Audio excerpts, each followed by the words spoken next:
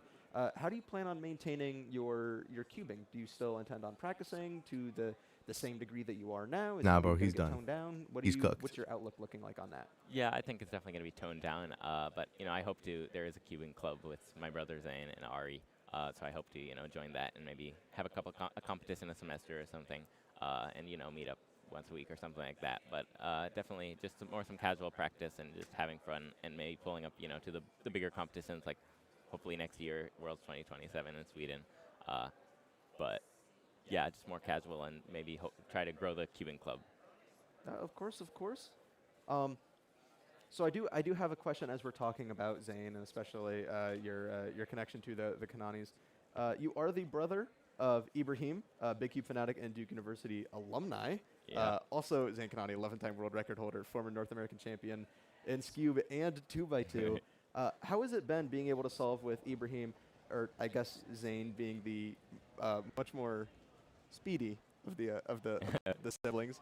How do you feel like, do you guys practice together, and do you feel that practice helps improve, I guess, like nerve handling, or how does the relationship between you guys look in terms of cubing improvement?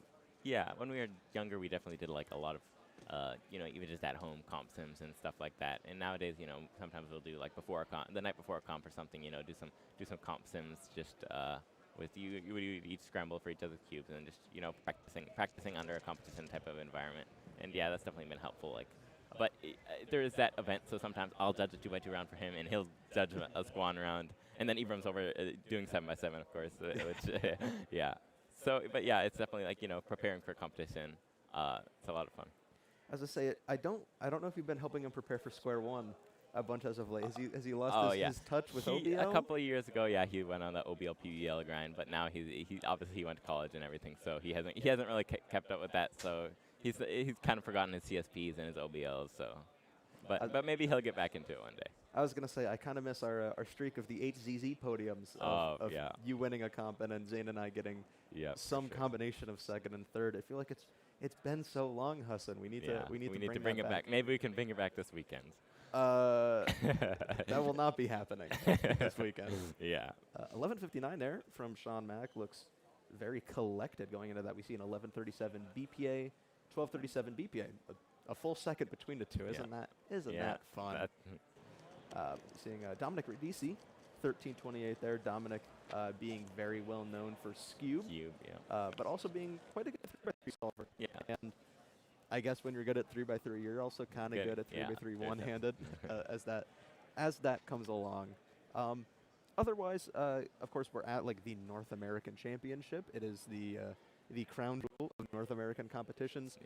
Any specific goals going into this, especially even if not Square One related, but any goals for this weekend? Doesn't even have to be cubing related. Yeah, not really any cubing related goals. I don't like to set like a big goal. It adds a lot of pressure and stuff. Just have fun. Like see my friends from a lot of people come across the country and even from Canada and Mexico just to be here, and it's always fun to see people who I've talked to online but haven't gotten a chance to see in person. Yeah. Something I don't know as we're talking about like talking with friends online. Of course there are very large communities of speed solvers like online. We knew where the question was going. Sorry. There's an issue, or not really an issue, but something that's definitely a topic with Square One is hardware and trying to perfect it. Something I've noticed is that you've made me a cube before with its own like magnet modifications. Have you like worked with other cubers on potentially like improving Square One hardware? I mean, we've been using the same cube for years, and now there's an alternative with a new one that just came out. But do you still think where do you think the future lies for Square One improvement? Are we looking at like coatings? Or are we still looking at different magnet configurations? I mean, for now, I think a lot of the mods we've been doing is just like adding edge magnets. Things that just like fixing, making it more magnetic and adding maglev, just overall like small improvements. And I think that's just kind of how it is. Square One hardware still, unfortunately, isn't the best. But we just kind of make do, and that's why a lot of the Square Oneers are always like taking apart their cubes, finding a different setup, trying different mods, and that kind of still continues. But a lot of those key mods like edge magnets and maglev are like the more important ones for depending on the cube. And even like color scheme modifications, like Bumblebee, the famous, like going black and yellow. Of course, you are a black-white solver. Do you have any? I'm trying to think of like the way to ask this. If you had the opportunity to use like a different color scheme, even if it wasn't like traditional like white, yellow, or black pieces, what do you think would be the most fun color combination that you would love to rock? Or yeah. are you like so Square One optimized that it needs to be black and white for CSP No, I don't think it tracing? needs to be black and white, but I think it would be definitely be fun if there was an opportunity to get different colored squans just to see which ones, like how they look. Obviously, generally Square Ones only really have 3 caps of yellow, white, and black, but it would be cool definitely to try out some ones, or maybe even get as I said, when going to the University of Virginia, get a orange and blue squan. Ooh, yes, Yeah. make it themed. Though there already is orange and blue on the Square One. So Yeah, it might look a little weird, but maybe yeah. then you'll have black and white in those places. Yeah, and then you have that the most could be it. confusing Square One color I might have to scheme. relearn CSP for that one, but it could be fun. It could be worth it ultimately for the bit, as all things Yes, are importantly course. for. We are wrapping up this group of one-handed. Before we stop or before we wrap up the interview, is there anyone that you want to shout out at home? Anyone that makes your cubing journey possible? Nothing particular. Just shout out to my friends, shout out to my family. Yeah, and that's about it. If people want to see more Hassan Kanani, where can they find you? I post videos of my official solves on my YouTube channel. And just Hassan Kanani is the just channel Hassan title. Kanani, yeah, for Square One and one-handed, but not too much, and occasionally a 2x2 average here and there. Yeah. All right, awesome. Well, it was amazing having you on, Hassan. I wish you best of luck with the rest of the weekend, and just good luck. Yeah, Good luck it's good later talking today to in you. Pyraminx. Oh yeah, of course. Of course. I'll be over there on the orange stage. All right, good talking with you, Of Zach. course, take it easy. Guy is showing pure aura by solving with sunglasses.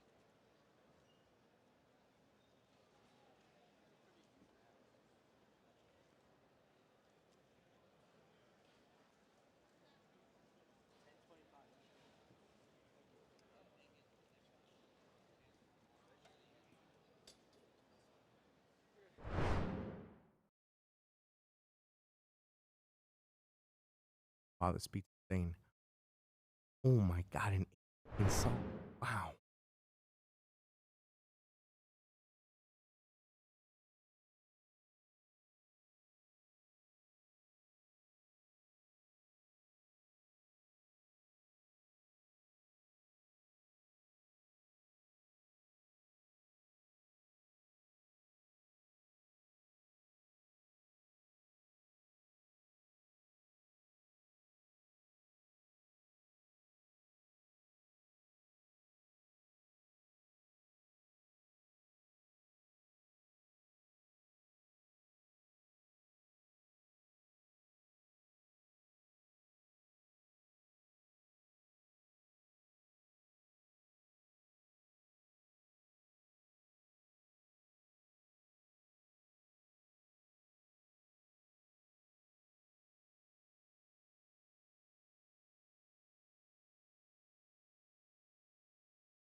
Welcome back, everybody, to Rubik's WCA North America Championship 2026 here in Raleigh, North Carolina. I am Zach Rydell, joined here with...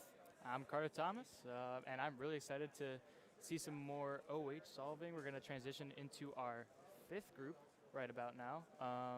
Zach, do you know who we have that's a top player in this group? I do not, and I was hoping that you would pull up to that and not force that burden onto me. But let's pull that up quickly here. Look at us, our finest prepared. We are going to see in this group Andreas, Tommy Cherry, Brennan Lynn, Ryland Wilson, Tyler G, Jerry Yao, Jason Ostiak, and Matt Mao. Yeah, and we have Brennan doing his first solve up here. Awesome. As well as we have Jerry Yao. We have several people. Again, everyone I just listed. I'm trying to think of a dream. right You know now. what?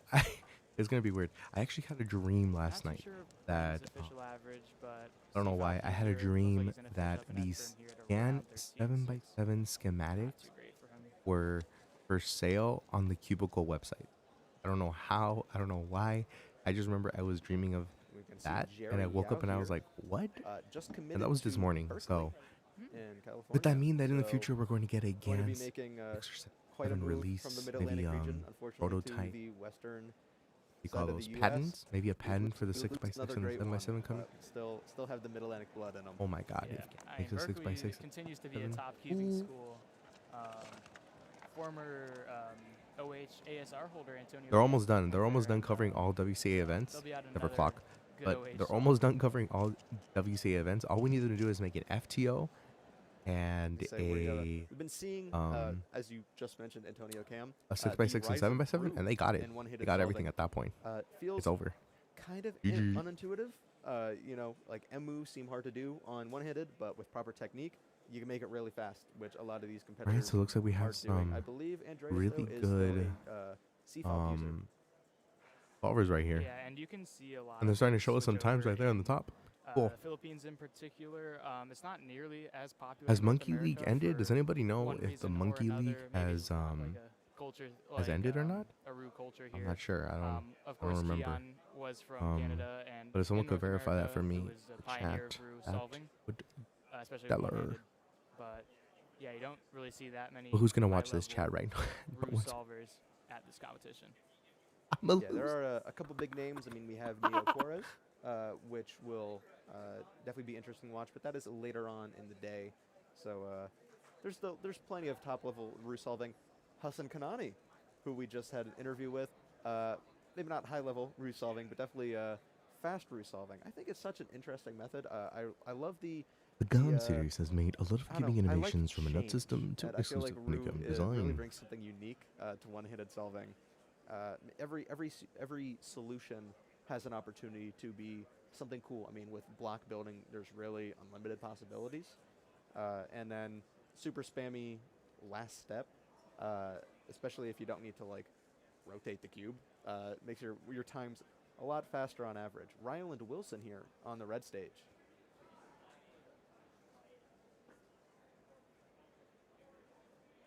It looks like another CFOP solver. Decent start there. Probably will finish up F2L at around 8. Nice OL skip case into a U-perm. 1188. That's pretty solid. Ryland, a delegate from Virginia, Mid-Atlantic region, represent. Also, one of the volunteer members here on the red stage. To my left, to everyone at home, just on the screen in front of you.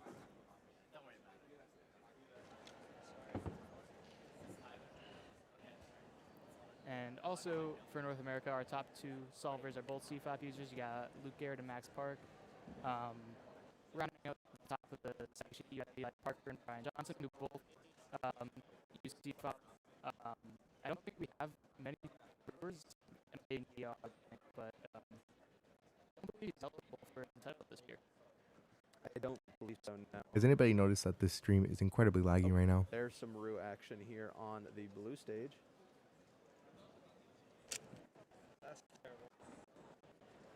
Looks maybe a little suboptimal for the last 6 edges step. But we'll see Tyler here go. As you see up there, runner-up Southern champion for 3x3 one-handed. Sub-10 PR average, also a Rue solver.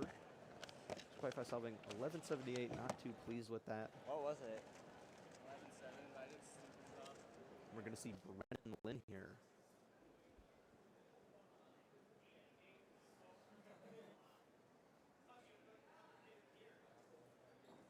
Looks like his turning can be very fast, but at the same time, it kind of looks like it's not there.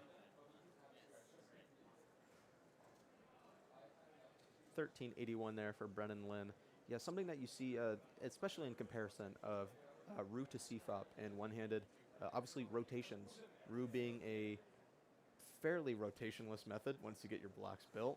CFOP might just be more optimal sometimes to rotate, which unfortunately eats up time when you only have one hand to be doing it with. Also, reducing the move count is super important because, again, you only have one hand to turn with. Yeah, and then after that first block, you pretty much only need R and U moves, like wide R, like regular R moves and U moves, which are the most ergonomic for one-handed. So it makes sense why it's that popular, but obviously we haven't seen that many people start to use it at the top level here. Jerry Yao getting PLL at high 8 there, but I think messing up the algorithm, unfortunately. Yeah, I think you're trying the one-handed V-perm, which like requires a rotation and a bunch of RUD spam, but it looks like you might have messed that up. A little unfortunate there, and 18 will set him back quite far. Just hope that he doesn't count it. See Rylan Wilson again here. 14-10. Not too bad, considering cases. I think he had a pretty bad OLL there, but JA at the end for one-handed. One of my personal favorite cases because it's so short and pretty easy to execute, but I think I'm kind of alone on that one. I prefer skips. Skips are my favorite cases in one-handed. Yeah.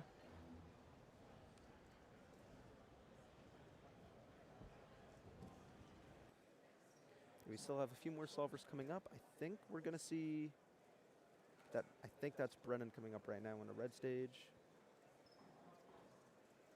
Yes, yes it is. And I believe we'll also have Andreas going. Mm-hmm. Yes.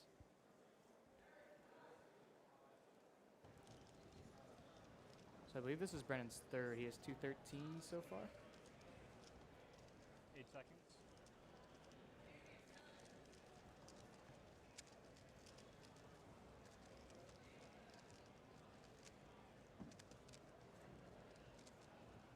Accidental S move there, unfortunately.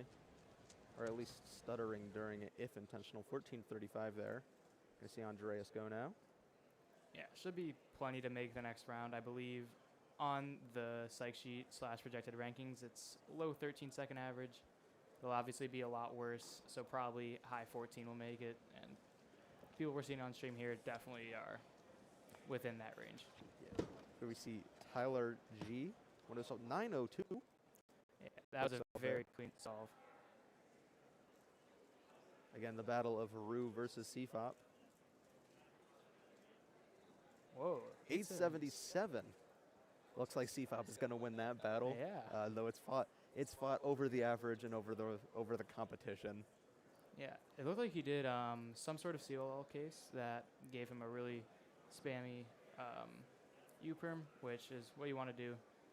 Still feels his turning is a little off clearly and does some more turns after the fact. As I say, that moment before you submit your cube back into the cube cover gives you an opportunity to either switch it out or just make sure that everything feels right. Get used to the turning of the cube. Make sure you're locked in, as the kids say.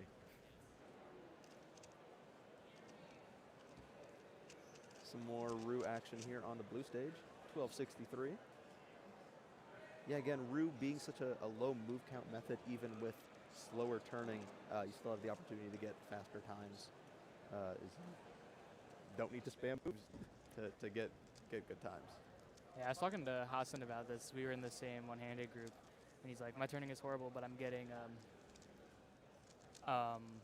mid-12s, and he's like, my turning is awful, but since it's such a low move count, it's not too difficult to get the times you need.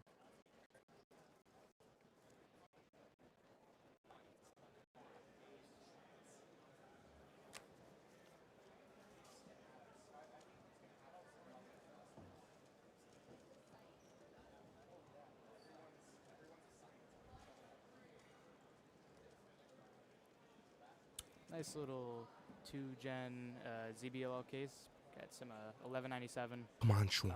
That one's one of the easier ones and is probably going to be enough to net him a decent solve.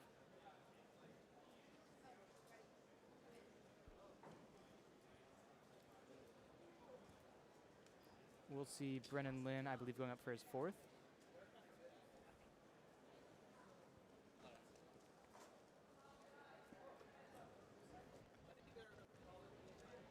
So far, he has a 13, 13, and a low 14.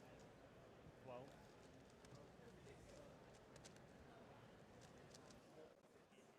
Fortunately, we got some technical difficulties. We'll work on getting those cameras back to you. For now, Zach, how has your competition been going? Fine. Things have been going quite good, actually. 5x5 didn't go as well as I was really hoping it would, but I also didn't do any practice, so maybe that's on me. Clock actually went fairly well. I counted a 4.2, which for also not practicing, really good. Unfortunately, not practicing means I also counted a 5 and a 6. So it kind of just does that. But I feel like I got a decent average for how unprepared I was. So I'll take that, and I don't think I'm competing in anything else today. So okay. I will take the little wins where I can, but I'm going to be enjoying commentating the rest. Did you end up making semis there? I am not sure if I did, though I'm going to be putting priority into commentating. Yeah, I remember we were talking about you had 35 people who were guaranteed in, and you were like 51st.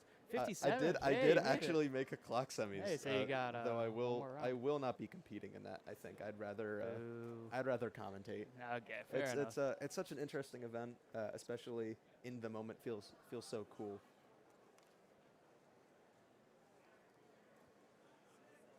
Sorry, we're having some technical difficulties, so I guess we're just.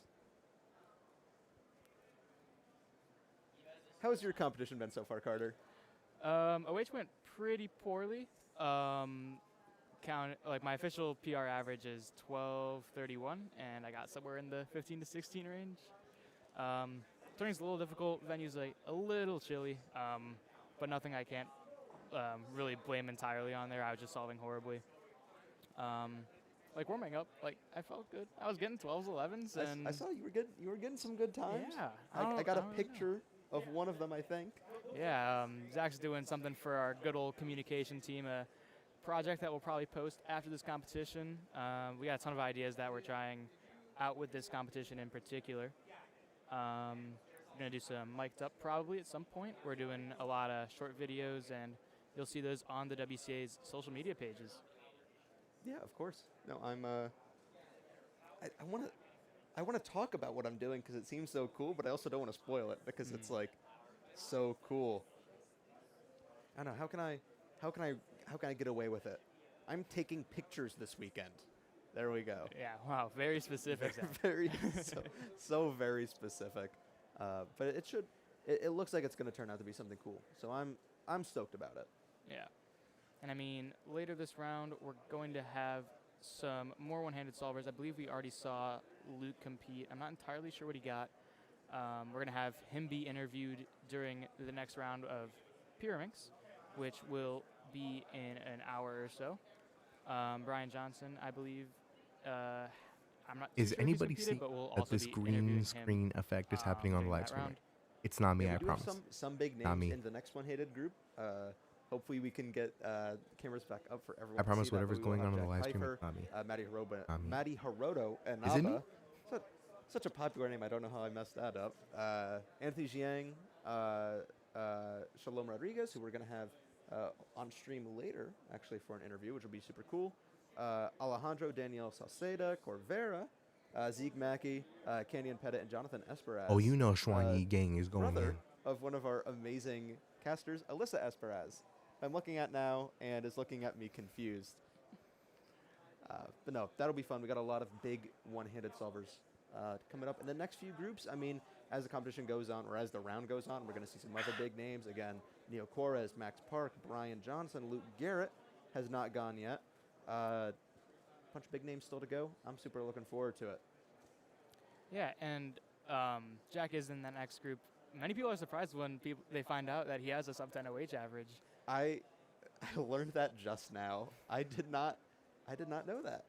Yeah, it was, for him it was like, I think overall PB at the time. I think he has another one in comp that happened somewhat recently, but obviously he's better known for 5, 6, 7, which he podiumed in at All-Stars and is higher ranked in the world, but he's also a very serviceable OH solver and definitely has a chance to make some noise. Oh yeah, oh yeah.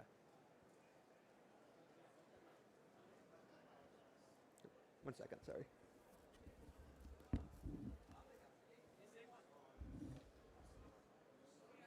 And also coming up in the day, we're going to have 5x5 and clock semis that, yeah.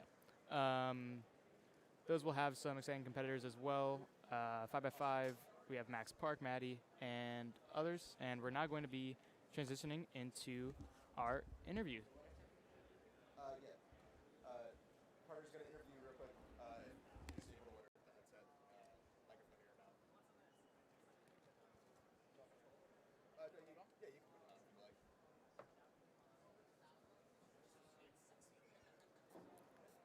All right. Can you tell us a little bit about yourself? So I'm a speedcuber from Panama. I've been cubing for a while now, around 3-4 years. I don't have the exact amount, and I'm in 3x3, yeah. All right. And you have the NR average for 3x3, right? Yes.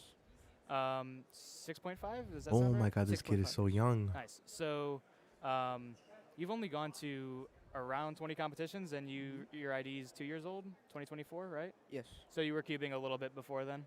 Yes, a little bit before then. It was actually not a bit. It was actually quite a lot of time before. I gotcha. Because what I've found with those people who have really fast first results, like Brendan Dunnigan comes to mind, he competed in 2021 and held a lot of the first-timer records. They've been cubing a while before it. They just haven't had the chance to compete. Do you feel like you kind of have a hard time finding competitions? I mean, it's going to be a bit more difficult than in some areas because we only have one delegate in Panama, and he can't be hosting competitions every weekend. Right. So it is a bit difficult at the rate because maybe I'm going to a comp every 3 months or something. But I didn't really look for comps before my first one because I only found out that there were comps in Panama later on my cubing career. Yeah, so have you gone to other countries to kind of compete locally, or just the major competitions? I mean, no, I haven't gone to a local comp in another place. I've only been to big ones. Yeah, you went to South American Championships. How'd that go? That was really good. It was by far my best comp. I got 5 NRs. Oh, nice. And then I got the 650 average you mentioned, which was crazy. I dropped my average more than a second. Oh, wow. Which is huge, yeah. Yeah, so are you kind of averaging in that 6-second range, or is that I mean, it's a bit of a fluke, but I mean, I can beat it, but I don't know if soon. But I'm around the low 7 range, high 6. Okay. So I mean, yeah. Yeah. What events have you done so far today? I've only done OH. Okay. How'd that go for you? Hey, we got 2 viewers up here in the channel. Thank you guys so much for watching right now and tuning in. We're watching Cubing Nationals 2026. No, I mean, it is good, but we are still in OH, transferring over to Pyraminx very soon. Cool. And then after that, 5x5 round 2, which should be the most exciting part of the day. I mean, 3x3 to 4x4 5x5 round 2.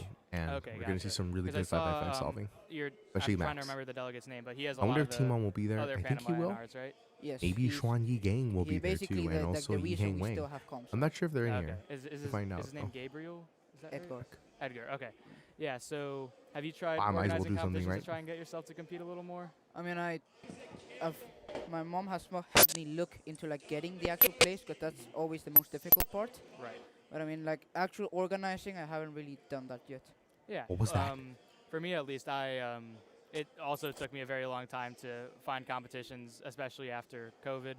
So one of the steps I took to get myself more rounds was to just organize, and ended up working pretty well. We do have the stream back up for one-handed, thankfully. Thanks to the team for fixing those technical difficulties. Has this championship felt any different to you compared to the South American one? I mean, not that much. I do feel like there's more people. I can tell that, and the place is a lot bigger because the South American was like a gym. But I mean, so far, not really. I've seen a lot of familiar faces that people I saw a couple of weeks ago. I'm seeing them again, and yeah.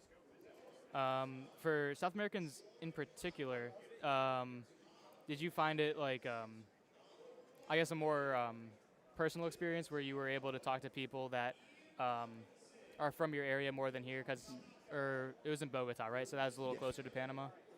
Yeah, I was talking in Spanish all the time, talking to a bunch of people that are slightly more similar to me than here, because of course it was Latin America, different area. Right. It was slightly more personal, yes. Yeah. Another thing I really liked about SAC was a lot of the people were very animated. We did a lot of interviews for the communications team, and do you kind of feel that in that South American region it's a little bit tighter knit? I mean, I did see like the crowds were really hype, and they did a lot of noise. I don't know if in the stream of the South American ones got caught, but every single time they called up like a Colombia finalist or something, the crowd went ballistic, yeah. insane. I remember, I think at Worlds the Colombia people were very animated there as well. Yeah, it does kind of suck like in America where people are very emphasized on no distractions, perfect environment, and those cheering moments are kind of really exciting for the people who aren't from around here. Can you kind of talk about more what the cubing community in Panama is like? I mean, it's a pretty small community. It's not that big. Like, of course, you don't have that many comps, so it doesn't grow that much. But I feel like it gets to a point where kind of everyone knows each other. If you go to a lot of comps, you kind of see the same faces every time. And yeah, it's more like that. Everyone knows each other, you know. Where do you normally host like competitions? Are they just gymnasiums or is it something else?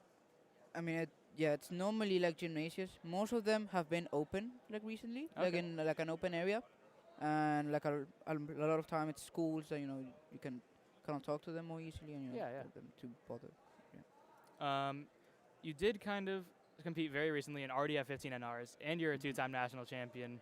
How have you kind of approached cubing competitively compared to as a hobby? Yeah, I mean, I've taken it a lot more seriously than just like a hobby. I do practice a lot, and I've always tried to kind of keep myself calm, taking it pretty seriously, like not try to not get that many distractions in. So yes, I do approach it more competitively. Have you played like a sport or anything that would be similar to kind of how you treat cubing? Not really. Like cubing is like the thing I do. It's like my thing. If you ask me what I am, I tell you SpeedCuber. Yeah, I mean, I feel like that's the case for a lot of people. It's just such a unique hobby with different aspects that kind of make it half sport, half hobby, and it's honestly a really cool combination for me in particular because like at a certain point when you get older, there's only so much you can be really good at, and cubing is kind of a way you can improve as you age compared to others where you need to be better and better. We are starting our sixth group of one-handed, I believe. Just saw Jack Pfeiffer do one of his solves. I believe he got a 12. See Maddie start one on the red stage. And we see someone else going on blue. Maddie, I believe, has a low 10 or sub 10 average. We'll see him do his first solve here.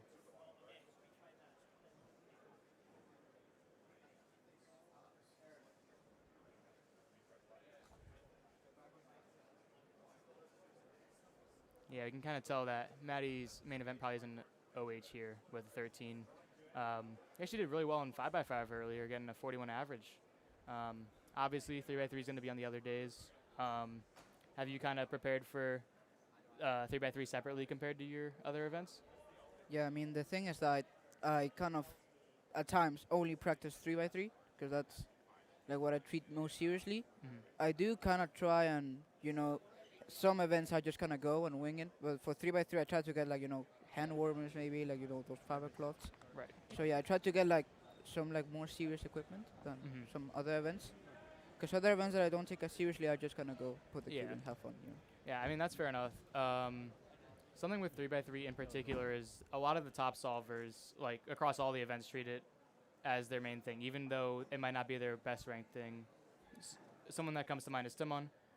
He's obviously best in the world at 5x5, but he says he still dedicates 70% of his practice or so to 3x3. Do you kind of feel that if you were to make another event, you'd still dedicate a ton of time to 3x3?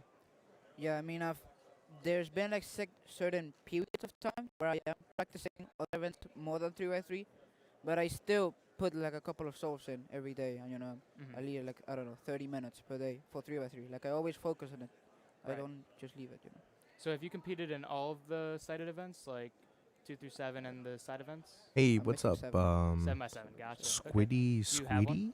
I don't. How do you pronounce that? Any interest in continuing N by Ns like as they go up? I mean, yeah, I want to get a 7x7. What's up? Welcome to the live stream. Hopefully you're enjoying the awesome live stream right now. We're currently watching OH right now, and we'll be soon going on to the Also Mr. Pyraminx round, which should be really, really exciting for us to take a look at very soon. So stay tuned for that. We also got people over on TikTok who are also coming around here and joining. Yeah, I mean, it's going to be absolutely great. It's going to be awesome. We're watching the live stream right now. Cubers in North America that you kind of look Go up ahead to? and put this right here so you guys can hear the audio from the live stream. But if you guys want to see the live stream in a much better quality, and my camera pointing at me, looking way better than how I look right now from your POV, be sure to follow on YouTube right now. Same name, CubingBear. Follow me on the YouTube so that you guys can also stay tuned for the awesome. Coaching sessions with him. And yeah, it's gonna be great. They're kind of similar solving styles. So you're more so CFOP and not very alg heavy like ZB, any of that? Yeah, not that alg heavy. I don't know that many CBs. Okay. You know basic ones, I'm guessing? Yes, I know like 2 GLL full. Okay. Yeah, I mean, that's not nothing. I mean, I know it took Dylan a decent bit of time to learn those himself. Do you kind of see yourself learning a big alg set like that? Yeah, like if I really tried, I found that when I want to learn something, I can like do it, and I can do it quickly. Like for example, with 2x2, I learned like EG1. I learned it in like a week or something. EG1 and EG2 on 2x2. Like Are those still the best methods? I could probably do it. I thought it was CLL. How often do you or cube a CLP. day? I forgot what it's called. Yeah, I cube every day. Just Yo, what's up, sometimes Aston? it's Aston, less. welcome to the live. Other days, 'cause, welcome. you know, I'm busy and stuff, but I always just, you know, every once in a while I'm doing something, I grab a cube and fidget, and also just do solves, you know. So you mentioned 2x2. Have you started focusing on that more recently alongside 3x3?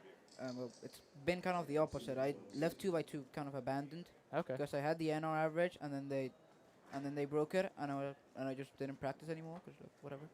What is NR average for Panama? 230.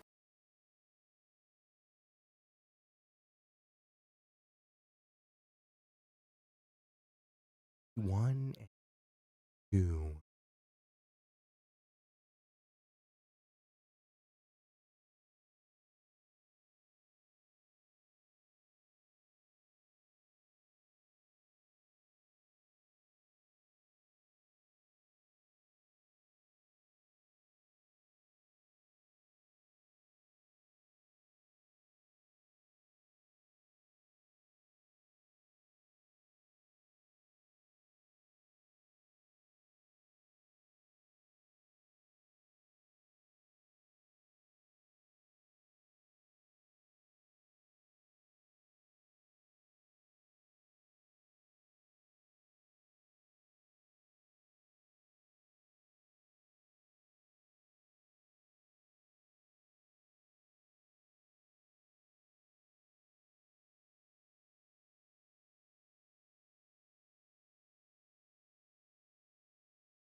No, watching the TikTok chat live. That sucks, but we're just trying to outreach as much as we can, you know?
Maddie with 12 seconds. Maddie is one of the favorites for 3x3. He could very well do it, and he could get it. Oh my god, you guys can't even hear. White yellow, gotcha. I'm so sorry, guys. You guys can't even hear the stream. No wonder you guys didn't want to stay. I've thought about it, especially My 'cause bad, I y'all. find that I have a really hard time like finding good continuations or like good starts in only white and yellow. That's kind of one of my weaknesses. Mm-hmm. And I left tried it every once in a while, but I haven't like put in the actual effort to get there. How often do you usually like plan? I mean, I see like up to Chwan. first pair and second pair. Like if the scramble's good, yeah. And if at SAC I had a bunch of good scrambles that I was able to see at the second pair. Okay. I find that's a big difference in my times. This is also something I'm kind of wondering. For 3x3 one-handed, I feel like I have a very hard time planning first pair compared to regular 3x3. Is it any different for you? I mean, I've practiced one-handed a lot, so I don't really find the difference. But I could see how it could be an issue, since for one-handed you normally do like more rotations and like all moves. So like you have to approach cross differently. Right. So that's why you would have an issue there. Yeah, my thinking is you're kind of focused on both what moves to do and how to hold the cube. And that kind of, I think that is the reason why it's a little more difficult. But clearly, top solvers really don't struggle with these. With Luke, I'm sure he plans like pretty much exactly the same. But the way he solves one-handed is pretty unique. And Hey, what's kinda up, why he's the best in the Cubedy? world. Cubedy, welcome to the live. So Diego, 3x3 thank you so much for the you like. said are Welcome to the live. Events you have Duncan, the welcome to the live on highest chance of making TikTok. finals Thank you in? so much for watching right now. Yeah. Right now we're currently watching Cubing so have Nationals you- 2020. Did you make semis for OH, or are you kind of in but range? my actual streaming setup for and this- the actual Yeah. live and the watch party I is think on I YouTube. think I'm going to If make you it guys about, want to like check I that said, out, about go ahead and go on average. YouTube. I think Same name, the I don't know how Cubing many Bear, people go and join through, the but I live. think That way you guys can Yeah, see everything better. believe It it's looks top way better on YouTube 60. than it I'm does pretty sure on what here. that's You what guys it can't was even hear the for stream. the other But yeah, events. thank you so much for coming Of the onto the solves I've TikTok seen live, on though. I really stream, appreciate you like, guys. people are doing a lot worse than they normally do. So 12 average should be well within range. That might even be finals range at this point, depending on how other people do. Maddie getting another 11. I believe that'll be counting. 11 average, well within range to make the next round and maybe slot himself into the top 20 there too. You're going to see Zeke Mackey solving on stream. I believe he got a 15 earlier. What's your average? I average around 15, 14 all-time PB. I mean, nice. I guess I'm little kind of deeper in fast, but there I'm not really to that fast. Give him 1171, yeah. so that's definitely not bad. You also went to Worlds last year, right? Yes. How would you compare that to some of your, What's your other average? competitions like this one and South Americans? Around the same as me? Well, Yeah, there that's was, pretty of good. course, That's pretty the good, yeah. mere size of Worlds I don't know was full such a big OLL, though. I competition, need to you know, learn that's full a- OLL. I again, a barely huge know, like, difference. maybe 8, 10 And also OLLs, the- and I think that's what's holding me in- back. Because I in know full Worlds, there was PLL, also the thing of my it was F12 a is giant alright, my cross variety is of really people. good. So basically from It's all just my over the world, so you could my see a lot OLLs I of need to people learn from because I'm doing like people from different parts of the world. 3-look OLL was there a per big solve. So animal I'm doing like presence 3 OLO algorithms, we and were that 4. really 4 people? messes up the That's solve awesome, man. a lot for me. So C- that's what I gotta so work in your on. community, how many like constant competitors do you think continually show up to comps? I mean, there's quite a few. I mean, off my head, I can pinpoint like I don't know, maybe like 12 people or Okay. something. But like our comps normally go up to like 30 people if it's like an easy to reach area. Maybe sometimes 20. Yeah, that is a lot smaller scale than a lot of the comps we have in the U.S. But honestly, I kind of prefer those smaller comps because it feels a lot friendlier. What about you, Diego? Do you know slower full pace OLO and and full PLO? Still run pretty on time. We're gonna see Alejandro, I believe, do his third solve. We might have missed one considering we've seen a lot of solve 5s. He A lot of does these people have look really that nervous up on 9.6 stage, but I'm in not his surprised. I've been average. on there. I've been up there Maybe before he can look to multiple count that. times. And yeah, it's pretty nerve-wracking experience. I believe he is a CFOP user. We got one other person on the YouTube live right now. Thank you so much for being on the live. We are currently watching OH one-handed Really good turning round start. Looks like he's 1. doing white cross. So it's going to be really cool. Last layer at around 7. Nah, I Yes, know he full turned in OLO, that not solve, so I know full PLO, not definitely OLO. Yeah, I not think what he's that's looking for. I think that's the key. That's the key to get sub 10 Also in my kind of opinion. regarding Worlds, I did think you that. perform particularly That's what I well think. at that competition? Well, like all my averages weren't like crazy good. I have like a 4x4 PR, I think. That was the only one. But I got a PR2 single and 3x3, which was pretty crazy because the last comp I had fluked like my first sub 7 also being sub 6, and then I got a 6 at Worlds, like low 6. Okay. So that was like a big highlight of the comp. So your average at that time was low 7? No, it was all the way to 8. Oh, wow. Okay. Yeah, so that's pretty good performance, especially at a comp at the size of Worlds. Were you ever on the blue and red stage there? No. Okay, so you were on side stages most of the day? Yes, I was on side stages. Okay. Yeah. I do think that competition in particular, with the side stages, I've had was very multiple different sub from here 10 solves. because those were like a completely separate room. I'm lazy to learn Here's advanced kinda all F2L. together, Yeah, though. I think do kind of like the idea. I think I've that, already like developed you don't need like to kinda muscle separate two on a memory side stage. You're still of like super right where the action spamming is. And we can my kind of F2L see, algs that probably are inefficient, other but solvers on those stages and their results. yeah, it's more pretty easily. cumbersome have a few to more learn solves left to all go the in this F2L remaining group. A algorithms, nice but I do have them up on my 9.8 there. channel. If you want to check them Seems out, very happy sponsor about that. or promotion. I don't know, shameless plug. That's what it's called, a shameless plug. Not too sure what his final average is. Trying to plug in your stuff. Already know. We haven't seen too many Rue users in this group. Have you started? But yeah, look into Diego. Rue at all for Right now Raleigh? we have like a better setup know how to on solve Rue, YouTube. but I haven't You guys considered can see I look better. I have my camera that looks way better than the camera on my iPhone. Yeah, I mean, it is. And we're I've tried it watching live personally, right but now I'm, like, Nationals 8 2026. seconds If you want to go slower. on there, My 12 average it goes looks to way about better, 20. and you're hearing better audio coming from this mic. It is You a cannot really hear the audio fun coming method, off though, compared to C5. of It this is, mic from the iPhone. Nice variety. You're just hearing the But random, obviously at the normal one-handed audio at the coming top out the level, iPhone. it's You know, I'm just definitely, saying that the streaming quality is way better on YouTube than it is right here. But if you want to stay on here, you can stay on here too. Blocks, like you can incorporate M moves, and you know that can be really fun. You also said you do practice 4x4 a fair bit. An event that kind of I reminds should me probably that's post similar to something on 4x4 TikTok. is That our way the newest event, algorithm FTO. promotes my Have stuff you- more. Have you tried to solve that Post quite something yet? on TikTok Yes, real quick. I've learned how to solve it. I'm On trying to. on I'm trying to get pick. good before we have our first comp in Panama. I want to see how I do that. Are you guys doing one on like the first day, or is it gonna be sometime else? I mean, we don't really know yet. We haven't planned that far. Kind of all the planning that's going right now. I'm pretty sure it's 2 nationals. Okay. Because it's going to be around August or something. The nationals competition? Yes. I do also want to speak on that. You were 2-time national champion in 3x3, right? Yes. Do you think you can get it again this year? Yeah, I mean, I can. Who's NR2 and what's their average? Well, NR2 is it's like 8.5. Okay.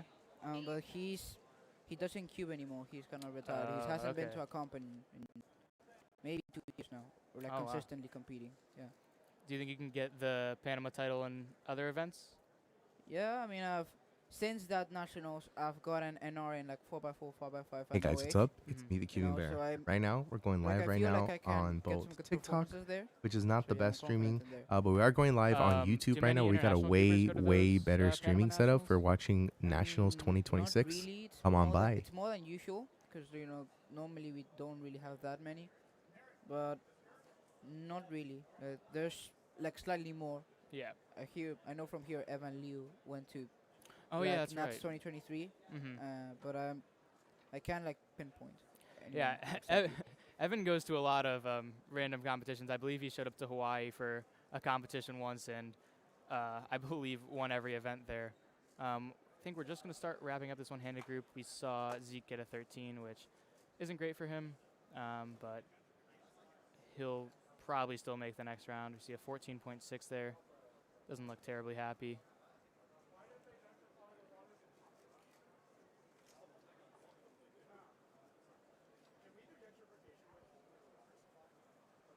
We will see another competitor on the blue stage warming up, and then he'll do, I believe this is going to be his last solve.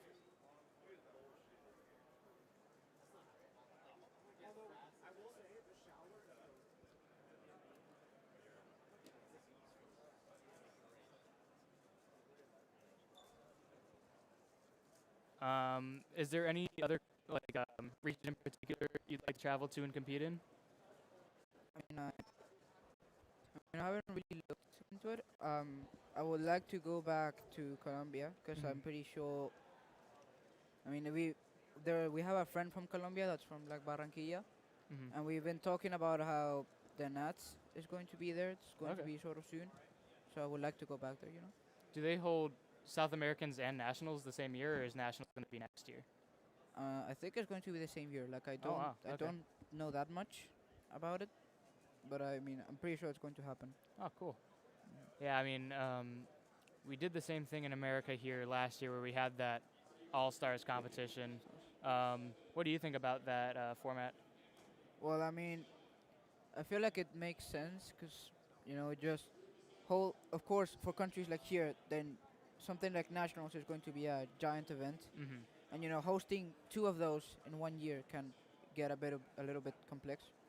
So like I feel like it makes sense. Bro, them that's some wanting to fast split it and times. Yo, turn like what up, the- Diego turn Hen? like the Welcome to the continental into a live. national Yeah, for those are some pretty people fast for the times. host country. Um, Yeah, I feel like it makes sense. and it's I feel like OH. Colombia's also That's a even the worst very, part. It's OH. They have a lot of and competitions they're there, hitting right? times that I normally hit on a Yes, two-handed that's solving. So, yeah, I remember.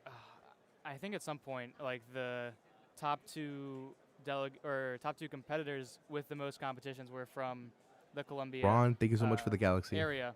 Now So I imagine, was kind of imagine wondering. some people I are guess it giving me does make sense galaxies to right have now. two championships there because you have that many people who are that committed. Do you think that's also kind of true about the Panama community, where you have committed people who are there for competitions? I mean, there's like not everyone. Guys, there's I not was that up many, super as many early. people that take it like seriously as Not even competitive. funny.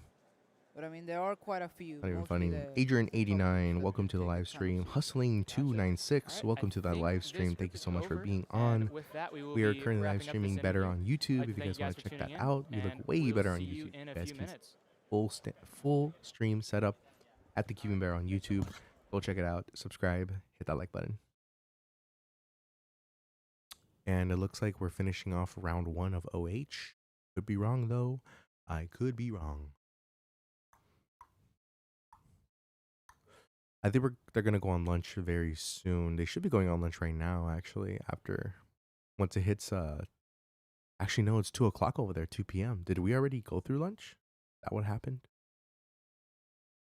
I don't know. I don't know the time scheme of what's going on in the whole thematic.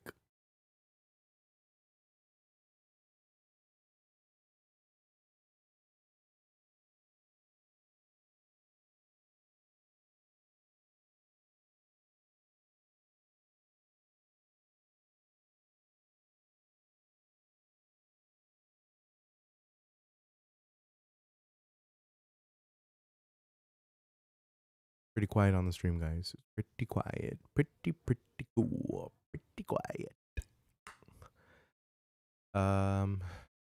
Is it glitched? The live stream glitched? No. Just like that.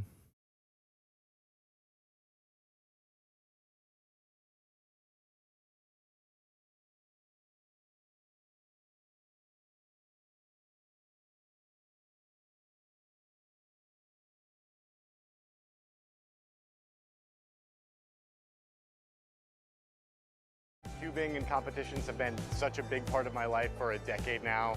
I don't know where I would be without this whole community and organization. So I've met some of my best friends thanks to WCA competitions, and I'll be forever thankful for that experience. So I don't know where I'd be in life if it wasn't for this community and this organization. He's made me feel all the emotions in the world. I've laughed, I've cried, but all along the way, I've had the best times of my life.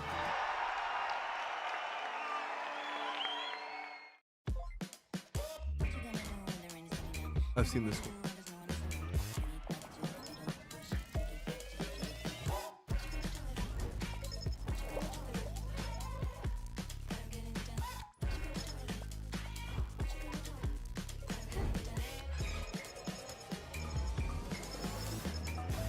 These ad breaks are they're gonna break me. They're gonna break me. Let's go.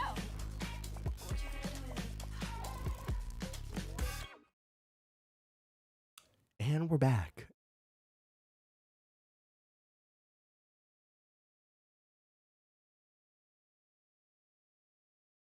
Would it be cool if like they did like the Super Bowl, like Moyu and GAN and YJ and all these big cubing brands, if they made like specific commercials for Nats, for Worlds, for commercial breaks, kind of like the Super Bowl.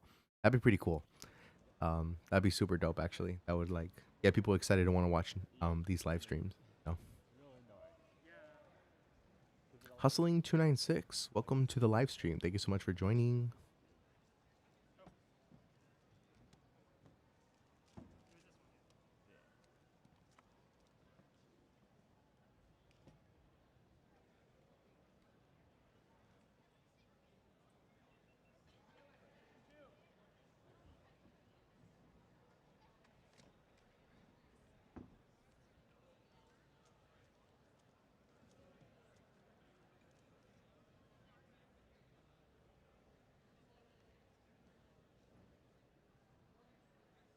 The heck? I can't even type in my own chat.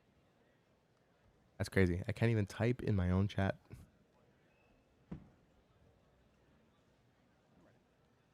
More OH solvers coming up and doing their OH solve.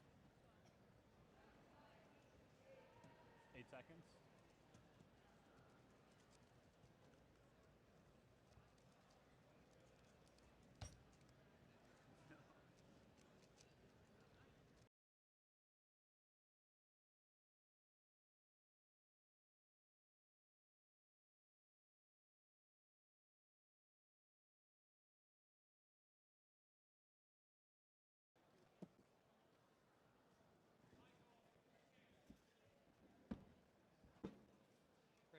We got 4 people on the live right now. Thank you guys so much for on the live on YouTube right now.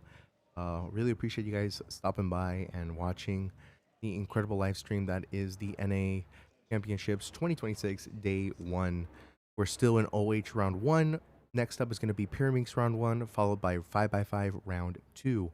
5x5 Round 2 will be probably the most exciting thing that happens today, as well as the opener that will be after the competition at around 6 to 7 p.m. So that is going to be some pretty exciting and cool stuff. Expect to see some pretty incredible stuff happening.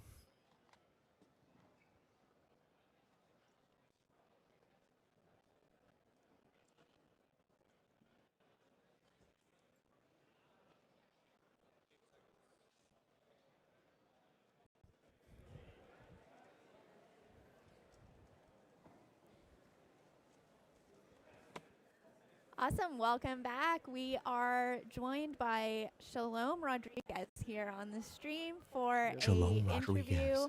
Shalom, and also thank you to Garrett, who will be translating the interview for us. Shalom, welcome to the stream. And yeah, can you just take a minute to introduce yourself? Well, my name is Shalom Betts. I'm from Guatemala. I'm 17 years old. I'm really happy to be here. I didn't think that you were considered to me, so realmente no pensé que me iban a tomar en cuenta, pero realmente es un placer estar aquí. Qué bueno. Está muy bueno que estés aquí. Oh shoot, I just revealed that I can speak Spanish. De hecho, agradezco mucho. I'm really happy for it. Por la inclusión, o sea, porque realmente, a pesar de que somos un país pequeño, we're a small country. Guatemala is a small country, but we're happy to be here. We're happy to be here.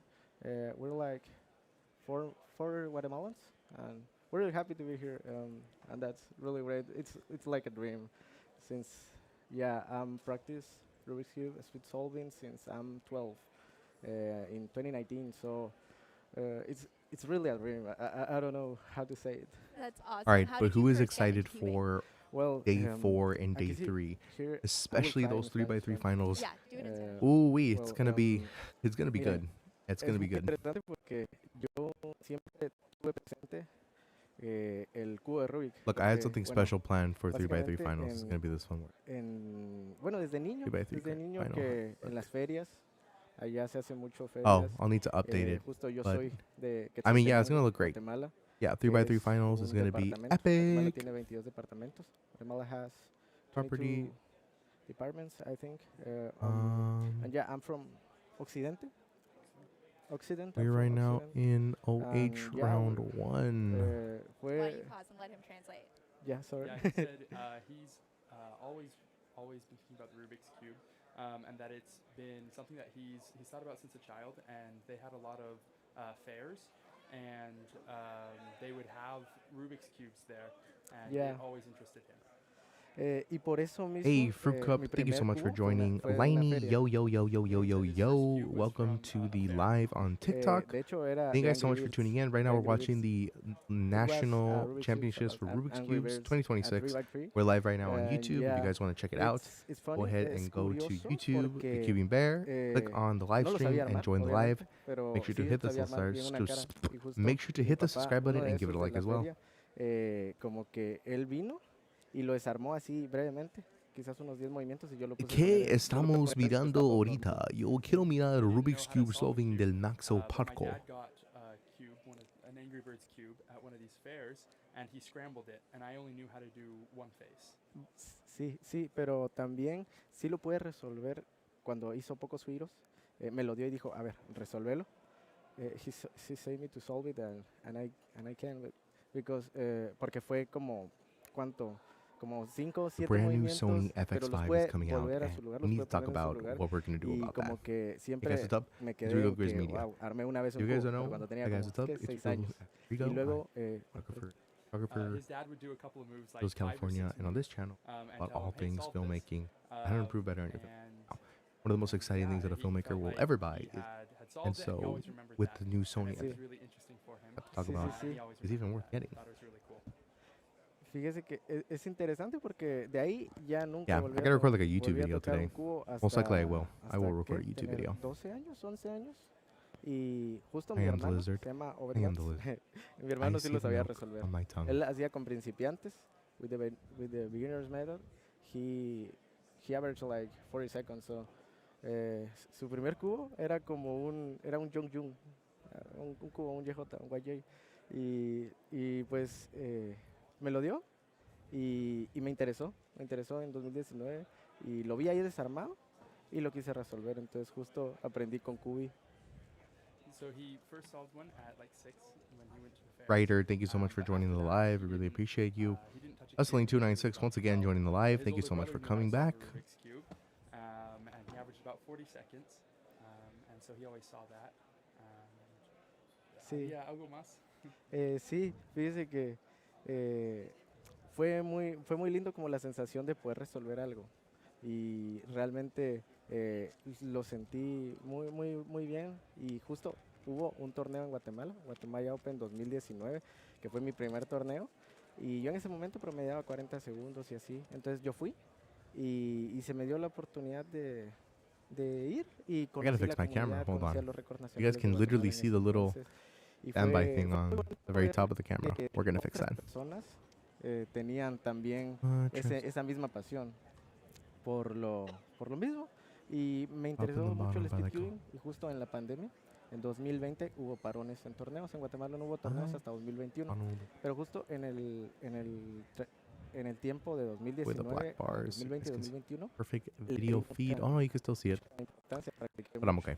I practiced a lot in 2019 to 2021 because there wasn't not tournaments in Guatemala about 2 years for the Writer, so, thank you so much for liking it the was live. I see really you good, spamming those likes. I really, and really I appreciate it. practiced a Thank you so lot, much for coming and onto the in live. my- If you in my want to see a national better national quality version tournament of this in stream, in go on over to 2022. YouTube, I broke click my on first the two Cubing national Bear, records, and go ahead and join the live. And also 3x3 hit the and subscribe button 2x5 and like the video as well. Puedo traducir. Sí.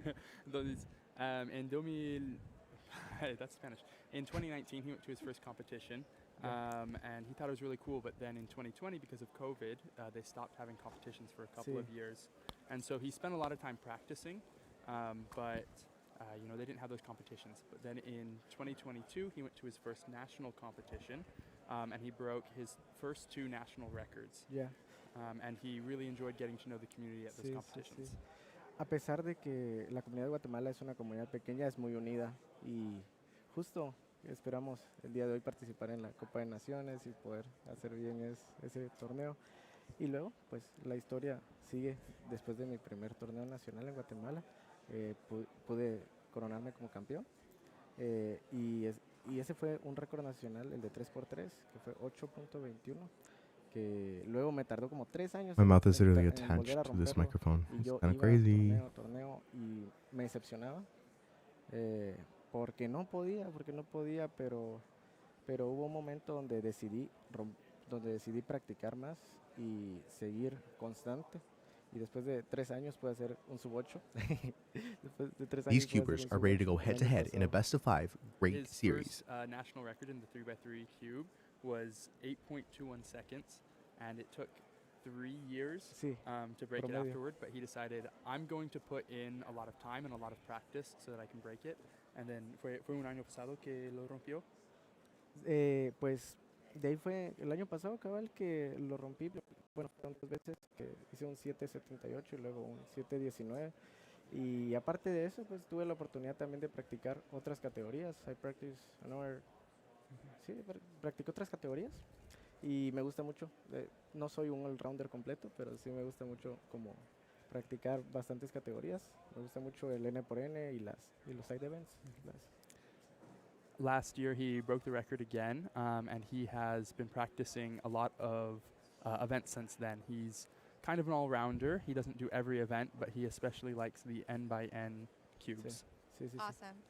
Well, it's just so cool to hear about your career, and I'll just jump in and say for those I who like are how just the AI joining summary us, is talking we about the are FX5 here at when Rubik's we're talking Cube, about the WCA Rubik's North Cubes. American Championship Rubik's in Cube Raleigh, Championships. North Carolina. We are looking at the first round of 3x3 one-handed currently, and we are speaking with Shalom Rodriguez, who is here competing and representing Guatemala, a 23-time national champion, 27-time national record holder. Wow. And I wanted to ask you, Shalom, about this year. You started competing outside Central America for the first time. So you went to South American Championship, and now you're here at North American Championship. What inspired you to come out to these major competitions, and what have these first experiences been like for you?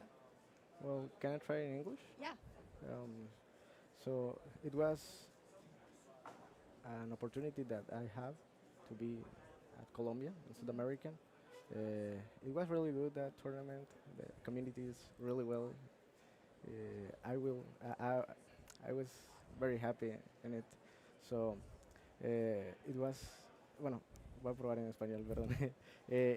Fue muy bonito, sobre todo la comunidad. Allá yo siento que es mucho más unida, por lo mismo que es un poco más pequeño. Acá Oh, bro packed up veo his mucho esa cube and he diferencia said, "Oh, porque bro." igual siempre son muy My buena God, he's in a onda, rush. buena gente. This guy said, "I'm out." The community there is really beautiful. I Invite loved how tight-knit they were. Oh, what is that name? It's a little smaller, and I think that helps. I see a lot of differences here in the way that they do the competitions, but it's really cool as well. Sí, es muy bonito poder representar a Guatemala en otros países. Tuve la oportunidad de ir a Colombia, como bien mencionó el sudamericano. Everything's okay here at the college. Personas. Y la verdad, muy increíble todo. Tuve la oportunidad de quedar tercero en Sum of Ranks. I got third of Sum of Ranks. Ryder, once again, liking the live. I appreciate it. The level here is really high. So yeah, he really enjoyed his time in the South American Championships, and he got third in Sum of Ranks. Right, gonna get some water. I'll be right back, The level folks. here is a little bit higher. There's a lot more people. Yeah. And he's really enjoying it, and he thinks it's really cool to be here with the level of competition. Sí, definitivamente sí se nota mucho la diferencia también de la dedicación que le ponen acá. Acá yo siento que sí es más profesional. Lo que sí esperaría es que también podamos subir siempre el nivel también en Colombia. En Colombia, en Sudamérica hay gente muy preparada. Está Teo Golubov, Saboya, hay varios. Cayo Sato de South American Record. Son muy buenos también en Sudamérica, pero es eso. Al final, bueno, yo creo que debería hablar más de Guatemala. Guatemala es un país que se encuentra en Centroamérica y he said that it's really cool to see this, and there's a level of professionalism here that he hopes that South America can eventually reach. That eventually they will be able to have these same sort of competitions. I don't remember the names, but he mentioned several groups there who he was impressed with and that he enjoyed seeing, and he hopes they can have this level of competition as well. Something I want to ask you about is the cubing community in Guatemala specifically. A lot of people watching may have never been to Guatemala, might not even know, where, like, they've never known much about Guatemala. So what would you want people watching to know about your country and the cubing community in your country? Fíjese que, como le digo, es muy unida la comunidad. Somos pequeños, alrededor de unos 80 competidores activos. o unos 100 competidores, me atrevería a decir. Pero le digo, últimamente no había muchos torneos porque faltan organizadores y es por eso que yo quiero y voy a organizar mi primer torneo. The community there is very united. It's smaller. There's about 80 to 100 active competitors, but there haven't been a lot of competitions recently. And so that's why I want to, and I'm going to organize my first competition there. Yeah. It will be the Kukulkan Open 2026 in September. I wonder. Espero. Entonces, realmente el mensaje que le quiero dar también a los de Guatemala, que ahí ando, que ahí me dijeron que estaban viendo el stream. They're saying they're watching the stream. So, hola. hola a aquellos. Un saludo al Elvis, a Joel. Y pues, realmente yo lo que quiero destacar es esa unidad que hay, esa inclusión que hay también, porque la comunidad realmente sí es muy unida. En su tiempo estuvo algo más estratificada, porque ahí en Guatemala hay como, está el centro, el occidente y diferentes zonas, estaba más centralizado, pero ahora yo siento que sí estamos tratando de unir más a la comunidad y por eso los animo a que podamos organizar más torneos, organizar más eventos. Fíjese que solo teníamos un delegado activo hasta este año, que está en entrenamiento, otro delegado que se llama Esteban. Esperamos que él pueda volverse un delegado junior y posteriormente un delegado como oficial para que podamos también tener más torneos, que al final yo sí creo que el crecimiento del SpeedCubing depende mucho de los torneos. The message I want to give to my cubers back home in Guatemala is that we really need to unite around this unity that we have and build this community. You know, in the past they've been very spread out in different parts, but we're starting to get a little more centralized, and we now have a trainee delegate that we hope will help us to continue to build these competitions, because the competitions are the lifeblood of the community, and so we really need to unite and make sure that we can have more of those competitions. I'm curious, Shalom, about your experience here at this competition. I'll ask you about what your personal goals are later, but first, is there just anything you're really excited about, or maybe people you're excited to see solve in person for the first time? Oh yeah, sure. I was watching Max Park, of course, Mari Hiroto, Luke Garrett. I did take a picture with Luke Garrett, and I want to take more pictures with more people, yeah. because it's really amazing to watch, to see what them. Because you are very much an all-around solver. What do you learn from a solver like Luke Garrett, who's also obviously he's a reference. He's a leader of this. I'm really admire him. He's really good, and yeah. Me tomé una foto con él. I took a picture with him. Nice. Yeah, y estuvo muy bien. Lastimosamente no puedo hablar más con él. Yeah, it was really cool, but I couldn't, unfortunately I couldn't talk much more with him. Y pues, como le digo, realmente es increíble también estar, porque de hecho a usted, yo ya la había visto del Mundial pasado. Yeah, it's really cool to be here. Even I saw you at Worlds last year, and that was really cool. Yeah, Awesome. It's kind of real, so Well, we're really happy to glad be you are here. And yeah, maybe my last question for you is just what you are hoping personally to achieve at this competition. Well, I want to break some national records, yeah. especially maybe mid cubes, 6x6 or 3x3. I want to break that national record. I'm average like 7 low, so I think I can. And yeah, I'm really happy to be here, meet the people, meet the community. Yeah. I didn't be here. Well, I work in USA, but it was in 2020, so yeah. It was a long time. So voy a probar en español otra vez, perdón. Pero sí estoy muy agradecido, primeramente con Dios. Bueno, gracias a Dios por estar acá. No sé si son muy creyentes, pero en lo personal sí, yo creo en Dios. Y espero que Dios los bendiga a cada uno de ustedes. Gracias por este momento. Gracias por este momento. Yeah, I'm just really grateful to be here. Thanks be to God. And yeah, thank you for having me. Thank you for Jesus being here, loves you. Shalom. And maybe I'll give you the last word just to say hello to anyone at home at the end. Well, I want to say Jesus loves you and He cares about you. So, ya, solo eso. Y ahora un saludo para toda la comunidad de SpeedCubing de Guatemala.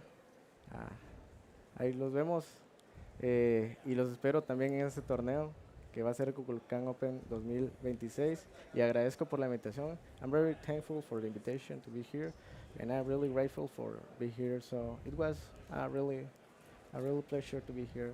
Awesome.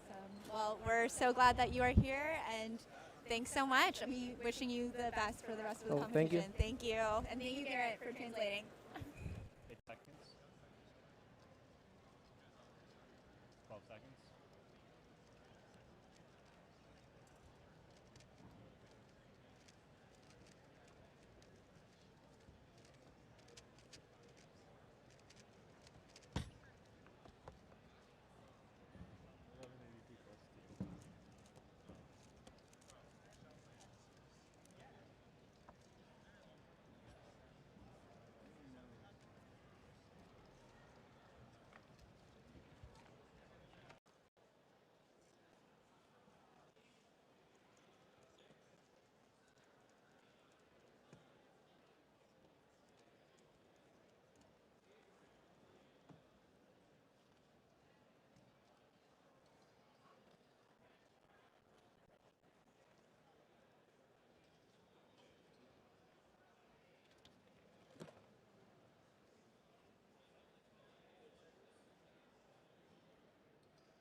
Welcome back to Rubik's WCA North American Championship 2026 here in Raleigh, North Carolina. We are looking at the first round of one-handed solving with some big stars in this group. We just saw Max Park, and right now we are looking at world champion Neo Juarez. My name is Alyssa Esperez, and I am joined by the one and only Zach Rydell. Zach, how's it going?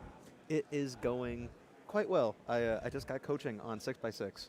Which is super cool to me because it's an interesting event, though it's not happening today. So I won't talk about it. I'm going to talk about one-handed solving because that's why I'm here assigned to commentate. We do see two big names in this group. Max Park, Neo Juarez, world champion versus former world record holder, just all-around beast at all the events that he practices, Max Park. We're seeing the battle of three-letter names. It's nice seeing like in the score graphic. It feels like there's too few letters there. I was gonna say, yeah. But fewer letters means it's faster to write, and then I guess faster to solve. I think I'm extrapolating here, Alyssa. But we do see here on the red stage Noah Swore. That is not Noah Swore. There's Noah Swore. Got it. Noah, well known for his three-lane solving abilities as well as FNC. But here in OH as well, a Rubik user as well. We have seen the growth of Bruce something I was talking about earlier with Carter Thomas. The switch, I guess some computers are making to the Brew method instead of CFOP. So of course, with CFOP, it is more traditional or more akin to two-handed solving because it's the same method that you're using there. But with Rue, it's a much smaller move count. It's more centric around block building, and then a very spammy end with M and U moves, which doesn't seem super intuitive, but once you get the hang of it, can get really fast, as we're seeing competitors like Neo pull off amazing times. Yeah, absolutely. Okay, coming up here, we've got a few cubes being delivered. So I think we're going to see Kyle Santucci, a fellow Canadian, up on the blue stage, just starting his inspection.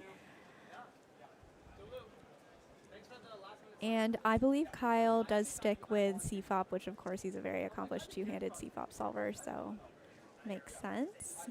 I was going to say, I know I always put on for my Mid-Atlantic people, but I feel like you even more so with Canada. I am I will unashamedly be a Canada homer. Here's Neo Corres again, the reigning world champion in Seattle last year. And this will let us know what his BPA and WPA is. So 10.07, looks out into the crowd, some commentary. He doesn't seem like too happy with it, but like looking at his counting times right now, I mean, worst possible average of 10.25, best possible 868. Still far and ahead, one of the like top few in the pack right now of one-handed solvers. Of course, being world champion, you got to have some level of skill to get that. Luck will only get you so far, and Neo making his own luck, even making a 10 not look bad, but just be so upset with a 10 that it's a, I don't know, it's fast. All these good fast, so many fast solvers here in Raleigh. Curtis Chai right now, CFOP solver. I'm just pulling up our current results right now, and leading the pack in this one-handed first round so far, based on the data that's entered, is Brendan Dunnigan with a 10.25 average. So, yeah, I mean, looking at that average that Neo has right now, I think he's already, oh yeah, 10.20. Okay, there we go. So his worst possible is already our best time that we've seen so far. And he does also have the faster single than Brendan, so he would win the tiebreaker and go in as first seed. 2 semifinals, not today, tomorrow. Tomorrow is our semifinal, and I believe there's 100 competitors moving on to the semifinal, so there's a little bit of variation between some of the semis, and this one has a little bit more of that buffer for people. I think some of the other semifinals are only 60 advancing, and so that just some big cuts happening. It is. I was able to make clock semifinals somehow, which congrats, Zach. feels really cool, but that was also top 60. So the top 100 cut off a little more lenient for some of these solvers. Max Park here, another one of the big names to look for. And Neo Corres. We're going to check out Neo first as he's inspecting.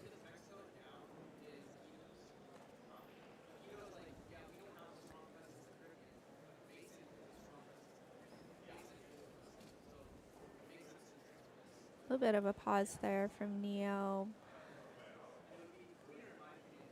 but rounds it out solidly sub 10, 980, and that will put him well in the first position as discussed. Here's Max Park. Max Park, one of the most consistent one-handed solvers in the world, if not the most consistent one-hand solver in the world. 910. 910 for his second solve. Yeah, so obviously, as we just saw, we saw 2 different methods, and we were talking earlier about Ru versus CFOP, and not to really lay into it, but something you could see, especially in the difference between Max and Neo's turning. Max is turning super quick to make these CFOP solutions work and to be a fast time at the end. Thanks to Ru's low move count, though, Neo doesn't need to turn as fast as Max. I mean, here we're going to have a slow motion replay, but it's not really slow motion, but he's still turning very, very fast. In Ru, you can turn at like half that speed, and since your move count is so much fewer than CFOP itself, you don't have to worry about high FPS to be able to get such a fast time that, you're world champion. Mm-hmm. For, again, known as a blindfolded solver, as you could tell from the blindfold on his forehead currently, and just gonna kind of phone it in on the end there of a 17.5 solve. I was going to say, fairly sure multi-blind ended not too far long ago, and I'm fairly sure that Noah competed in multi-blind. Got to imagine if that maybe has any mental toll going into a fast event, or at least a loud event, being able to manage that. Dylan Chan here, cuber from the New York region. Well, from the Mid-Atlantic region, but from New York specifically. Zach, did I hear you're from the Mid-Atlantic region? I believe so. Dylan Chan here, CFOP solver. Quite well known for his Pyraminx and Square 1 abilities, but still quite a fast solver. He still has his tripod as a Pringles can. It has been the same Pringles can for years. Just a little slip cut out for his phone. I love all the like makeshift tripods you'll see at a Rubik's Cube competition. Notably, just like sometimes a stack of cubes. But I also like didn't have the best setup for a while, and obviously I don't need to be filming myself. No one really wants to see myself. So I like to see them sometimes every so often on my Instagram story. So I film some of my solves, but yeah, it was really like a haphazard setup for a while, and then my dad like gave me just like this random magnetic one the other day. That's super cool, and I was like, shout out to Dad, thank you for hooking me up. We love it, and so yeah. I'm a go-to between either a 6x6 Yeah. or there's this one competitor, Corey Yurkovich in the Mid-Atlantic region, who left his tripod at one of my competitions, so I was using it while I'm waiting to see him again, and then finally give it back to him at a competition, and he left it in the lost and found again. Well, he forgot it at the competition. I think I gave it back to him at the last one. He should have held on to it. But that was a very don't good lose your tripods. That was a very good tripod for a while. That's the story of the life of a delegate, is just holding on to people's stuff they left at a competition. Most interesting thing I have in a lost and found, I have a key to a Tesla. I just don't know which Tesla. I don't know which Tesla, but speaking of lightning speed, Max Park here going for his third one-handed solve.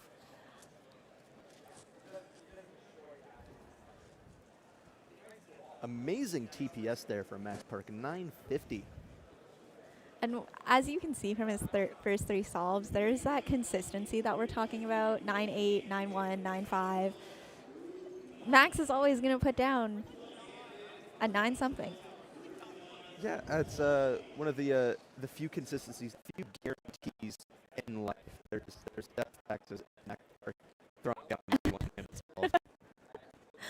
The other thing I would want to say is just a shout out to a national record that was broken in this round. I don't know if we already did on stream, but David Montenegro from Panama, who we just had on stream for an interview actually, breaking the national record average and single for Panama, 1287 average, 1092 single. So always a great thing to break a national record at a major championship. So congratulations to David. I'd also want to shout out Alejandro Salceda, who from Mexico, currently in the 5th position, the national record holder in Mexico for 3x3 one-handed. And I think Mexico's brightest star here at this competition, and any hunting for a podium for Mexico here at NAC, I think is going to be that. So shout out to Alejandro as well. Of course. Kyle Santucci here. Unsure which solve number we're on. Ending with we saw a fair mix of Rue and CFOP in there. I think it was a mixed up cross, yeah. Yeah, I was going to say, I think fixing an M2 cross, yeah, never fun. One of the largest issues, I guess, with Rue, transitioning into these stable positions people do moves, it's very hard to do any other kind of moves, and transitioning out of it and back into it is very awkward. Hence why CFOP solvers typically don't use ME algorithms, or at least sometimes choose not to, depending on the level of practice.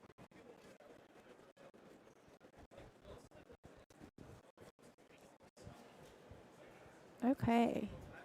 We're starting to round out this group, although I think we're still waiting on 2 solves from Max Park, so we will look for those.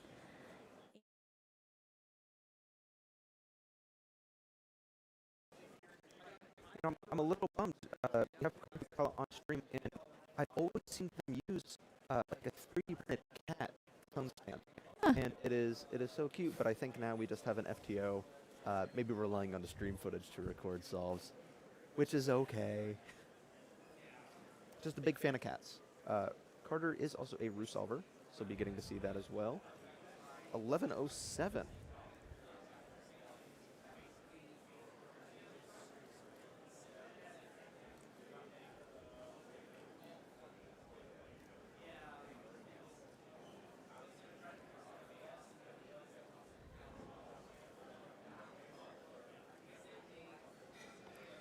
All right, here's Max Park coming up for his 4th solve, and this will most likely, if I had to guess, solidify that kind of very standard average for Max. If you had to take a guess, it would be a 9? I think so. Not going to count on it, but... As I say, yeah, very consistent solving so far, again, as expected from Max Park. This solve will lay out his best and worst possible averages. though I don't think they're going to be that far apart given the first 3 times. Getting started there, so fluid, even with the like regrips, it just looks so smooth. And there we go, 893. That locks in a surprise 9-second average for Max Park. Yes, it's going to be a guaranteed.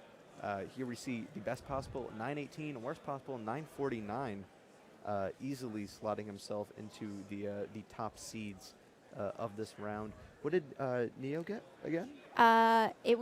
He didn't get best or worst possible, so we will probably a 953. So he is guaranteed to beat Neo. Max is. Yeah.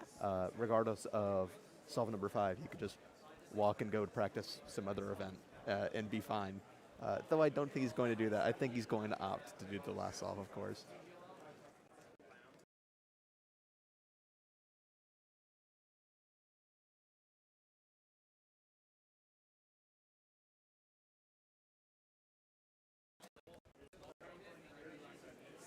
Here again with Carter Kukala, again, Rue solver.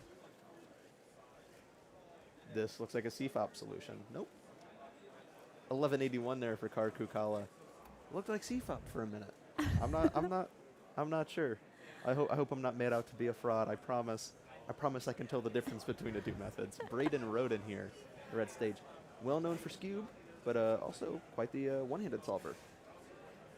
It's interesting. I mean, obviously Carter, very well known as a Scube solver, but just putting down some very solid one-hand times as well. And I feel like, I don't know, is there a crossover between Scube and one-handed? I don't think so, but back to back. Yeah, I do not think so. I don't think there's any transferable skills between Scube and one-handed. I guess recognition, is a big thing. The puzzles are so fundamentally different that I don't think any recognition really transfers over. Let's see who we're getting up next here.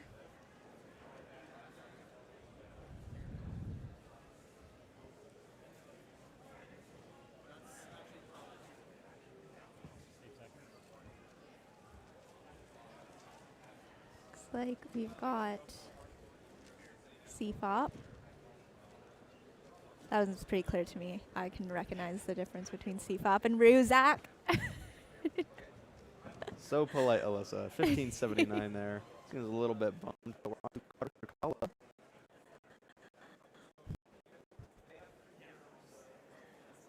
Carter, this is their 3rd solve. And PR average 945. That is really impressive, actually. Yeah, again, with Rue, you don't need to turn as fast to get fast times. Just a good solution. 920 there for Carter Kukala. Best solve so far. The average is counting at 1107 right now, so things aren't really in contention for any kind of PR, but still cool to see. Kyle Santucci did not look happy with this solve right here.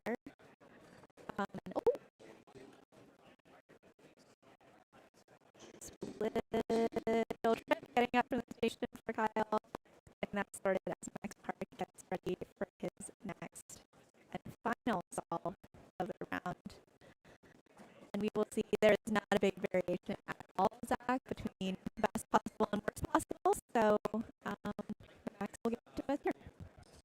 Yeah, it's not a whole lot of range. I mean, we're looking at 0.31 seconds range here.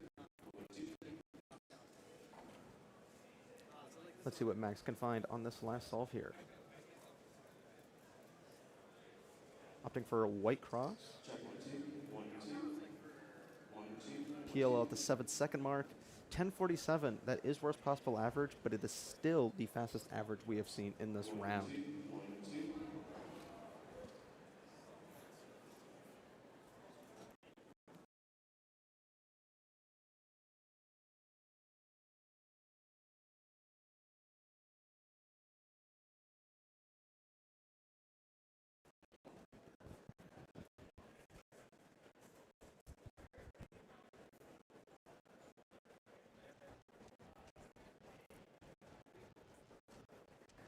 So Max Park, obviously, pretty clearly the favorite. much a favorite to win this event. I think the only person that might be sniffing at it is Luke Garrett. But we'll see what happens. This is just the first round. I don't think Luke is on yet, actually. I think we're going to see Luke in the final group. Yeah, so Luke will be in Group 9, which is coming up here very shortly. I think they may have just made an announcement for it. Though I'm not listening. I got big headphones on. It's hard to hear anything else that's going on in this venue when you've got the headset on. Carter Kukala 1272, laughing it off a little bit.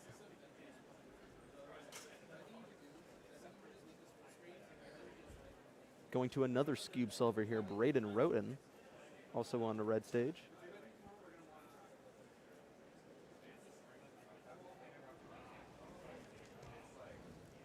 $13.53. A little bit of lockup there at the end on that final AUF there. Oh, and here we are. Third place at CubingUSA All-Stars. Parker Traeger, one of the top all-rounders that there is. Quite well known for Pyraminx. He was first seed going to World Finals for Pyraminx. But also quite the stellar one-handed solver. A steep-up solver as well. And here's Parker Traeger. We're also going to be talking to him on the stream a little later this afternoon. Yes, and well, not just a little bit here. Still got quite a while. Yeah. We'll talk to him. I think it'll be well before his Pyraminx round. Pyraminx group. Sorry.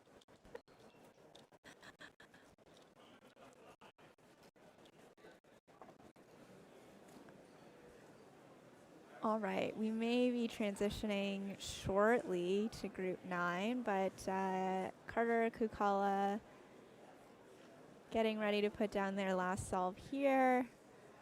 And a bit of a range between best possible and worst possible.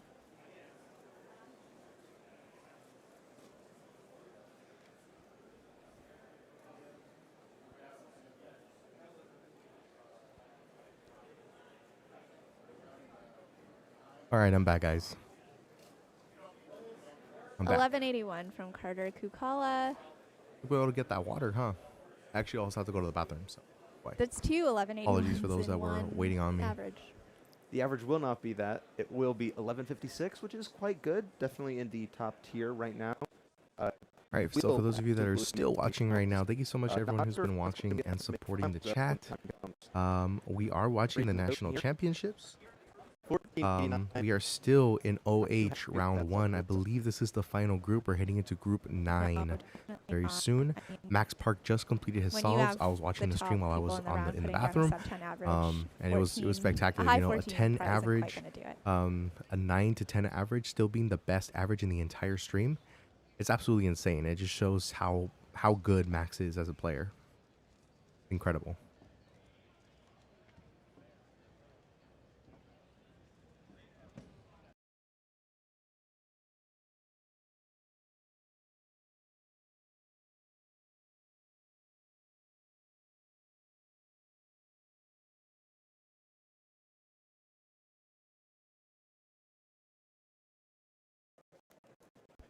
Here on a blue stage. Luke is your current And the stream is kind of lagging out on us, but I'm sure it'll come back on pretty soon. At least I hope. I hope to God. Don't tune out yet, but potentially the greatest reaction to a world record of all time. I talk all the time. This is not the reaction to the one-handed world record, but a different solve. It was like a really fast 3x3 single. Yeah, I think it's like, I can't remember. Just a really fast one. And I spoke to him about this when he was like, I lost my shoe. I remember that video. It was so funny. It's the classic Luke Garrett. The most human top-level solver. I feel like there's so many moments that like just so easily relatable too. Not that I've really ran out of my own shoes celebrating a time, but I think it's nice to know that if I do, Luke Garrett's done it too. There you go. Braden Roten wrapping up the average with a 1296 there.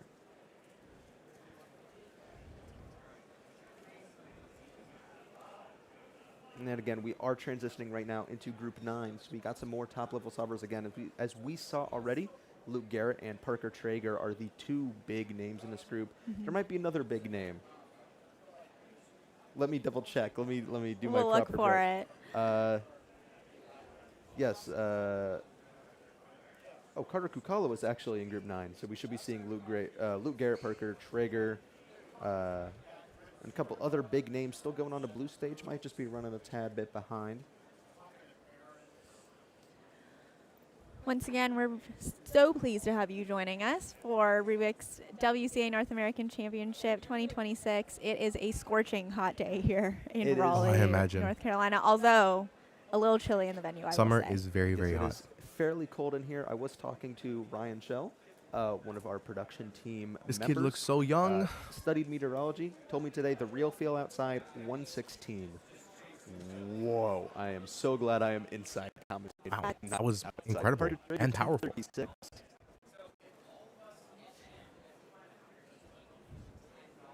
We found hundreds of ways to save space.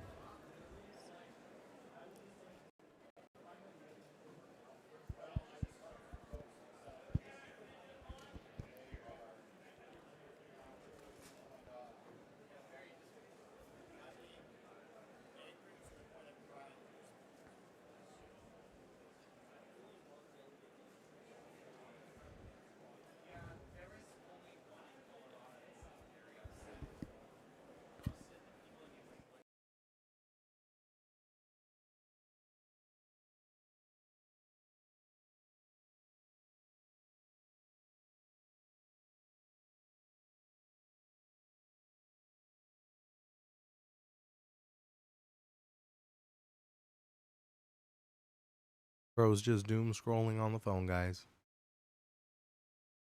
Casual doom scroll.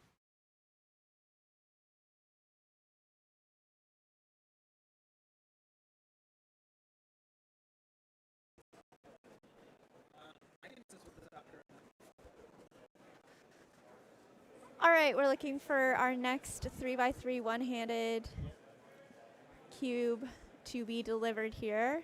Just giving some time to wait for our competitor. I have no idea who we're looking for here, Zach. I'm sure a runner is trying to find whoever. We're looking for Luke Garrett. There we go. Luke Garrett on the blue stage. Let's cut to him here. Luke already put down a 10:33. And Luke so Garrett is also really, we will really look good. to see if he can bring this average below Oh yeah, look at that 10 TPS. seconds He's and, here to win. kinda get He's into here to that win. pack Him with against Neo Max at the Flores finals. and It's gonna be good. It's gonna be very good. Dylan, Luke, and Max in the finals The will current world definitely record be holder, something to watch, got a guys. little bit of weight on your shoulders, feeling like every average. You kind of maybe have to prove that you are worthy of that record. But I mean, with Luke Garrett, we know that he is worthy of such.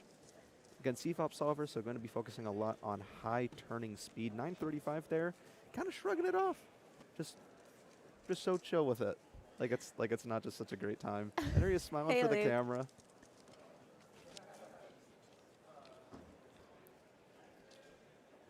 Quick double thumbs up to the crowd. And yeah, I believe we're slowing down a little bit on the rest of this round. So probably get a few gaps between solves here, but stick with us because we'll definitely want to see these last solves from Luke Garrett and see where he nets out heading into the semifinal for this event, which is tomorrow. Yes, it'll be tomorrow morning at 11:40.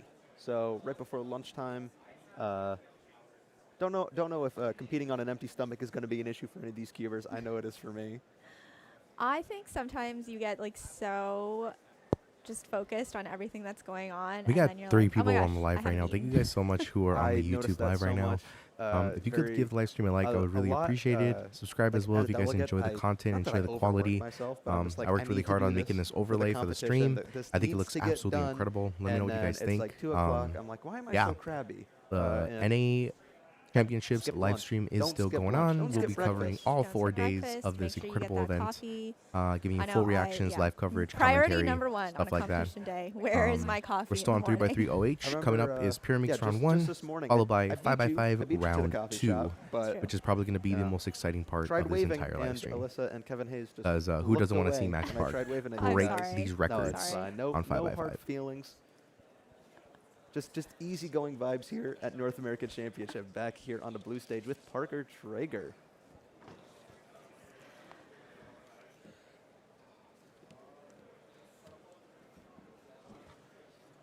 And Parker, a CFOP solver.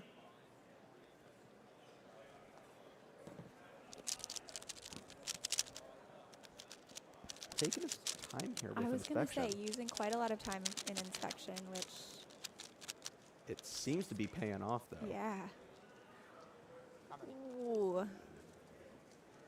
Just a few misses with that pinky, I think, there. And a 12-20 from Parker off stream as we cut to Luke Garrett. Luke is putting down his third solve here.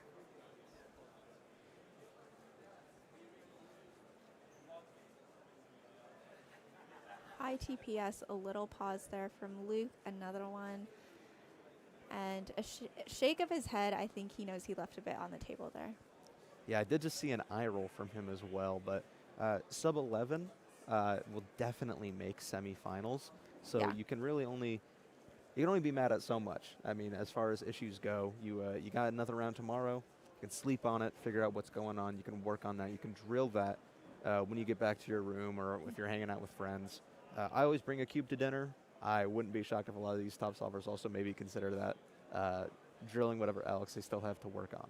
Yeah. Hey, Rebecca But they liked the still have live. to Thank you so work much, on it, so Rebecca, they for don't liking the know. live. I was going to say, I don't really know, appreciate actually, it. I was always, If I you want always to see a believed, better you know, version like, of this live the stream, you people guys who were, like, can go studying in on the hallway YouTube, before an go exam, to I was like, if Cubing you Bear. don't You guys know can it click now, on there. you're We not have a gonna much, know it. much Like, better layout. just The audio no sounds worries. better. You guys I, cannot hear the audio coming out of maybe this I'm mic. It's projecting from the 'cause I know iPhone. that I need to work on my But yeah, algorithms all we are currently day. live I have been streaming getting trashed by the rest of the Rubik's commentary Cube team North for American not having good Championships algorithms. 2026. Will I fix that?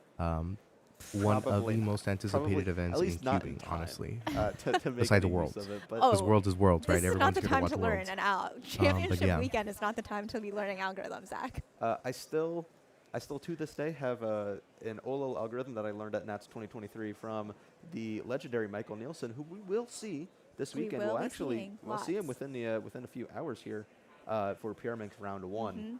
Mm-hmm. But I learned an OLO algorithm from him, used it in the same average there at that competition. I forget what time I got. It probably wasn't anything good. But it's okay to learn. Keep learning. Learning is fun. Yeah, next up we do have Pyraminx Round 1 coming up, and Pyraminx is just, I don't know, I have a soft spot for Pyraminx. It has become just like this kind of sleeper, exciting event to me. I have always been big on Pyraminx. I think, well, I've never been big on being good at it, but at least at watching it. See Shota Fukuoka here, another competitor from the Mid-Atlantic region, Alyssa. But quite the fast solver, especially in 3x3, and clearly in 3x3 one-handed, 1171 there. Very quick and No impressive. reaction. No reaction, and impressive given that his hands are still quite tiny. I was going to say, I'm not sure if it's a smaller cube. I know some manufacturers do have smaller puzzles, but that looks to be full size. Parker Traeger here, going for what I think is his third or fourth solve now.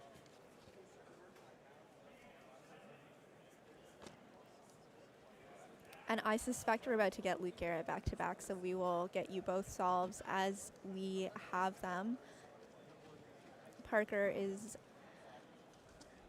again, CFOP, looking for some of that really smooth turning, hopefully.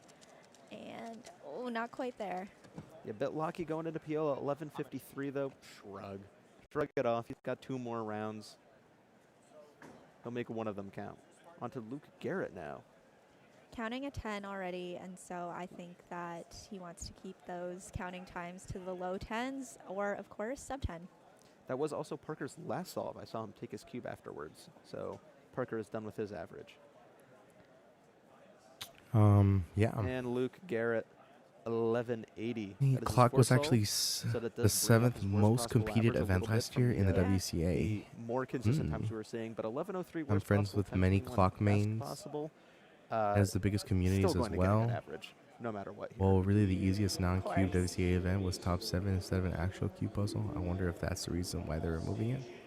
Okay, so there's just a lot of I remember one a of lot our of debate fellow right now casters from about Worlds, clock, Keaton Ellis, would always whether it say should have gotten you can't deleted or not. win the championship in round one. And so Yeah, keep clock, the keep point clock, is keep clock. just Yes, to people keep put talking down about an clock. average that gets you into the semifinals. Yeah, I think get that you warmed it being up and taken get off is something kind of that, weird. yeah, gets I you wonder how feeling good people into felt when those the later Rubik's rounds Magic where got it does taken really off. I count wonder and if where it's the you same can thing, win but the championship. I don't know. Of course, I mean, we are going to see not the semifinals for this today, but later on Luke is tonight, kind of choking. 5x5 and clock semis.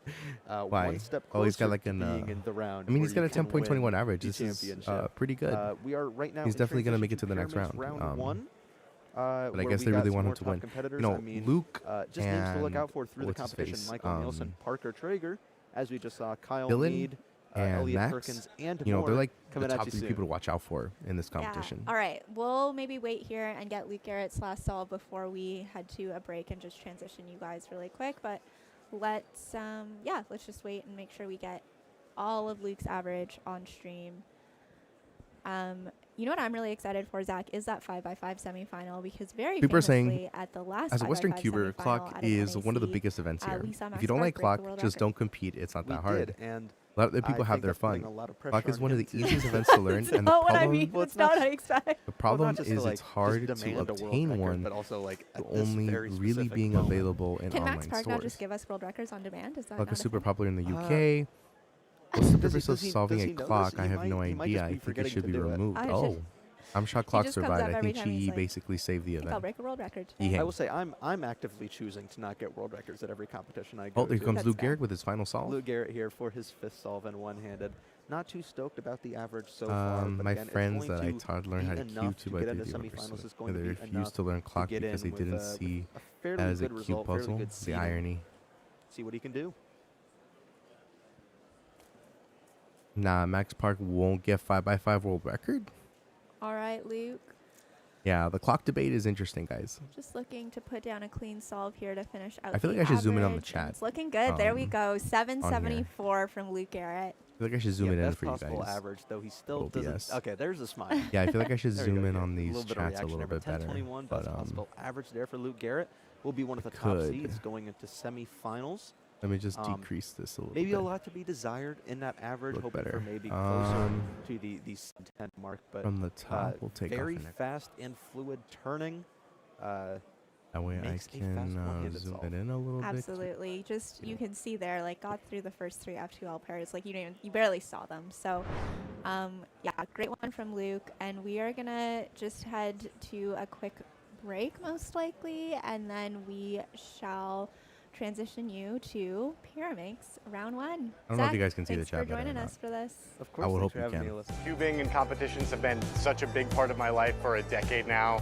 I don't know where I would be without this whole community and organization. Am I I've met seeing some of my this best ad friends again, thanks to guys? WCA competitions, and This I'll be ad that's forever gonna break thankful me. for that experience. So. I don't know where I'd be in life if it wasn't for this community and this organization. You've made me feel all Yeah, the hopefully the chat emotions in the looks world. a lot better I've laughed, to look at, I've I hope. cried, but all along the way, I've It's not had my the chat. best I'm looking times up of the my Luke's life. chat, because my chat's dry, dry AF. I don't have anybody watching, so yeah. This whole idea of Pyraminx versus clock is very interesting. People are saying that Pyraminx should be taken off and not clock. I mean, what do you guys think of that? I don't know. I think Pyraminx is a really good event to solve, but I think clock is too. I think that there's been a lot of innovations. If let's say Chi, right? They've been making a bunch of clocks lately, and PyCube Shop and the Cubicle have made their own mods to clocks. If a bunch of companies are making cubes for the event, why would they remove it, right? That just kind of leaves them out of a job with that. Yeah, I don't know, but I mean, I've always respected people that use clock. One of my oldest viewers of this channel, like when I started my old channel a while back, one of my oldest viewers, they used to they did clock, and they're one of the fastest people on clock, and kind of sucks that they're not able to compete like that anymore. So I mean, it sucks for those people that really invested into the event, right? And it just kind of goes to show, like, Cube and Square One, are they next? Pyraminx next? What's going to be the next event that they take off, right? But I think FTO is pretty cool. FTO is a cool event to add in. I'm glad that they're not just taking out events, but they're also putting in some events as well to look at. Being behind schedule is scary, not gonna lie. Okay, we're behind schedule. Good. It's 2:54 over there right now. OH should be ending in Alright, 6 minutes. I don't know if it's gonna end in 6 minutes. WCA Rubik's North American Championship.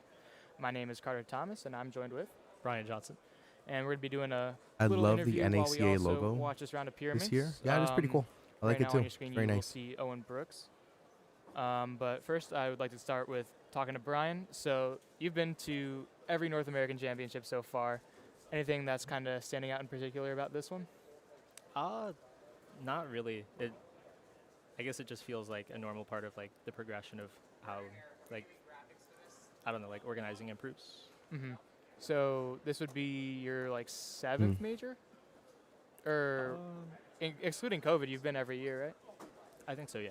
So as you kind of compete, they kind of all blend. And now you're people are saying? coming A little bit, in yeah. the chat Fair saying how enough. clock is just pretty We're also fun. not really Pretty far cool. into this one. Saw People are 143 there, that's competing. pretty They're good. having a great time. We're So having it's a kinda great hard to time make here in the judgments at chat, this point folks. as I hope well. you guys are Yeah. indulging in this incredible debate that's going down. So kind of talk to us about about clock. what you've done so far. Like as in terms of like just today? Yeah, today, like your results. Okay. What if I Yeah, write in so the I've chat? competed in Clock 5x5 and should get one-handed. banned. Debate me on my live. Pretty terrible for me. I What if I write that down? I didn't really practice too much 5x5 for this weekend, so but I'm fine with that. For one-handed, my times were not too great either. I think the record is at like 4th or 5th place in the round so far. So hopefully I can do a bit better in the final round, but it's not like terrible. Yeah, we were kind of looking at the results earlier. No one really did too great in one-handed. There were a few PRs earlier in the list. Okay, I put debate me on my live. I wonder if people will come. Oh, we got Pyraminx starting up. Awesome. Like Go ahead and change this layout. We can change our layout finally, guys. Maybe that's just like a product of I love people updating the competing layout. more. But OH in particular, no one really did too well there. So we're currently watching Pyraminx. Do you have anyone in particular who you think Pyraminx. might be a sleeper pick, or do you have like a favorite who you think will win? We're on OH Pyraminx round 1. I have no like clue on who's gonna win. I guess 2 kind of sleeper picks. One's Micah David Tice. I think this is his first major. Oh, we got Pyraminx and round he consistently 1. pulls out, like, Coming up right sub-twos, here, even if it's, like, 1.54 seconds. Yeah, you know these clock rounds are fast. I then, don't imagine this will be I think he's in the this will top be a eight. slow Seems event like to he go improved through because everyone is just so fast on this event. I don't really know much Look at that, about 2.04. his style, but I just see his time to get better. I can't compete with these guys, Yeah, guys. we saw, I can't compete. Michael win Grand They're Championship just in an at least like insanely, 1.7 insanely average. fast. Yeah, I think so. Yeah, and from my understanding, he doesn't get the chance to compete and then has to figure out his own travel. So yeah, since he's got to figure it out for this, maybe there's some magic that can be made. Pyraminx, we do, I believe, have 9 or 10 groups, so You soul solve. all of our top solvers are kind 3 of spread seconds. across the groups.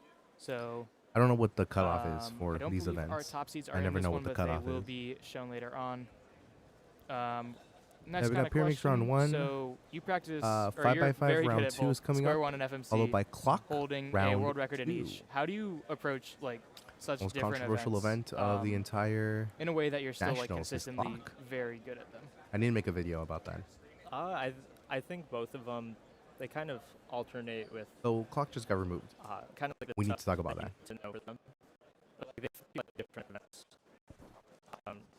Square One is a lot of turning based, like algorithm call stuff. I quite enjoy like optimizing algorithms.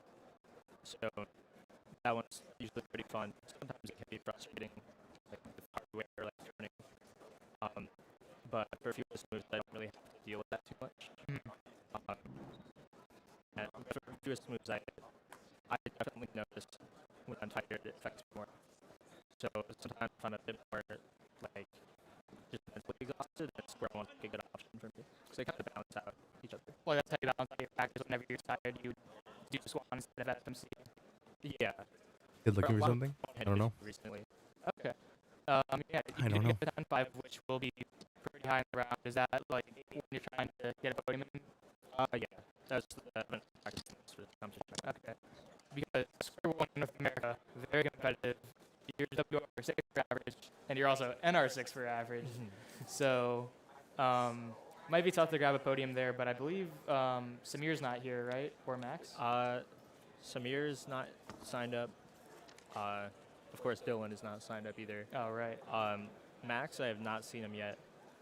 But Square One and 3x3 are both. I think those are the two main events he does now. Okay. And they haven't happened yet, so he might just be like skipping today. Yeah, we also saw Leyland get a 1.12 Pyraminx single, and he's counting a 1.4. That's a very good start for him. I can look what his PR is. 176, so he is well on pace for that. Keon got a 2.1 on that third scramble, so Let's check out more comments there on might the also YouTube be channel. something there if Leyland can find it. At this point, I'm guessing they look using frames. Looks like that second scramble was That's very solid good. Pyraminx. I think I saw a 1.4 on it. 1.112. But This yeah. is PR. Len I P. think that One of the for you in people who particular, is 3x3 probably is going to also be really very good. undersold. Because when people are predicting podiums and stuff, they say Luke Garrett, Luke Reiser, Dylan, Max. Okay, but the obviously, amount of people that are Maddie. complaining But about the you're stream is funny. NR4, They're I comparing believe, it to Worlds. And you're like Someone's kind of saying not how talked about in the same breath, and the I think that's stream disrespectful. wasn't laggy in honestly. Worlds, but it is do you now. think there's like a reason where it gets oversold a little? You know, I mean, holy maybe lag, but not my slightly. stream though. I'm not I'm kind of- lagging. I will not Or lag. just like a wild card. Make sure of that. Okay. Okay, we got somebody coming Yeah, up, obviously, or practice is it looks very like I'm- they're doing I'm sure Pyraminx. I've No, not picked up. Pyraminx. Yeah, Pyraminx. Uh, Pyra. How about those tips? Honestly, if the tips are lined up, you got a good solve. If they're not lined up, you got a bad solve. That's how I look at it. Somebody who's an expert in Pyraminx can correct me, but I think that's how it works. Oh, Like not really what you would expect from someone with 5 to have. Right. Do you think that's more of a product of not practicing it because you're better at other events? That might be, yeah. Because I feel like a lot of my force averages is just like inconsistency stuff. Right. But I also, like 5-2 feels not very touchable for me right now. Mhm. So I don't have too much motivation to like practice 3x3. Right. We also just saw Leyland get 1.9. So, assuming he gets another time in that range, he's pretty on track for PR. All right. I was not really familiar with this game. I kind of wonder if he's maybe. I like how I keep typing in the I chat. haven't taken he's probably I'm not entirely sure. If anybody wants to, I mean, this PR is you know, come see me do a watch party, come join my live. I look like I sound like a bot, honestly. But You know, we're trying to get out yeah, there. he's You know, not we're someone trying I to keep my eye on. get our views up. He is So seeded 20th. So, my God, is that borderline hard to finals, have but audio issues having like a this? 1.4, that is quite the story here. Obviously, leading the pack here, we have Michael and Parker. The lag is for bad for me too. Yeah, here. I think the lag is bad for Able everybody. to perform averages, It's not the but internet connection, I promise you, not that because many people can count my 1.4 stream back itself consistently. has great Maybe connection, just so I a know it's chance not bad. there. Maybe there's something that could happen later in the competition. Owen seems pretty happy with that. I believe he got a 2.3 earlier. I'm not sure what his PR is. He has 231, so it's probably right around there. Easily should make the next round, though.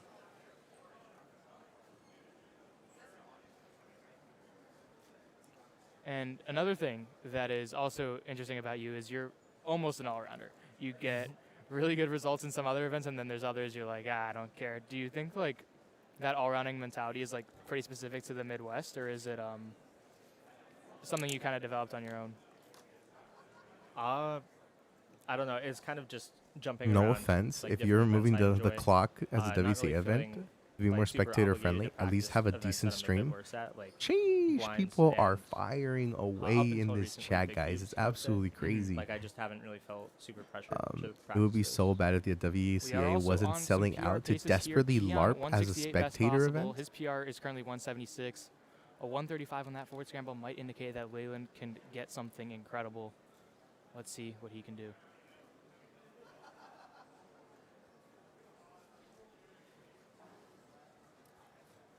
He was obviously plus a little two? nervous. A 2.31 plus 2.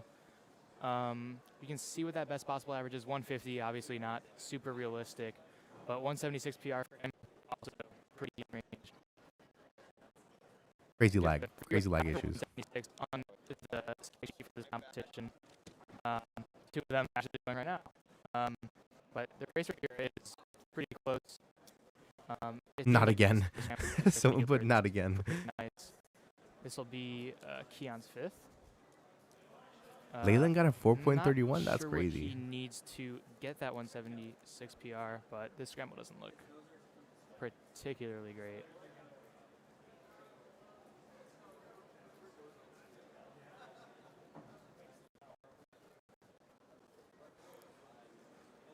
Solution might have been there, but the turning was not. He will get his worst possible 201 average. Still won with a well enough to 201 make it to the next average. round.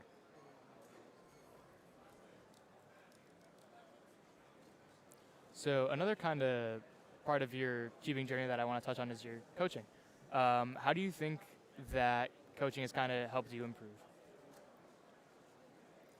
I'm not sure if I've really improved much since like starting coaching. I think for 3x3 it makes me think a little bit more about like I guess how I got to my level, but like not really much to like improve my solves specifically. Like your experience with diagnosing Is of this coaching problems, worth has it it really for cubing? helped you with your own? Or do you need to find your own path? Do you mostly coach like slower solvers? Like Kind of weird. I don't know. above, I mean, how like would you 10, feel 12 if seconds? you were at a Yeah, competition especially, like, and someone's faster than you and they say, "Oh Okay, yeah, gotcha. I bought a cubing course. I bought a coaching 1/6 there on session that with Yi last Hang solve. Wang, and now I'm averaging 50 seconds more like, faster than I've ever done If before." all of these solvers got those in one Whereas average, somebody it'd be a naturally very, gets faster through solving and grinding. very good average. Do but you view that no as one was really able to put all the pieces together. Maybe they sort of still cheating? Do you pull view that something as out like here. pay to win, or But yeah, this Pyraminx you group, still need I to put in the believe, work is even after wrapping up. coaching We to should get have better? one more solve from Leland. You know. I also do kind of want to touch on preparing for a major championship like this one. Is there anything you do differently? I think I usually do this just in normal practice, but Remember, guys, after this, we got something I 5x5 do round is 2, kind of, followed by clock round 2. That's what we got on the schedule kind of so like far. block out my You guys can see on the averages top and- left. or It will like be solves at updated home, every like single in time groups of 5. we switch over to different events. And you can also keep updated with the link down in the description below with the live rankings, live standings, and what's going on at the WCA at the current moment. If you guys are enjoying the stream, be sure to go ahead and give it a like. Make sure to hit the subscribe button. Leave a comment down below. Very lonely in this world. That's why I'm reading off of the actual live stream comments instead of my own. But you know, we're trying to make it work, right? We're trying to be as entertaining as we can possibly be because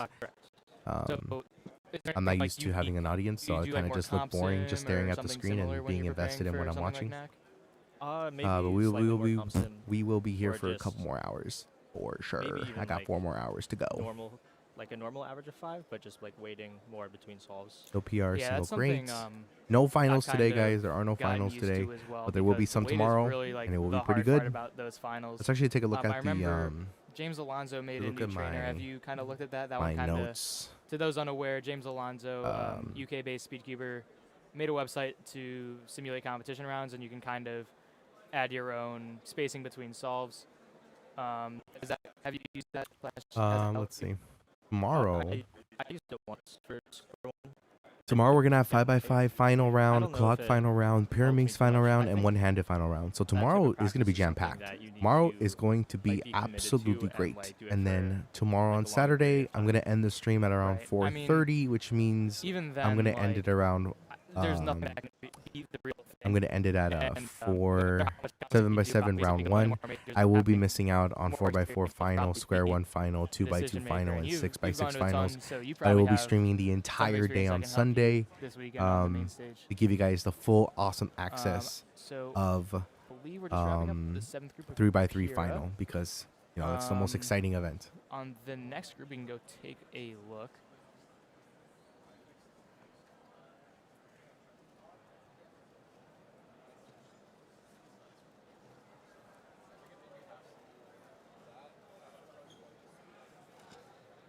See a 183 on that last solve. Ooh, there. 1.81. Looks very pleased with that. Very nice. Very nice solve. I'm proud. Proud.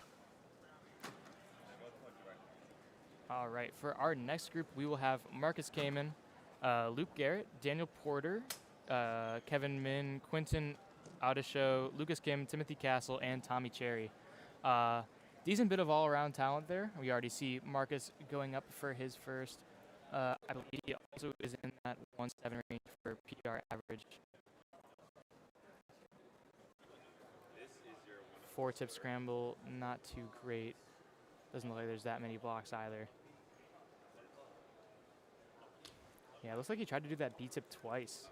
225, not horrible given the circumstances, though.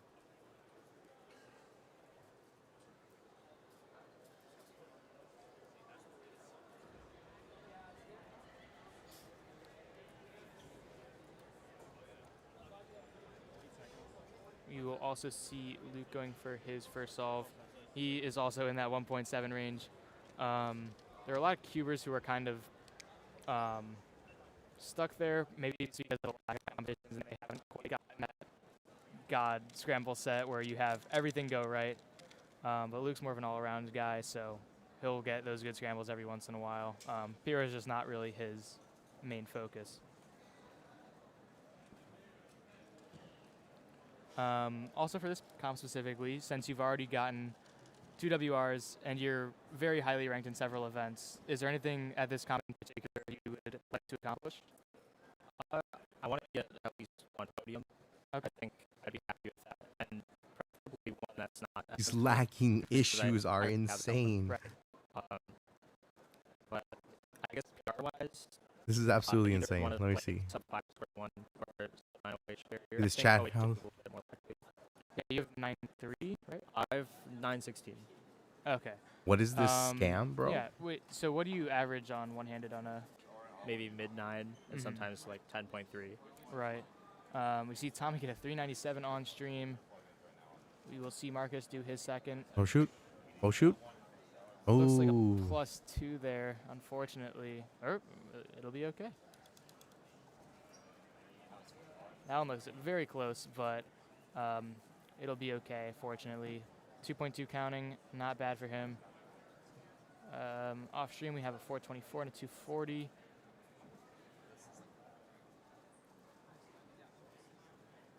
And yeah, so we're gonna see. I put. This new set Let's of rant scrambles. about the stream on my live. So far, nothing looks. Maybe too people want to crazy, rant especially compared to about the. how the last about the groups, stream. Were. What do you think? I have seen a lot of all-rounding across the Midwest. Do you think that's something just because it's kind of like a chain effect where one person's really good at it? So Okay, somebody somebody replied to me. Somebody said LMAO. Something in my about comment. the community Let's rant that about the kinda stream draws on my people live. to do that. I should have put let's rant about the stream on my live and then put which doesn't lag BTW. Like I feel like in like some different countries, like I'm thinking of China specifically, they seem to be really focused on like one event or maybe like a couple. But in the Midwest, I don't think we really have that too much. Like people do main events, but like pretty much everyone has like kind of like a backup main event. Luke just got a 0.85 +2. We also saw 1.14 on stream. 0.85 is normally his. 1.14, that's I think very his good. normal PR, right? His PR is 0.80. 0.80. Okay. But yeah, Luke Garrett this got a will be +2? good scramble, so we will be seeing a good solve here. We can get a replay going up here. So I would have to guess this is the third scramble because Marcus got a 2 on his second. Unless wow. Marcus just didn't see the solution. Would have been a 0.85. Yeah, +2 in Pyraminx is probably the worst. The worst thing you could possibly get. Like the worst of the worst. I would have thought Marcus was he's going for his third now. 144 +2 on there as well. A lot of penalties. And yeah, You do not want to lag behind for this, folks. which is an unfortunate blunder. Everybody's +2ing this. It seems to handle that pretty well. I can't believe this lag. Yeah, I feel like a lot of people would react to like quite a bit more than that. Yeah. Well, I mean, his Pyraminx was very good. I remember at that one comp in Elgin, Illinois, there our single of 1.3, and Luke was very upset that he couldn't capitalize on that scramble. And then like a week later,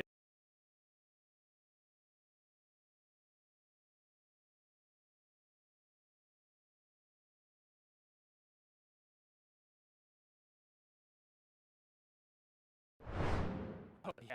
And I think the best time he got it was like 0.56 or something. Yeah. Like something definitely like sub WR. Mm-hmm. Yeah, so it is really interesting, and he has received this golf chip. But someone who's not like that peer specific can still very easily get WR is kind of an interesting sign. Luke has been pretty close. Like he's gotten several sub one singles, like more than even most Pyraminx like mains, which is very interesting. Do you kind of have an event like that where you tend to get a lot of good singles? I can't really say I do. I guess recently it's FMC. Mhm. Like I've been getting a lot of like 18s and 19s. Like I don't really get that many at home. Right. But something about competition scrambles, I guess. Yeah, at FMC World you started with 18, right? Or no, Or I is started it- with 2 19s. That's right. Okay, I and then believe that last like, scramble. Like 15 other people did as well. Right. Which is really silly. Because you average 21, 22 at home, right? Yeah, I would say probably like sub 22. Okay. Yeah, I mean, it is ultimately, for FMC at least, like, it is pretty scramble dependent because you see someone like Wong Chung Wen, who I believe is hovering around that 20 to 21 point. Yeah, that sounds about right. At home. But he has not been able to quite get a 19 flat mean or somewhere in that range where you would kind of expect it given his average. Do you think it's kind of like a nerve control thing, or is it just kind of luck of the draw? Probably a little bit more of a luck of the draw. Mhm. Like, I don't know if I've really heard of him getting like a findable like 19 flat. He's maybe gotten like 1 or something. Okay. We will also see Marcus Kamen getting an extra here. I believe that was for his 4th solve where he required 1. Tommy is counting a 397, which is not great for him. I'm pretty sure he has a sub 3 average, so not great. We will be waiting to see our next group of solvers.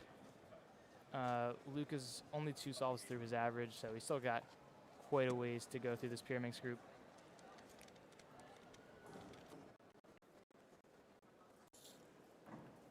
Also, I was coming gonna up for an go, interview on but I had to stream teach my after sister his how to 28.5 solve her plus cube, 2 will but she be didn't Luke want to Garrett. go. But she didn't want to. Oh. He also is also from the Midwest and is an all-rounder, one of the best in the world. Recently got his, I believe his solo single title taken away by Ryan.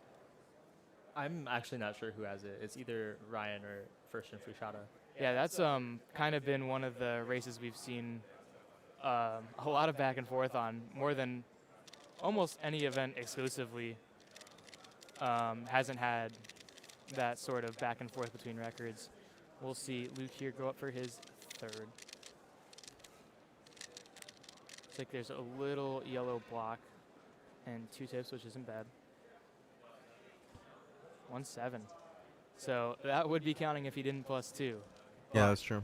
That's not what happened, unfortunately. Guy for should Luke. not have plus 2, So but did. 229 will be counting for him instead. It did, boy. Still well within range to make the next round and probably be a good average to make finals if he got that in the next round. This will be Marcus doing, I believe, the E1 scramble. He's done 3 solves so far, counting Got a this. 2.1. Gotta This have is this a in the no-tip bag. scramble with a pretty easy red V from what I can see. Maybe he can get a good time here. Ooh. Pretty big rotation and lockup, but a 1.9, that's pretty good. Believe sub 2 BPA is possible. Yeah, 197. Definitely not bad for him. That extra scramble was very high quality. So yeah, good for him. 213 worst, perfectly acceptable given first round. Tommy also DNF to solve off stream, 3.81. See a replay of Luke's 1.7.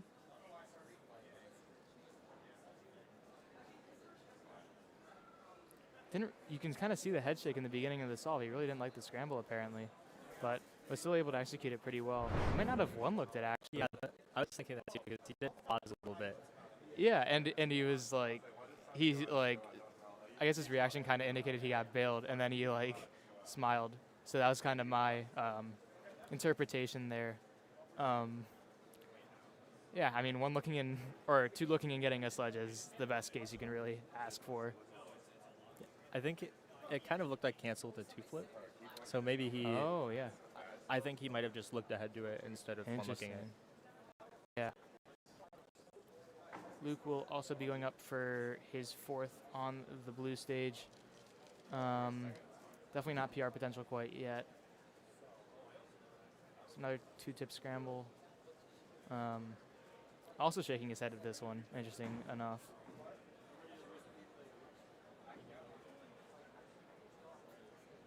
Oh, shoot. No way. This head shake was for real, though. Gets a 3.7. Counting is 2.8. A little disappointed. Not great for Luke Garrett. I be too. 296, worst possible. Should still be well within range. And 229, best possible. Look at this whole tripod on this man's desk. That's crazy. That you're excited to watch throughout the weekend? I mean, I would too. I'm a quality kind of guy. I don't really have one specifically. I think, I feel like every event has like something to watch. Mm-hmm. Like at least like some competition, even if it's not for like. This looks like a who good wins, scramble. But like the podiums are right, fairly competitive, I would say. Yeah, even something like 7x7 where Tommy might have just +2 again, but it looks fine. But another 3 counting. But something like 7x7 where you have Max who's just going to win like automatically. That 3rd place is still way up for grabs, even though that first spot is pretty much locked in. So I feel like it's that way for a lot of the non-sprints. Yeah. Maybe except for... when is 3x3? I think it's tomorrow. Maybe some of the big blinds, but I guess we already saw a shake up there. 3x3 is 3x3 round every 1. event here has something to watch, and that's kind of the beauty of these No, major 3x3 round 1 is barely on Saturday. I think the only one that comes to mind is Megaminx. I feel like there's not more than like 4 or 5 people that I could see podiuming. Yeah, that one is very top heavy. You have Alexi, Zeke, Nick Nang, and who's the 4th? I'm yawning. I should know this. I think Lucas. Sorry? I think Lucas Kuchat. Oh, yes, that's right. He is also potential to podium. I believe they all have sub 30. They could all pretty reasonably win or get 3rd. I believe Alexi is leading the odds. I believe he has a 70% chance of podium. Last I checked the odds website. We saw Mark's at 1.825 average, pretty good. So Luke is last.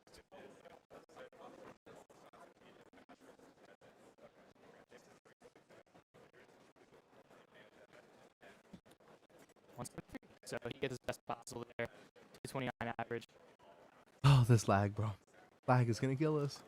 It's going to kill me, actually. I mean, even without that +2, would have been marginally sub 2, so not much lost there. Oh, no. What is up, Fixed Danny? Welcome to live. Thank you so much for coming on to the TikTok live. 203 there to end the Actually, our average. live looks way better on quality solve YouTube. So if you go on considering the times YouTube, we've click seen. CubingUSA and click on the live, you're going to see a much better Not sure what the 0.85 +2 live stream. We got the whole setup. We're solution watching length the was, Rubik's but, Cube we definitely saw some Nationals fireworks live. in that You round guys with can that. check that out. And now we will be What's up transitioning to Kachan Kachan __ I'd like to thank Bakugo? Brian Johnson for coming on and doing welcome an interview, to and the we'll TikTok live. catch you guys in a few minutes. I see you guys Yeah, liking. thanks for Thank you guys having so me. much for giving Of those course. likes. All right, we are all good. Thank you, Brian.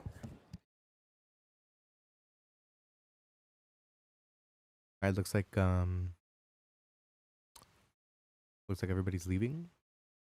Does it seem lagging, or are we going somewhere?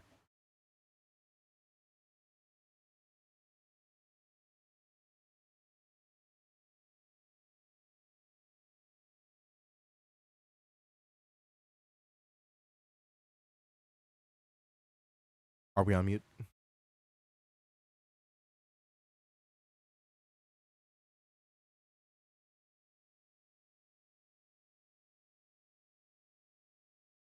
I do my research.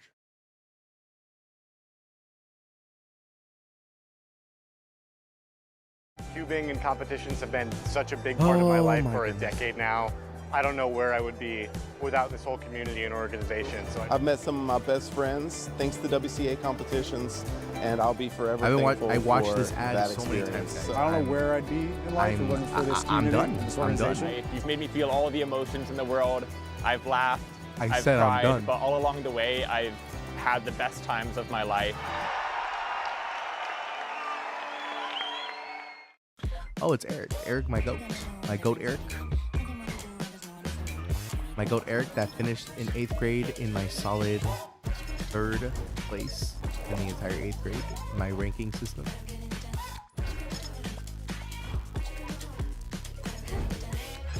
Oh my god, somebody made it onto the live chat. Play again. Let's go. Somebody quite literally made it into the live chat, folks. Let's give it a round of applause.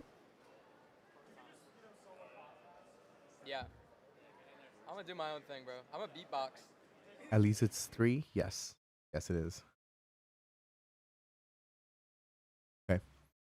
So we're coming back now. We're finishing off with Pyraminx, I think. I don't know. I honestly don't know, guys.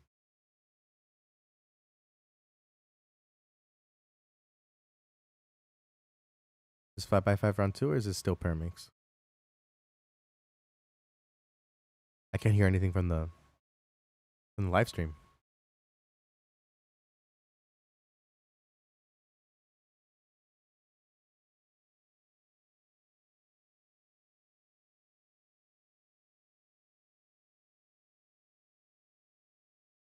Oh, we're still on Pyraminx? Yeah, we're still on Pyraminx, guys. Yeah, we're still on Pyraminx.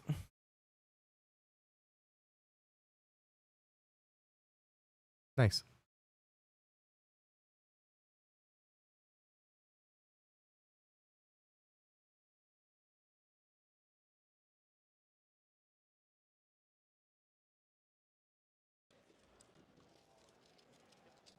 Ah, Steven.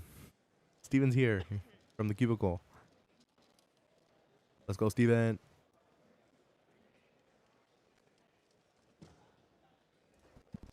All right, we are back here in Raleigh, North Carolina at our Rubik's WCA North American Championship. We're just starting off Pyraminx Group 3. What is this lag? Luke Garrett. Yeah, so we just saw quite an exciting round of Pyraminx on your behalf. 0.85 plus 2. Walk us through that solve. You know, I just went for it. And, you know, it's this sort of thing. It's like, you know, it's just Bro sort came of back in the instinct stream, sort of started thing. lagging again. Okay, I'm gonna shut Oh up. my But, god. so yeah, I saw the scramble. It was very easy. So I was like, the first thing I saw, oh, yes. So I saw basically We got you Luke just Garrick on do here. this V, and then it just gives you a 3-move insert, and it solves the rest of the body, and it also cancels many moves into it. I think Max Park So I will was just beat like, Luke in the okay, finals. I think it's possible. Very and then just possible. like that. So it's like a 5-move body, 2 tips.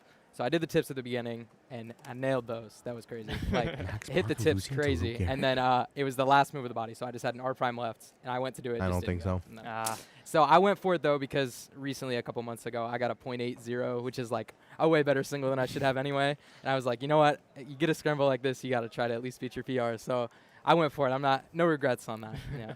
You've had a very good streak of good Pyraminx scrambles recently. You've had 3, 6, or 7 movers in the last 3 months? I've had, you know, I generate some good scrambles in my groups.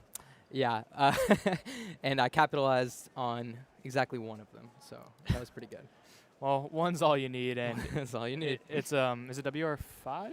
I think 6th in the world. Okay, gotcha.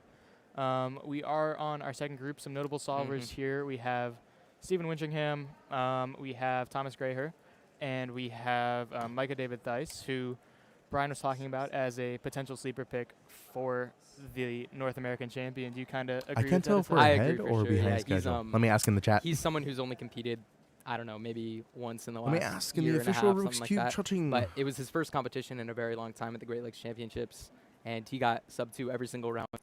And was pretty upset with every average he got. And I think he got 1.8 was slamming the table. I mean, it seems to be a bit of an emotional competitor, but he is very consistent and very fast. Yeah. So already at worst counting a 1.8, like he was. I mean, it's and his turning is just pretty ridiculous. Like, you'll see some pretty nasty lockups from pretty much every Pyraminx solver up there, and like every time I've watched one of his solves, it's been pretty flawless. So. Is anybody Yeah, hearing I mean, this lag right looks now? like It's absolutely a insane. few people are getting like bad times on the second scramble. Oh, and mister, I looking got for on something YouTube. better. Oh my not god. too sure what was there. I didn't see Shout out to anything. Eric Martinez for becoming Yeah. onto the live. Not sure either. It just looked like a pretty standard. Yeah. Thanks so much, guys, for coming onto the live. Be sure to go ahead and give it a like. Nothing, We can nothing get too crazy ourselves looked like. more awesome So you were views. from Indiana, and you Yes. drove to this competition, right? Yeah, my family and I all drove. I can My actually dad start drove earning us, some but, money, so I can it was actually about a 10-hour afford my drive. laundry. We stopped halfway in West Virginia. No, stayed I'm there not for kidding. I 2 days, and can then afford my laundry. drove the rest of Kidding the about way that. on out Wednesday. So. This is also Don't- your don't quote me first on that. competition in North Carolina, right? How has the North Carolina experience Yo, is been? anybody hearing this lag right now? Pretty It's not cool. me. I've been It's the to, stream. It's not me. A lot of competitions like this around here, so it's pretty similar, you know. And I know the people in this community a bit. So not too crazy. And obviously, at the big competitions, you kind of get a similar feel inside the venue anyway. So it's like you don't Are we dead really feel like you're in North Carolina. You just feel like you're at a big competition. Yeah. Let's talk about the 1-6 there. That's Thomas, right? Yeah. Yeah, so he's going to 2.4, very high variance there. 2.4, 4.9, 1.6. That would go a number of ways. Let's see Elijah on the blue stage who will be starting. Micah with a 1.3, also upset. Counting 1.5 already. That's pretty great. And with the 1.8 as well, like well on pace for Yeah, PR. he's well on pace for at least sub 2, you know. So. Elijah 2.1 off stream. Mm-hmm. Looks okay. I think that was his third solve. But yeah, so far we've seen a lot of pretty good Pyraminx solving. Yeah, for sure. Leyland started with 1.411. I want to say like 1.9 or something. Yeah. I think I saw somebody showed me his. And pace. then those last two, he like had 2 penalties. But did you see anything on those last two? That saw. could've been? No, was he in my group? Yeah. Oh. Or was he? Oh no, he was group 1. You're right. Yeah, I was gonna say I didn't think he was in my group. Yeah, because someone showed me like before I went. Oh, okay. Yeah. So. See a 5.4 on stream. Definitely not gonna be too happy with that. Mm-hmm. 2.6 off stream. I believe that is gonna be. I should know her. But I do kind of want to ask, like, what else have you done besides Pyraminx today, and how has that gone for you? So I've done 5x5 block, one-handed improvements. 5x5 is alright. I was pretty bad, but it's like I'm just trying to make finals, I guess. So it was bad, but I would make finals with that average. Right. Clock, I don't really know what I'm doing anymore, but I made the next rounds and just gonna try to make finals, I guess. But you know, most likely gonna DNF average there. We and got to then lock in. We got to lock in. one-handed was okay. I don't know. My group was like an hour late. So I was kind of just sitting there, just warming up for like an hour, and I feel like I kind of got in my head a bit. But I still did fine. I got like 3rd in the round with a pretty bad average. So, you know, I'm hopeful for the next rounds. Yeah, I thought OH went really bad for a lot of people. Yeah, which is kind it of seemed like surprising. everybody was kind of struggling. It is cold in the venue, and I think OH is a really turning dependent event. So if it's cold, you know, a lot of people will do bad. But you know, I had a couple moments of brilliance in there, so we'll see if I can capitalize on that. And then Pyraminx just went. If I hadn't +2'd, I would have gotten sub 2. So I'll take that. And it was still like 2.2, which is, you know, good enough probably to make finals. So like. I think Micah might have just PR averaged 1.6, 1.5, 1.8 counting. It looks like he might have. Yeah, that should be 175 is his PR. That should be about low 1.7, I think. Yeah, like and that's guaranteed. That's worst possible too. So we could see some. And he looks very upset with it. He looks disgusted if we get pan to his reaction. But interesting. Yeah, his turning. He did have like a pretty decent lockup there. Yeah. Okay, I didn't see that one, but I mean, he's definitely someone to look out for. Yeah, I would not be surprised if he got a podium in Pyraminx or even a win. Yeah, Steven with a 211 off stream. Not too bad for him. I believe he averages in that low 2 range. Something like that, yeah. He's also a often competitor, so he does get the chance to get some good scramble sets. Yeah, for sure. I also kind of wanted to ask, like, I kind of talked about this with Brian before, but do you think there's anything like particular about the Great Lakes region that makes people all-rounders instead of specialists? I don't know. Yeah, it's weird because it's like I don't think we particularly hold all the events that much. Like we usually just do like random competitions with like sprint events, which is like what most regions do. Is you'll have 3x3, 2x2 Pyraminx, stuff like that all the time, and that's kind of what we do as well. But I don't know. We do have a really nice community here, and very encouraging of all the events and people who specialize in a lot of events in the community, I guess. So when you go to a competition, you can find somebody who's really good at pretty much any event and just ask them questions. And if you're interested, it's not too hard to improve that way. And people, we're kind of pretty tight-knit online as well. So if you have any questions with somebody who's really good at some event, you can find somebody in the Great Lakes region who is, and then try to improve. Yeah, and I mean, we have both you and Zeke who are top 10 in the world in SOAR. Yes. And we also have Brian who's like incredibly all-rounded, but doesn't do the blind. So like really in general, very well-rounded. You will see Micah. Yeah. Interesting. It's lag, bro. Yeah, I don't know what he's doing to study there. Definitely getting good. This lag needs to be studied. Wow. That was really well executed. 1.5 average. Yeah. So that's what? 153, 159, 116. I think that's 157.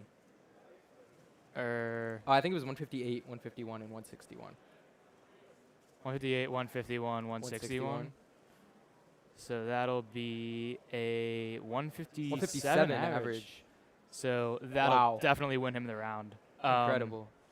Yeah, no one got sub 2 quite yet. You never know.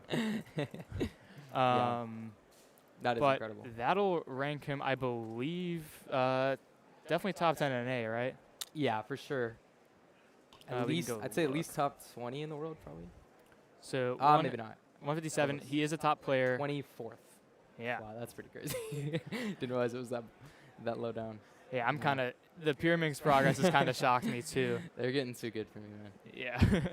I mean, you have 1.7, right? 173. I think I'm like just outside of top 50 now. But we'll see. Got that on the infamous World Championship semifinals. Oh, right. Yeah, I think a few people still have their PRs there. Yep, that's a classic one. No one also did terribly well on those scrambles, which is kind of remarkable. Like 157 on what seemingly is mediocre. Like everyone else is doing pretty normal times, it seems. Right. Thomas had a pretty nice average wrapped up there, 2.1, with a pretty bad start. So seems like there might have been something on those, but nobody is really getting near where Micah's times were. Like he's well sub 2, like, and everybody else is kind of getting close to 2 or barely under 2. So it really is a testament to his turning, I think, because he really just turns faster than anybody else in this group. Yeah, for sure. I'm also kind of wondering for NAC and majors in particular, do you kind of shift away from all-rounding and like instead focusing on your main events, or do you still practice how you would for like a normal comp? It's pretty similar, I'd say. I won't do like my really bad events. Like I used to practice like blinds and like 4 blind and 5 blind and stuff sometimes, and that hasn't been touched in a while. But yeah, I'll just make like my main 4 I'm kind of looking at are like 3x3, OH, 2x2, and 4x4. Okay. So those are the ones I think I have like a chance at a podium in. Right. So I've kind of just been practicing a lot of those. But then I'll throw in maybe like some big cubes just because like I enjoy them. Right. And I want to make like the finals and have a decent, maybe get like a PR or something would be cool. But not that I think I'm at a podium in any of those. But I just like to perform well in my events that I enjoy. So that's kind of what I try to practice. Yeah. I was kind of gonna ask, like, have you been shifting towards big cubes recently? Kinda, but like I'm not really sure. I just like to have fun with it. Right. I think if I really were to make a shift, I would finally like switch to Yao on 6 and 7 and just like grind really, really hard. Because last year I had a bit of an arc where I was just grinding a bunch of 6 and 7. It's been a lot less recently. Yeah. But I'm still doing pretty good. You're like, if you make 7 finals, you'll be probably one of the people who use Redux. Yeah, one of the few. Right there. Kevin is Kevin's very excited about my Redux mention. So yeah, we'll be holding it down for the Redux. And you have Redux community. 201 mean with that? Yeah, 201. So I think I'm like 40 something in the world, which is pretty good for me. Yeah. Probably one of the few left. The numbers might keep decaying if you ever decide to switch. Yeah, we'll see. We'll see. We'll see. Stephen do his last 210 BPA. Ooh. Yeah, not great there, 306. So that'll be his worst possible. He gets a 2.48 average. 248 average. Still not horrible. We'll definitely make the next round. Yeah, well within what he really needed. We will be going into our next group, I believe. That'll be Group 4 of this competition.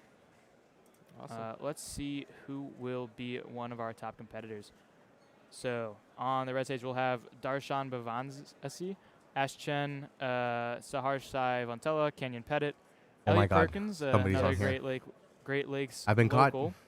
Andres Rodriguez, Theo Lee, and John Wenger II. Not too familiar with a ton of these competitors. Do you have anything in particular? Yeah, so Elliot Perkins, I think, is a pretty underrated Pyraminx solver. He's improved very quickly, very fast, and obviously I know him because he's from Indiana. He recently moved to New York for college, so I don't see him as much, but he's a very promising competitor. I don't know, they have a lot of potential to get like a really good average. They just haven't, they're both around 1.6 PR average. I think they have potential to get even further down, and they're definitely both Pyraminx mains. So I'm excited to see how they do. They'll definitely have been preparing a lot for this. Do either of them have much major experience? Do you know? I don't think so. Darshan, they both went to Worlds last year, but they're both fairly newer competitors. Like Elliot competed pre-COVID, but he didn't really get back into it until like 2023, 2024.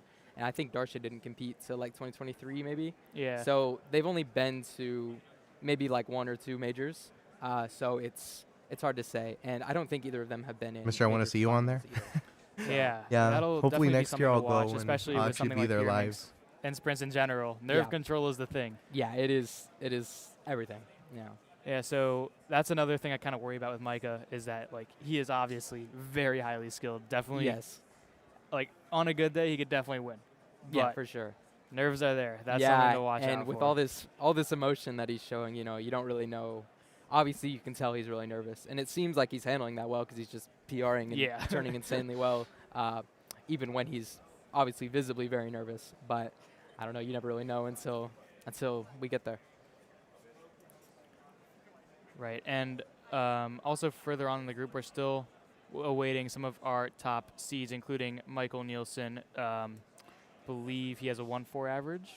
I think so, or 1.4. I think so. Yeah. And then low 1.4. I'm trying to remember. Parker, or no, not Parker didn't win All Stars. I'm trying to remember who won PR All Stars. That was, I think it was Michael. Did he? Yeah. And I then think Michael, and then David Andron Silva. That's right. And Clem Tucker. Those are the top 3.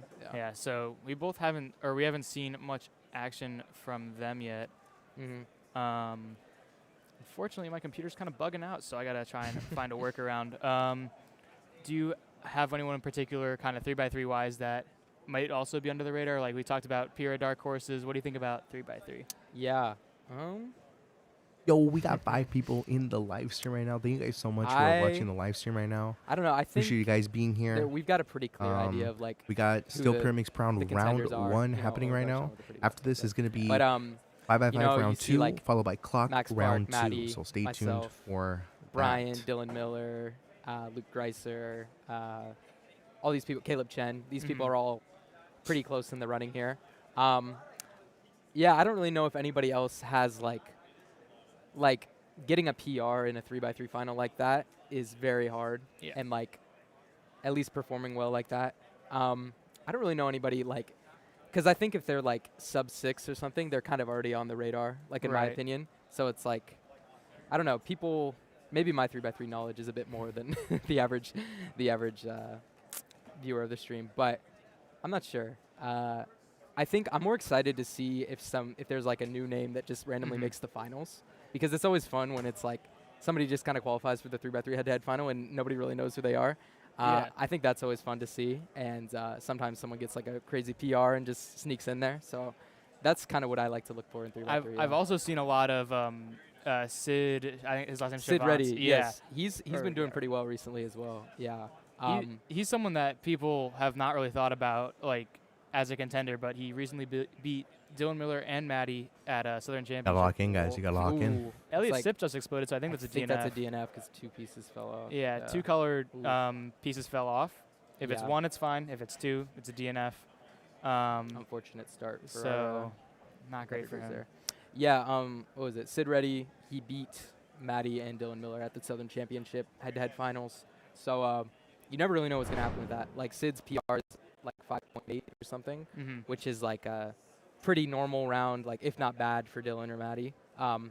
And yeah, you never really know what's going to happen. It's those head-to-head finals, they're rough. You know, they're difficult to perform well in. I know firsthand. So it's you never know who's going to show up in the moment, and there's a lot of people who could be on that podium. And I mean, especially as someone who's a first time in that type of final, it's especially difficult. But for sure, yeah. Last year we saw Chris Sun come out of nowhere. Yeah, and that was he got crazy. third that comp, right? Mm-hmm. And yeah. I would think that's his first head-to-head major. Probably, yeah. Like, he might have been in one in like 2023, 2024, right, yeah. but I don't think he performed, exceptionally or anything. Like, he was probably a lower seed there. Mhm. But that was pretty crazy. Yeah, he was. That's like a very rare instance of somebody getting a PR in the head-to-head final and sneaking onto the podium. But I was very shocked to see that after I competed. I was like, Chris Sun, like, whoa. Yeah. Like, that was pretty sick, though. But yeah, these upsets happen in cubing, so it's interesting to see because it's really anybody's podium to get. And I also kind of thought like the All-Stars environment was very different to Worlds especially, but here it probably is like solving. it felt Stay smaller tuned, scale, folks. you know. Mm-hmm. We are So even though locking Chris in was able to PR, like the as chances we at an even speak. like bigger comp might be even Yeah, rarer. I think that's like at a competition like this when there's so many people in the crowd, it's a lot different of an environment. Like the All Stars it was just different just because there just wasn't that many people in the crowd, So it was like it had kind of a big comp feel, but kind of a small comp feel. It was a little bit of a mix, so it was different. Yeah, different on the nerves, I think. You're also going to Euros after this. Yes. That's the first time you've gone out of North America for a comp, right? I went to Worlds. Oh, Australia, that's right. 2019 and 2023, Korea, yeah. but I've never been to a Euros before, and I've never been to Europe in general. Oh, cool. So I'm very excited for that. Anything else you're doing on that trip, like outside of Netherlands? Yeah, also going to Belgium for a few days. Oh, cool. After the competition. Are you doing a CubeHead collab? That would be cool. I didn't think of that. I don't know. Maybe I'll have to hit him up. But Yeah. I think it was just somewhere my family wanted to go. So. Yeah, I gotcha. Yeah, fair enough. Pretty cool. Yeah. Go 342 for Canyon. Yeah, not great for him. All right. Darshan started with a 3. This looks like a pretty good scramble. Oh, that's a great Nice. start. But 178. Yeah. A little bit of a lock we got there, some pretty but good solves up still- here. Still a good solve for him. I don't know what seed we're in. Maybe I don't know we what can group we're in, guys. I get a just little know we're preview still of our doing quad Pyraminx Round box. 1. We I'm just might waiting have for that it to set up change. for finals I think it's going to later change on. in Ooh. Oh, approximately there we go. 30 minutes. 30 minutes. We do have a duplicate view there, so we'll just focus on one for now. But it's a little sneak peek of what our finals will be like. You see a 2.3 there, pretty solid. Very cool. Probably do the same for semis as well. Yeah. The two we have tonight are clock and 5x5. Yep. You are in both of those? I am, yes. You're trying to aim for 5x5 finals, right? Yeah, just trying to make finals for both. Mhm. Clock is kind of far-fetched. I don't think I'm even on psyched to make the finals, so I'm gonna have to do solidly. It was like low 4 in round 1, but that's good for me. So nowadays that's pretty good for me. So we'll see. But 5x5 I should be pretty easily in, I think, as long as I don't get a really bad average. Which, I'm pretty consistent. So. Yeah. 20th for round 1 was 4.1. 5x5 I believe is 49.9. So both of those are pretty well within range. I think clock's like a little more difficult. Yeah. Looks like we have Darshan had a 1.76 on his second solve. So he's started with like a 3, then 2 1.7. So he has a pretty good 1.6 pace there. average, right? Yeah, 1.6 average. So maybe if he gets a couple 1.5, 1.4s, he could maybe PR. But either way, he's on pretty solid pace. Hoping he doesn't count that 3. I mean, even if he counts it, still perfectly fine for first round. Yeah, for sure. Just making the next round, it's should be pretty safe with like low 3 is probably pretty safe to make it. I think.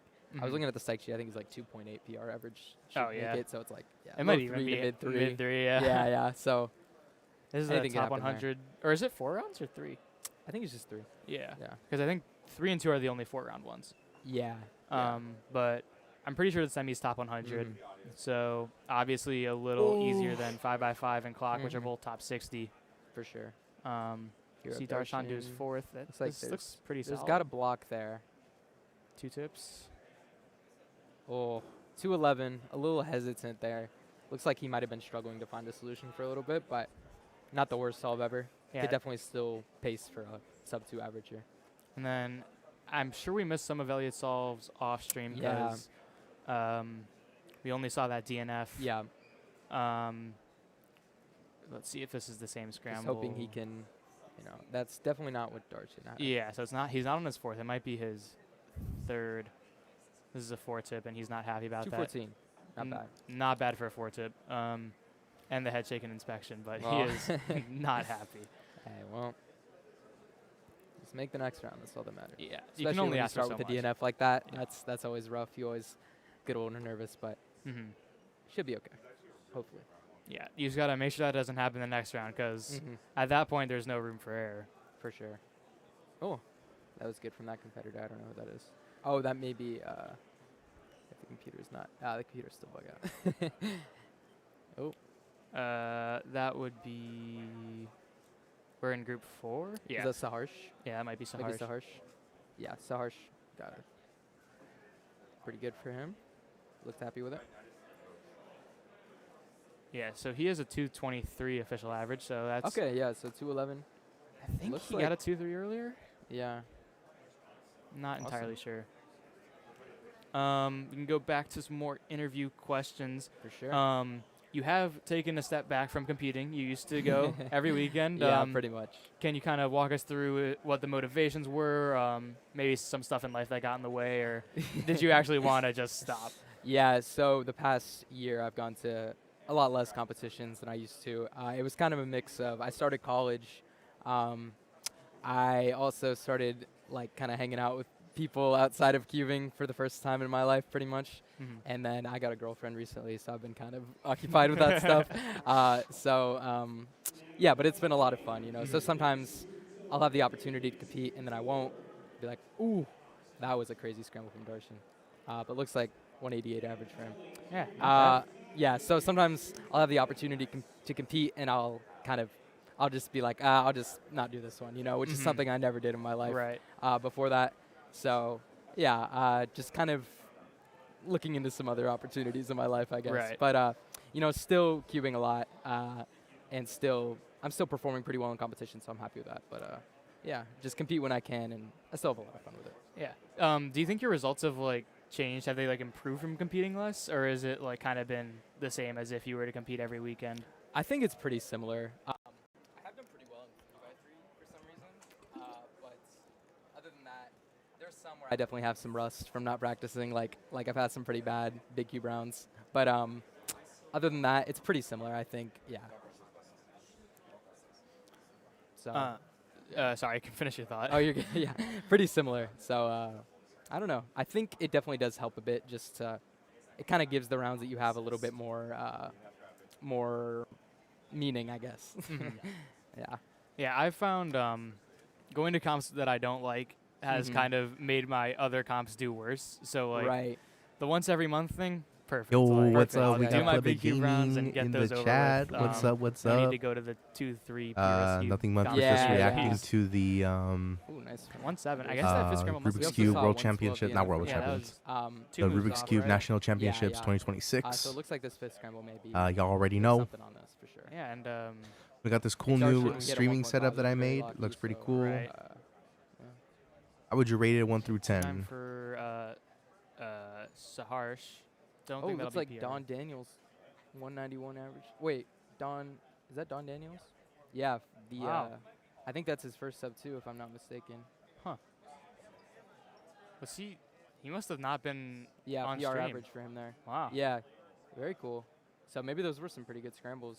Yeah, Darshan with the 188. Yeah, I'm not sure if he was in this group. Huh.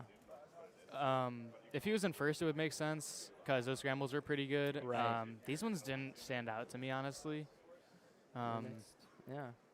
I think Here goes Elliot is still, It's maybe his times aren't entered 4 properly. or That might have been the fifth. 224. That was probably the fourth or the fifth, I'd say. Was it two-tip? Because I remember fourth was two-tip. Looks really I good. don't know, I Yeah, won't tell you. thanks. Okay. I think it looks dope. I think it looks we'll awesome. see whether or not he takes his cube. 224, still plenty. It was Yeah. either third, fourth, or fifth. It looks really, really good. A lot Not of really options sure. there. No, okay, he's got at least one more. So, Mhm. yeah, we don't know. We don't know. Do you do anything like different to prepare for local or for majors compared to locals? Honestly, not really. Like, yeah, I kind of just try to get in some practice when I can because I really haven't been practicing too much recently, just with a lot of life stuff going on. So yeah, I just try to get some solves in. It's not like I don't do like competition simulation or anything. I kind of just try to make sure I can still solve the cube pretty well and just just go for it, and just show up and try my best on the day. Yeah. Yeah. I mean, like comp sim, in my experience, helps when you don't compete that often. Right. But if you compete like yeah, a if I decent compete bit, as much as I do, it's like doesn't really I get help. the comp sim every time I go to Exactly. a comp. Right. So it's like If you get a world record on live, your video will go I'm not viral. sure Oh about yeah, I will. Yeah, that's why we're watching, to react to it. That way I But, can post it yeah, really it's quickly. been- yeah, I usually just kind of. We're probably gonna see one later just because hope we for have the 5x5 round 2 next, so it'll be pretty good. Yeah, and I mean, Oh, we got Julian in the I chat. have seen a lot more Yo, people shoot. do it with that, Yo, James what's up, Alonso Julian? trainer Fire, that's bro. kinda Fire. Oh, You I know, was actually fire. on that a little bit. Yeah, the James Alonso. What's up? What's trainer. up? I was doing that. Welcome at to the our live. Welcome Airbnb to the in live. West We're out here Virginia. reacting. I was just messing around with that. I think that's pretty fun. Yeah, Yeah. it was pretty cool to mess around with. And it is pretty cool to have like the Wordle copy paste type thing where you can like share that's your very times. cool. Just share your simulations. That's a really cool tool. Yeah. Mhm. I was using that for sure for a little bit, but yeah, it's pretty sick. Yeah. I think Elliot is done with his round. We haven't seen him Yes, walk up his here. fire. I figured he would have, considering not many people are left. I don't remember if he took his cube or not. But that should wrap up this group of Pyraminx. All right. We will now transition into our next group. We'll have a Parker Traeger interview pretty soon. Woo. So yeah, thanks Luke for being with us. Yeah, for sure. And we'll catch you Thank you guys for talking to later me. on. We're going to Yeah, 5x5 see you now? guys. Thanks for watching.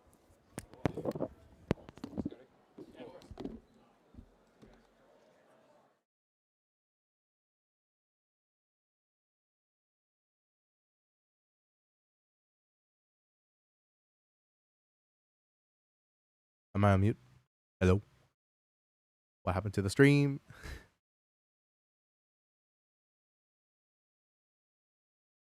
Are you finally going on to 5x5? Will it finally be done? Will we be finally ready to enter the zone and go on to 5x5? Will it work? Will it work?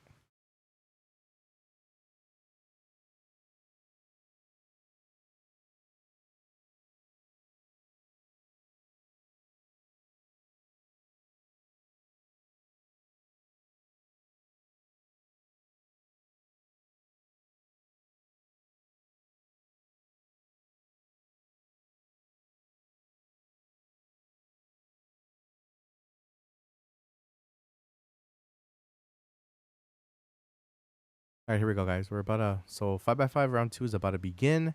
So I'm going to go ahead and transition now so you guys can see or have a better thing. So give me a quick second.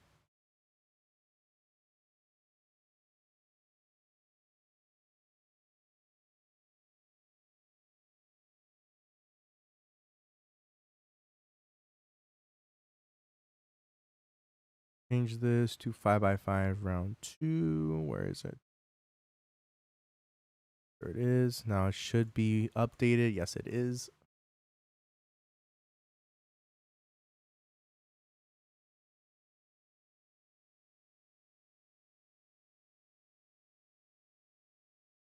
All right, we got 5x5 round 2 coming up, folks. In just a couple minutes, we'll be seeing Max Park going up in head-to-head in the competition. He is probably going to get a world record right now, so this is going to be really exciting, guys. Hi, I'm Adrian. Yo, Adrian. What's up, Adrian? How you doing? How's Vegas? Hope you guys are having a good time.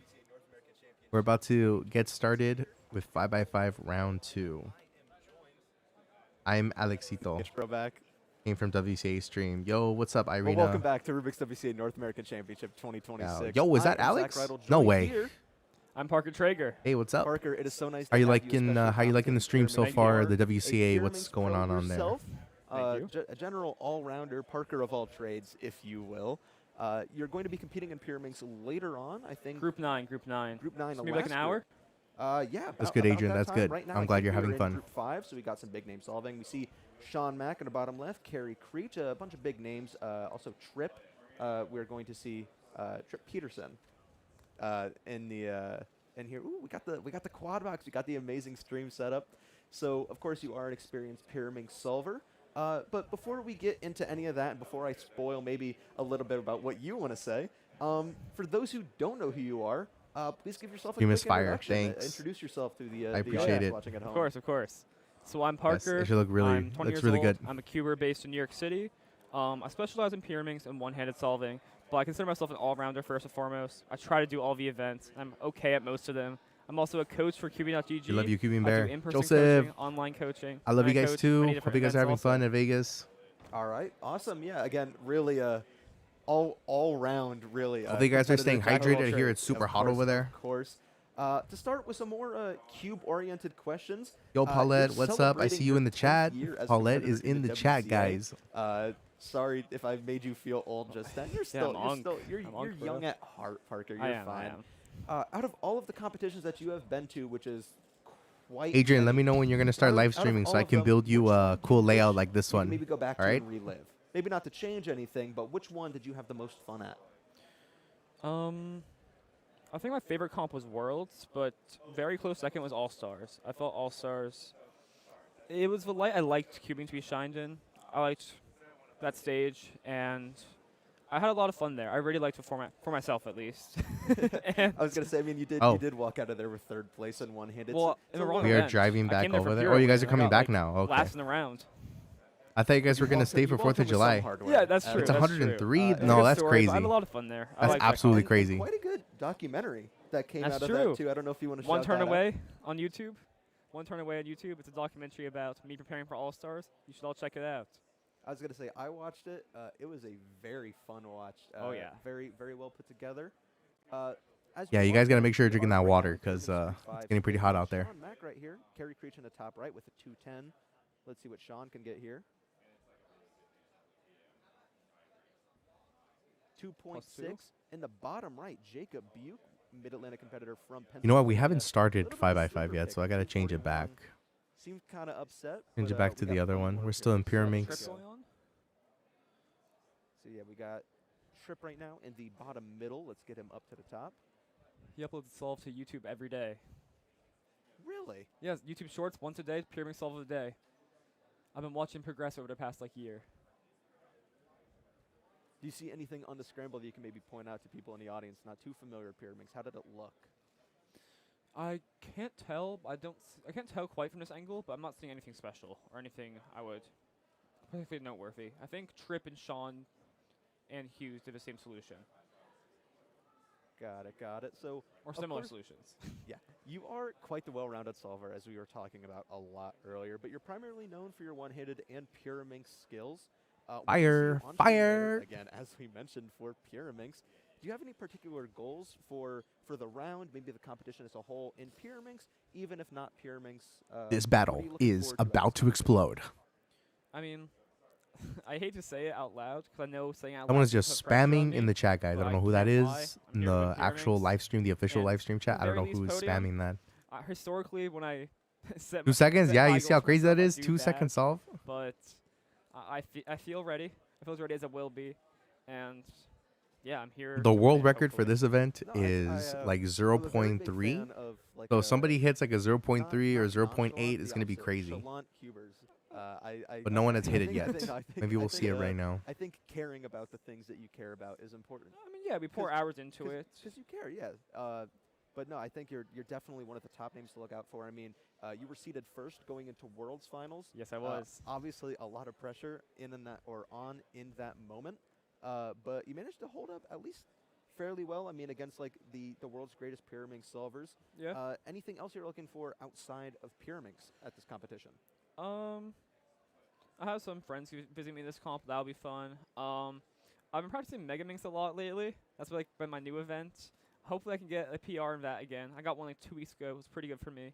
I want to make one-handed finals. That should be doable. Where can I donate? And No, we can't if I could donate on fluke here my yet way to because another final, that'd be really fun. this channel's not monetized yet. I'm like I'm not banking on it, 300 but watch it could hours happen. away It from could being happen. monetized on this channel, so I gotta wait till then. You're in like 5 finals. We think that's happening. I think I was like second to last seed not to make it to round 2. It was like my first 5 solves a day. Hands were ice cold. And there I am getting embarrassed for not doing my prep work. No worries. I did like 12 seconds worse than my official average or something. Yeah, but we do have Pyraminx coming up later. A lot of Pyraminx solvers going now. Again, Jacob Buke in the bottom right, one of those up-and-coming names, in my opinion. I don't know. Is there anyone that you think you're very familiar with Pyraminx as an event and a lot of the solvers in it? Are there any names that you think we should be watching out for Yes. that might not be on our radar? Yes, Milan Vincent Andric. local New York City cuber. I've been watching him like compete pretty regularly with me. It seems like every competition. His solutions are getting better. His turning's getting better. He's getting older, so his hands are getting bigger, which is also going to help. He's young right now, but he's the future of North American Agent Pyraminx. keeps I'm saying calling clock right it. now. I was gonna say just at the not the last competition I went to, but he just got a PR Pyraminx 163? Yes, 163, and I was there just scramble checking with him, and I'm like, this kid's got a crazy future ahead of him if he's already performing at this level. Yeah, when I first met him like a year ago, he was kind of a TPS kid, but his turning wasn't fully there. It was very locky. His turning's gotten noticeably better officially. His solutions are getting good. He's learning the good algs. That kid, he's got it. He's got it. Give him like 2 years. Oh yeah. Oh yeah, no, definitely one of the names to watch out for, Milan Vincent Andrick. You heard it here from Parker Traeger first. On a bit more of the personal side, we can touch back on cubing later, but you are a double major between philosophy and history at the New School in New York City. What do you find so interesting about those two subjects, and do you see any relationship between them in the way that you maybe look at cubing? So when I first found out that you were asking me that question, I didn't really know how to quite answer it. I wasn't sure if there was a connection between cubing and not. But when I started thinking deeper, I kind of think it explains why I like Pyraminx. Like, pray tell. I will. But I think those two disciplines pair really well together, and I also think they help me to interpret. I got like these these audio effects for my voice. Let me know how they sound. How it relates to cubing. Voice mod. I think I'm fascinated by structures and how things progress or work, and sort of philosophical systems of the world, the history of how things come to be. But I think in Pyraminx, like the way I teach my Pyraminx students and the way I learned Pyraminx was to understand it intuitively. Like I've worked on trying to build like an inner Pyraminx. If I look at a scramble, I can somewhat trace it. I understand why all my algorithms work intuitively, and I just understand Pyraminx theory really well. I think that's why I have pretty decent solutions, and I try to translate that to my students. But I think that's why I landed in Pyraminx. I think I found an event where I have a structure behind my solves, an intuitive structure. I understand Pyraminx philosophy, so to speak, and I'm able to find cool stuff sometimes. No, I definitely understand that. Like coming from someone who's like semi-experienced at Square One, I've like a fair This one, you guys can hear me on this like, mic. Not the best in the world. You guys can hear me on I this can, mic, like, but what about? I can read a scramble and I know what cube shape it is. Yeah, And it's like having such a knowledge of that really makes you, or at least makes me feel better at an event. Though it hasn't paid off for me, it's clearly paid off for you. Yeah, it's really fascinating. And it's such like an interesting study of majors. Of course, cubing has quite a history, and being able to, I guess, if you want to say studying the solutions of yesteryear. Absolutely. Of using that to improve.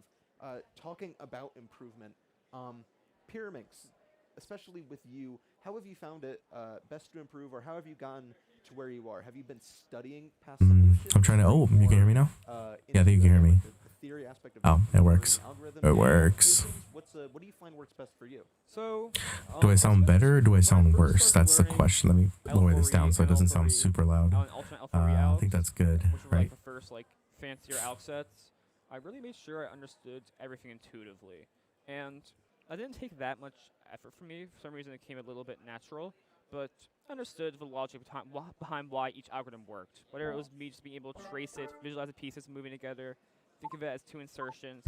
But I already started like that when I was first getting into Pyraminx. Is it because this is off? Can you hear me now? Eventually, I think like in 2021, 2022, I Like, found out supposed that to be heard. Pyraminx move counts can be really optimized. There were a few solvers who I knew had good solutions. Like, I should be able to be Kyle, heard Luke, right and now. Lanningham.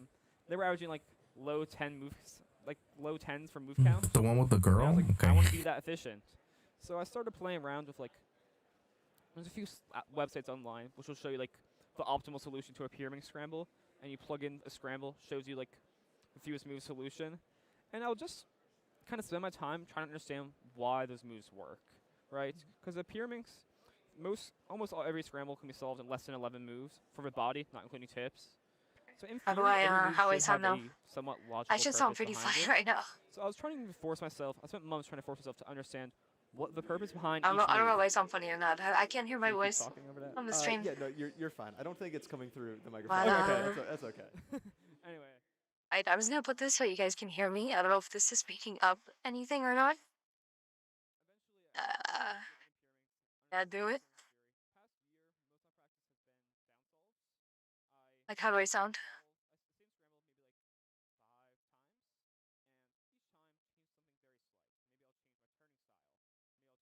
Hey guys, what's up? We're actually gonna be doing some really cool live streams later, so if y'all wanna come by, we got some cool live streams, so yes. Oh my god, that sounded so weird.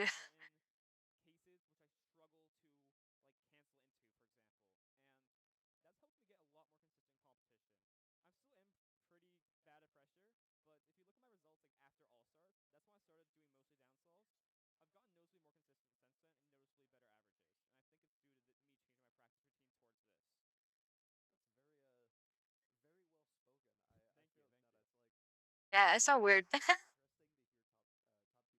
The changes.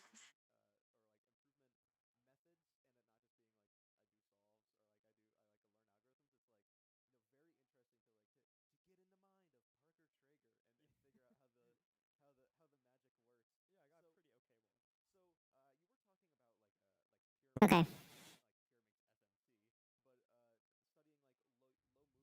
So right now we're still on Pyraminx and we're just waiting for 5x5 to start because that's where the real world record's gonna happen. So, we're just waiting for the clock to go by.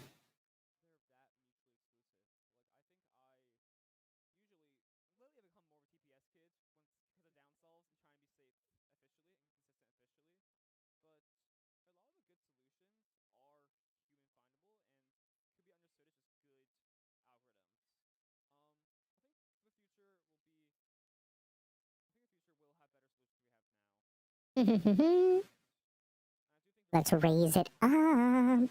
Up.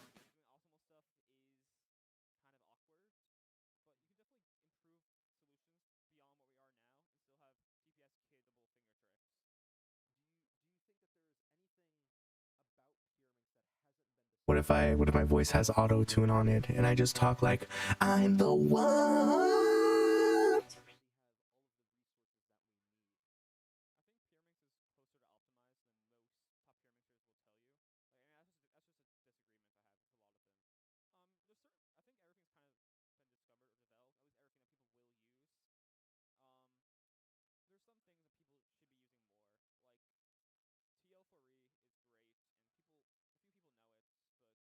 And I'm the one.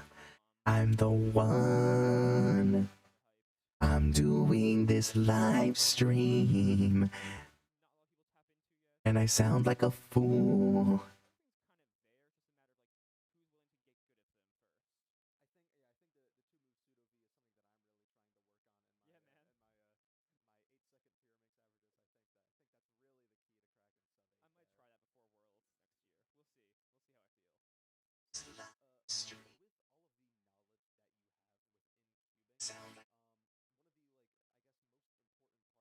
That's funny.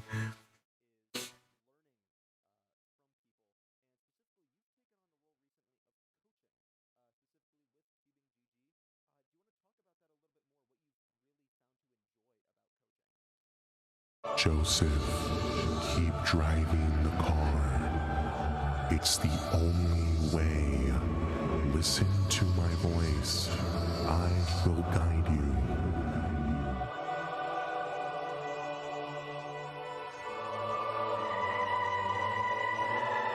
Make me a mod?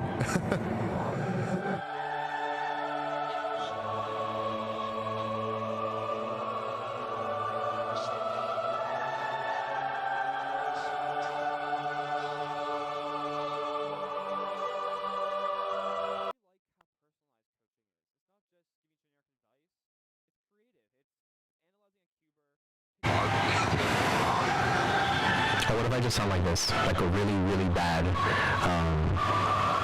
just a really bad sounding microphone?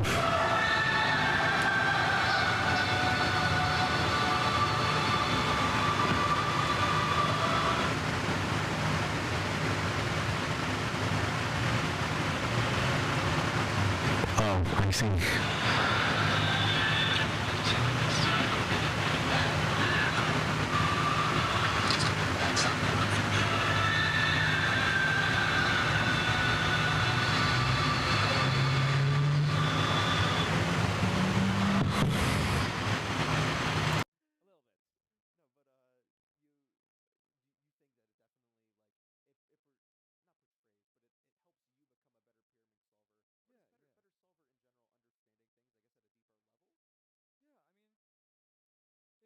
Right? We should be good.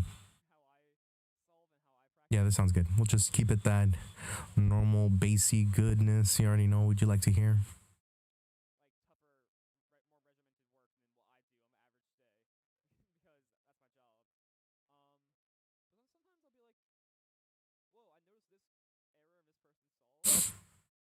All right.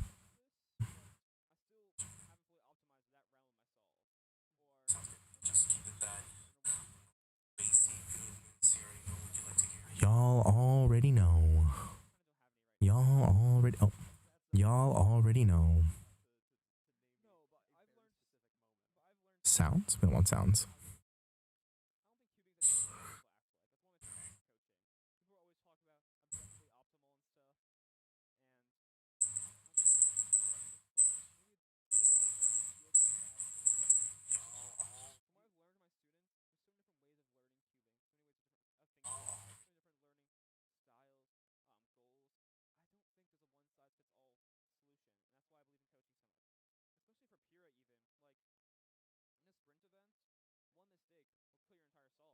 Okay. All right, so we are getting ready to get to the next level, I guess. Yeah. Pyraminx is still going on as we speak. Touched on it fairly briefly, and I'm just making sure I'm not misinterpreting that. Yeah. Like, OO or objectively optimal. I mean, like, obviously the 2x2 thing, but really for any sprint event, Yeah. that it's not really It's a got to be pretty good. one-size-fits-all thing. It's solver dependent. I on mean, its that's my something belief. optimal. That's my belief. I don't know. I'm sure some people will push back on me on that, but that is my belief, and that is how I teach my students. And I think it's worked. Which is fine. You are entitled to your I know. opinion, of course. I'm going to say it. Not a coward. We are moving around, or we're moving on right now to Pyraminx Group 6. A couple big names in here: Ryan Pilot and Kyle Mead. Kyle Mead, former national podium holder. He held NAR for a day. Yes, he did. But Kyle, one of the big names to watch out for. Pyraminx being a fairly northeast-dominated event, I feel. A lot of solvers hailing from Mid-Atlantic and the New England region. Not all of them, of course. Midwest, bro. Yeah, the Midwest has really had. You're sleeping on them. Them too. Everyone's up. Pyraminx is up as a whole. Invest in Pyraminx now. One other fun thing that I really wanted to talk to you about that isn't cubing related at all. Outside of cubing in school, you can often be found at concerts, specifically within the punk and hardcore scene. What do you find so appealing about shows? Do you see like the same community and I guess just trying to like betterment throughout the community and working with others, or like what do you We are find so appealing back. about I'm that back. that makes it so enjoyable for you? I mean, Loki has like aggressive music. It's Loki not about the community for me. I mean, no, I'm being a bit dramatic. I do think like in more extreme music genres, like I go to the metal shows, go to punk shows, go to hardcore shows, mostly metal these days actually. But I do think a lot of the messages are real things. There's a lot of politics in there. I'm not going to get into that, but there's a lot of politics. People talking about real stuff. There's emotion behind the music, and it feels real. And I forget where I had some tie to it in cubing. I forget that, but I think that's what appeals to me about it. It feels authentic to me. It doesn't feel like it's trying to be anything. Yeah. Doesn't feel performative, just to use the trendy word. So touching on what you said a little bit earlier in the answer of like the aggressive music, do you think that music at all like takes any part in your Pyraminx practice? Like I don't know if you're bumping tunes while you're practicing, or do you? I can't listen to music while solving. You can't. No, never have in my life. I can't turn while listening to music. Like the rhythm of it throws off your turning, or just like your full focus needs to be on the solve? My full focus does not need to be in the solve. I'm usually watching YouTube when solving. It's probably even worse. I was gonna say, it's like I feel like YouTube is way more distracting than music would be. Well, but my music's all fast and loud. Like I'm gonna like be moving. I'm gonna be grooving, bro. As I say, I'm picturing you like holding the Pyraminx, like just getting ready to solve, and you're just like two-stepping like in your room. But like, yeah, I feel like my turning just becomes too aggressive when I'm listening to music. But also, I like to hear my cube when I'm cubing, and I've noticed that too. That like, there's quite a difference between hearing how I'm turning and how I'm not turning. Yeah, I mean, like I've been doing a lot of turning exercises lately. Just another thing to subscribe my students. Like, I think people focus on slow turning a lot. I think slow turning's probably what we should prescribe most for like inefficiency, trying to find better solutions. But I also like do a lot of work on calm turning. I do a lot of work on calm turning where I try to get myself and my students to focus on efficiency. So I do this exercise where I'll do like 20 free solves maybe and try to get all of them without any corner cutting. Turn at whatever speed requires that. Focus on calmness rather than anything else. But if I can't hear the cube, that's kind of hard because I use corner cutting as like for metric as to whether I'm turning accurately or not. Yeah, I was gonna say I've, of course, working with like Sean Mack, one of my close friends, a very good 3x3 solver, very very critical of my turning and just the advice of like turn calm because you know what moves to do. There's no need to rush through them because you're just gonna get yourself caught up. So I guess that same mentality you find true. Yeah, I mean, ultimately like lockups kill your solves, especially as a sprint event main. Any event that's like relatively short, like I think that's a major thing that holds people back. And I think eventually you have to be a turner at a certain point. And at that point, I recommend doing calm turning exercises. I'll do solves. I'll try to get like 5 to 12 solves lately in a row without doing any corner cutting. I'm warming up for any event. Maybe I don't always commit to that, but that's usually my intent and warm up. Let's say the ideal, even if everything doesn't translate, at least having a repetition at home, hopefully being able to replicate it in a little bit more of a pressured environment. I've been trying to like fix my turning before I do like a session lately. I have like warm up sessions and then I have like actual solve sessions. So warm up sessions, I'm just focused on getting my turning there because I don't want to get my bad solves in there if like my hands are cold or whatever. But my actual session, that's legit stuff. I have many different Pyraminx sessions. I got like 20, bro. I was gonna say, I mean, if you, you clearly put a lot of thought into your practice, so it makes sense to really have everything split up into something a little more. Yeah, organized. I don't follow the program as much as I want to. Most of my time is spent just spamming solves, and it's not good for me. But I do have thought behind it. I was gonna say, if you were to look at like one thing in your own solve, say like you submitted an average to be coached on by yourself. What do you see right now in your solves that could use improving? In Pyraminx or in Cubing? In Pyraminx, and I hope that isn't a loaded question. It's not a loaded question. I don't know how to inspect under pressure. At home, my Pyraminx inspection depth is kind of perfect. Like I can one look, I don't know how many, but a lot of solutions, more than most people at the top level, I think. And it comes really naturally to me. And in competition, that turns off for some reason under pressure. I'll one look a lot less solutions, or I'll find a good solution and be scared to find another one, just get stuck on it and only thinking about it. Yeah. So that's something I need to work on. I also I kind of do I'm kind of weird of tips. Like I've comp tip finger tricks and like home tip finger tricks. I do like pretty beginner tip finger tricks officially and like fancier ones at home because my fingers aren't long enough to do like the fancy ones per se, and some of them just feel a bit unstable to me. So I'll do like kind of bad tips officially, just to be extra safe. You might see that in the stream. Like you'll see me do like a weird regrip of tips. I'm hoping I don't curse you into doing that, but I don't think it's that bad though, because I'm able to safely good solves with it still, and that's what matters. No, I think there's absolutely a lot of skill and wisdom that goes into knowing that. What needs to be fixed, and I mean, at least knowing what needs to be fixed is probably the best case scenario. I absolutely know what needs to be work fixed. on that first. We are going to transition into Pyraminx Group 7. I want to make sure that I give you the time that you need to warm up. But I need Parker, it. I was going to say, it is always such a pleasure to talk to you. I think you are one of the most interesting cubers out there. What's that supposed to mean? It's a compliment, I promise. You are so much fun to talk to. Thank you for coming on. Thank you for taking this interview. Thanks for having me. Good luck with your your 5 warm-up sessions before Pyraminx round 1. And no, I think overwarming up's a real thing. Absolutely, I think agree. people spam solves too much before rounds. I'm not stressing that much right now. I about warming absolutely up. agree. When we interview at the next major where I'm on commentary, we will absolutely talk about that. I will write that down. But we could talk for at hours. Worlds. Potentially Mids. Probably mids. All right, we'll bets. talk then. Parker, it has been a pleasure talking to you. Thank you so much for coming on, and we will see you in Pyraminx Round 1 shortly. We're going to go to a quick break now, everyone. All right, peace out. Thank you.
Welcome back once again to the Rubik's WCA North American Championship 20. Why are you giggling?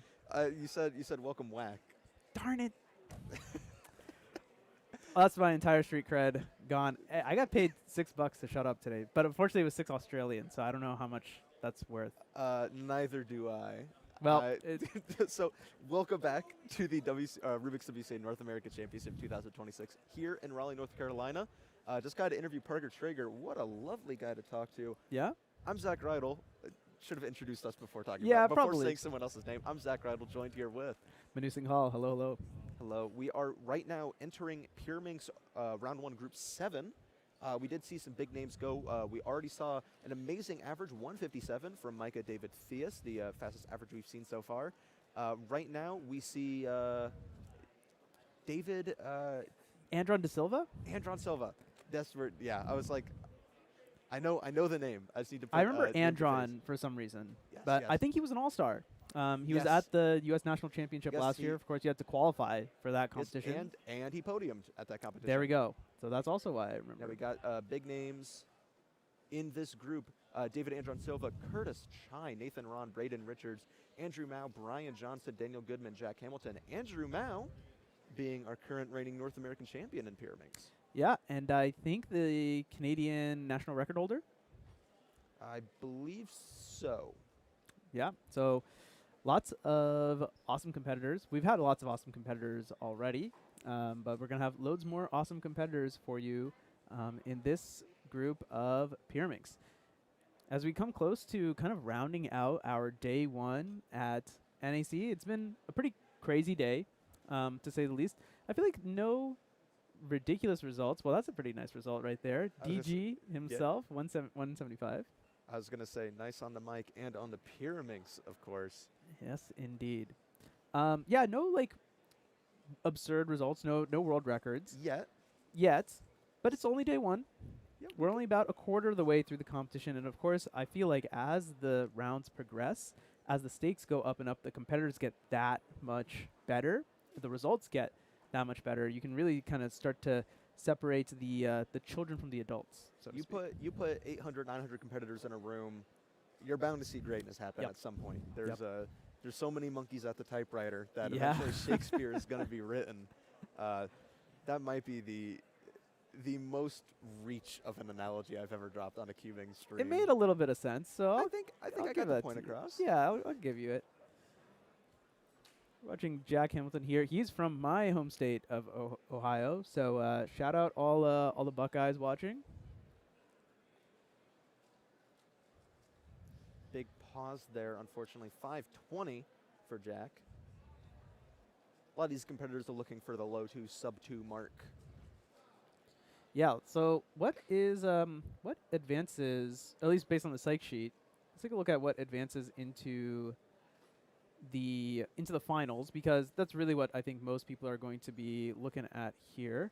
I think top 20 are advancing to all of our finals, I believe. Except 3x3, of course. Except 3x3, correct. See David Andron Silva here on the red stage, warming up for his solve.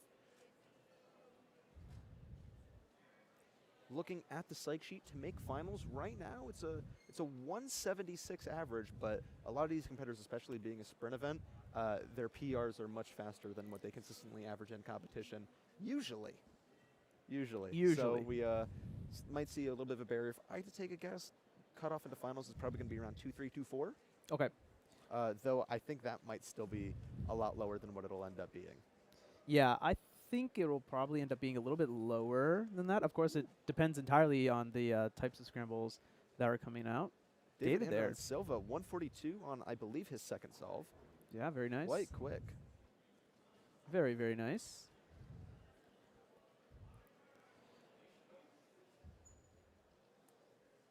Kyle Mead, I believe this is his 5th and final solve. We've been seeing him compete for a little bit here.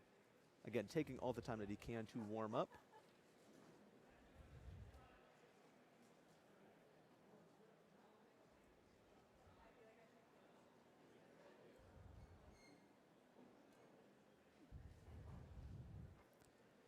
Doesn't look like a fantastic scramble to me, but I mean, pretty solid solution there, 207. I say it should put him quite up high in the rankings. 288 for Brian Johnson, +2, but he's laughing it off. I think I don't know. I don't know what's so funny, but you gotta take the penalties in stride. Yeah, can't let it ruin the rest of your average. Yeah, absolutely. I mean, I think Brian almost certainly has bigger fish to fry at this competition. He actually has a pretty packed schedule tomorrow, so he is the FMC world record holder. FMC is actually going to be like 3 to 4 hours of your day tomorrow. And plus, he is probably qualified in a lot of different events, so having to work around that scheduling can't be easy. Let's watch some more DG. He had a good solve 175, if I remember correctly. Let's see if you can follow that up here. Looks like we're looking at a 2-tip scramble. Actually, only a 1-tip scramble. But looks like, yeah, just unfortunately locking up a little bit as he ended up with a 278. So say Daniel Goodman still on the hunt for that sub-2 Pyraminx average, 209 PR. Not sure if today is the day, but that 175, anything could still swing. Yeah, I mean, we haven't seen the rest of the scrambles yet. I feel like people are kind of struggling a little bit. I mean, David's looking really solid. But other than that, the couple of competitors that we're tracking haven't seen anything too crazy. I mean, Curtis there, 399 for him. Still waiting for a solve from Andrew. Maybe he's just kind of off to a different stage, or maybe got some accommodation to compete in the later group. Here's Jack. Yeah, unfortunately also struggling, 374.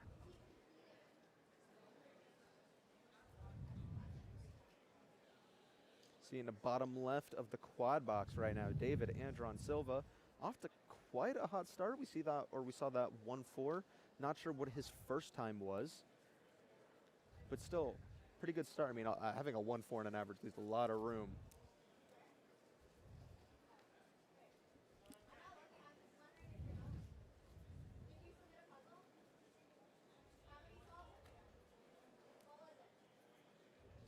Yeah, I'm gonna try and get some results from David because he's tracking the best at the moment.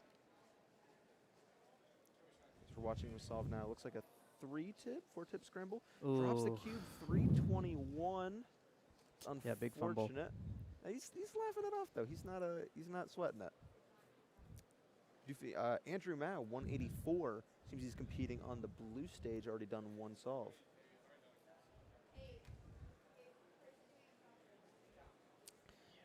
Yeah, looks like we're going to try and populate a couple more results for you all. Of course, I know you all are taking good notes at home.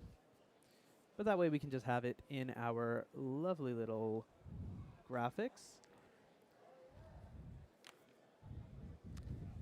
See Braden Richards, quite well known for his mirror block solving. You can actually see that's his tripod right Yeah, that's innovative. I like that. Yeah, I think he's the world champion, I believe, in mirror blocks. 285 though. I mean, laughing it off. he's pleased with it at least. Yeah, I think he ended up with like a same scramble situation. That's why he was like kind of seated in the chair for some time. And yeah, pretty important, specifically in these shorter events, to make sure that you are getting the right scramble, because that can greatly change. It can greatly change the trajectory of your average. We have times right now for David Andron Silva. Solve 1 150, solve 2 142. So that 321 does maybe make the average a little bit worse, but he's pacing for quite a good average here. His PR average. Going to get that stat for you now. Sorry. David Andron Silva, 154 PR average right now. So a lot of room here. Counting 150 is good.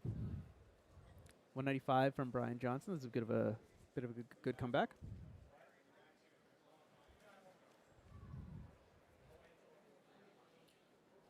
So waiting for some more solvers to come up here. We see Curtis Chai on a red stage.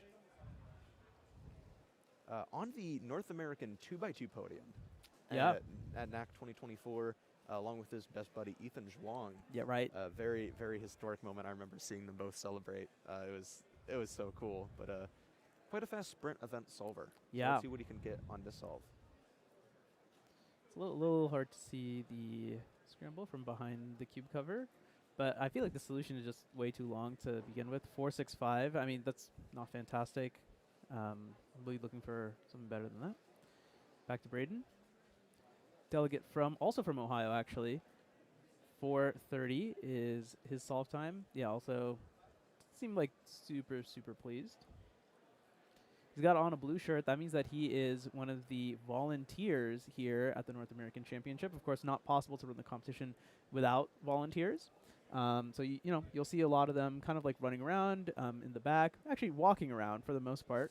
Things are mostly stable, but they're doing a lot of the behind the work stuff, or behind the scenes work. I was gonna say, with the logistics of a several hundred person competition, pushing like 1,000 competitors, you need all the help you can get. Oh, absolutely.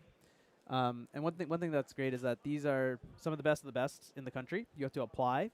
Right, not everyone gets accepted and stuff like that. So definitely some of the best that we have. So if you're in the venue, you see someone on with one of those blue NAC shirts around, give him a little thanks, a little fist bump.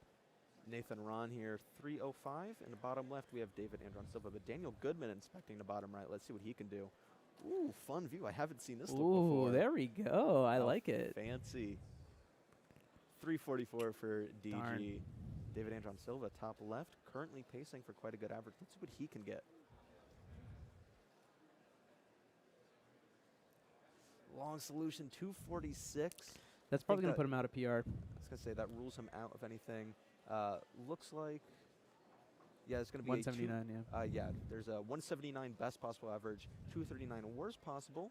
Not too bad. We see Andrew Mao with a 144 on solve number 2, so he's also pacing quite well. Okay, yeah, I think Andrew was just behind then on solves, so it looks like he's catching up now. It's good to see. I mean, if previous results are anything to, well, I guess not.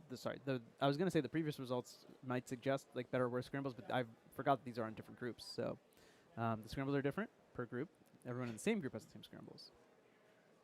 Of course. See Curtis Chai there in the bottom of the quad box. Also Brian Johnson. See what Curtis can get first, though. Back to start. Another 2-chip scramble. I thought it was 3. Maybe it was 3?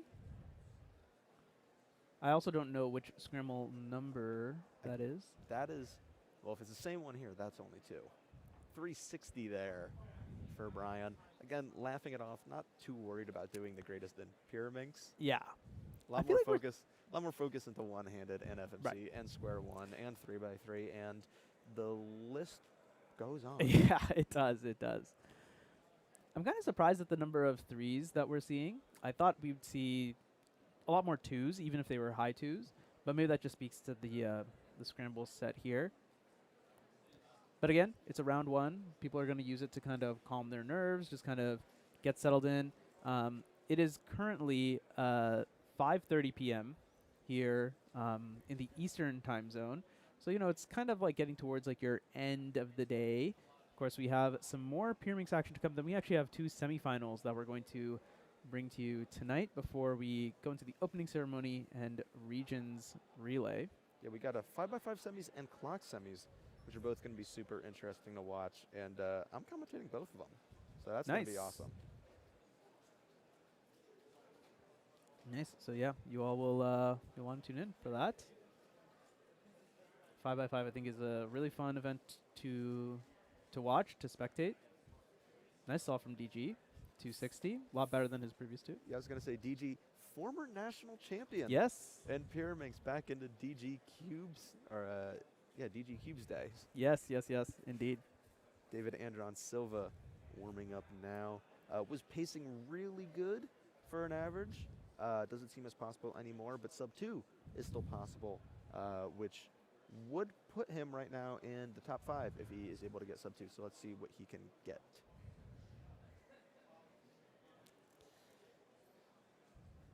Can't Cover quite is in the way. At least a 2-tip scramble, if not a 3-tip scramble. I feel like he dealt with that extremely well. 168, that is going to be pretty close to, well, it's a little bit It's a off. 188 average. Currently slots him into 3rd, tied with Darshan, but a better single puts him ahead. Awesome. So yeah, I mean, that's a really solid round from David. Here's Andrew Mao, another great solve from him, 158. Oh, that's going to be a +2, actually. That looks like a +2. Let's see the card from the judge. Yeah. It is. That's a 358 for Andrew Darn. Mao. Unfortunate. That's tough.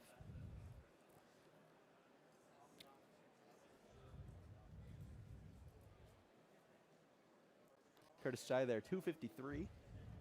Okay, so yeah, now we're seeing like the 1s, the 2s kind of come out. Maybe, yeah, the scrambles just weren't super there for most solvers. But yeah, Andrew Mao, I think he has one more.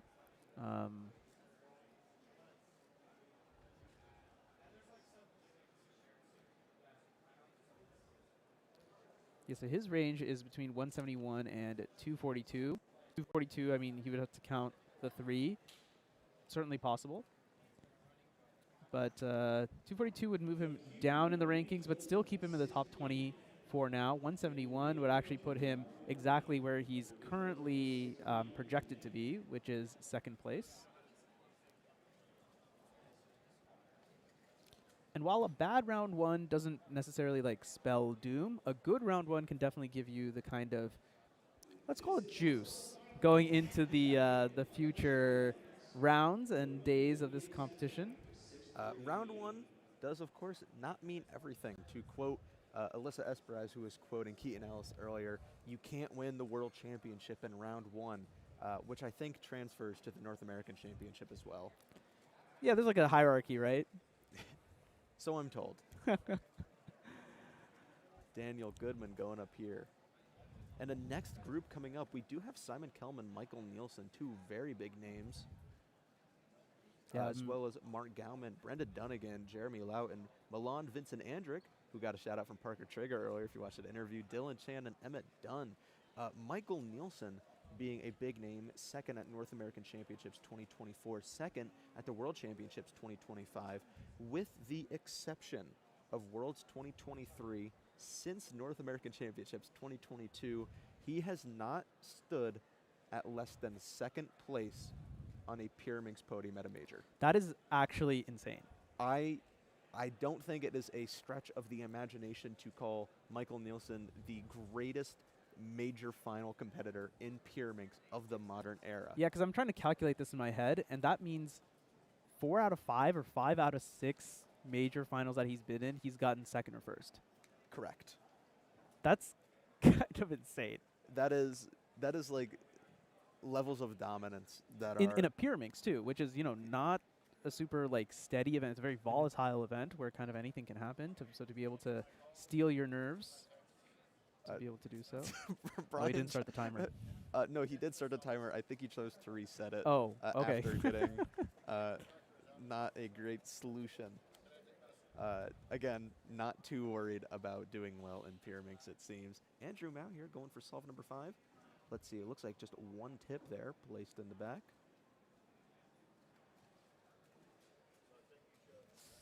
big pause there, 165 though, but he's able to laugh it off. Let's see. That is a 178. 178 average, currently seated second right now in the first round of Pyraminx, right behind Micah David Theus with that 157 average PR.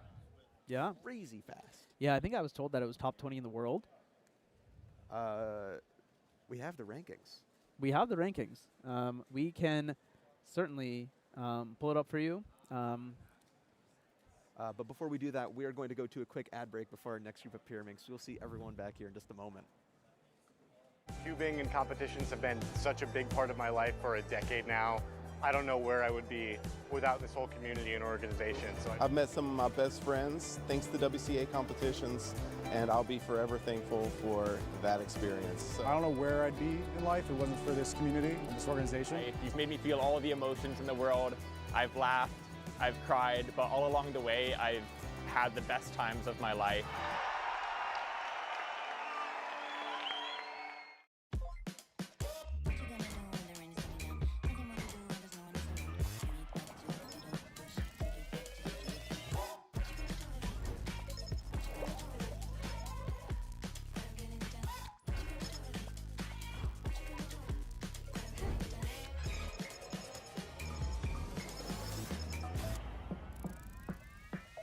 Play again. Let's go.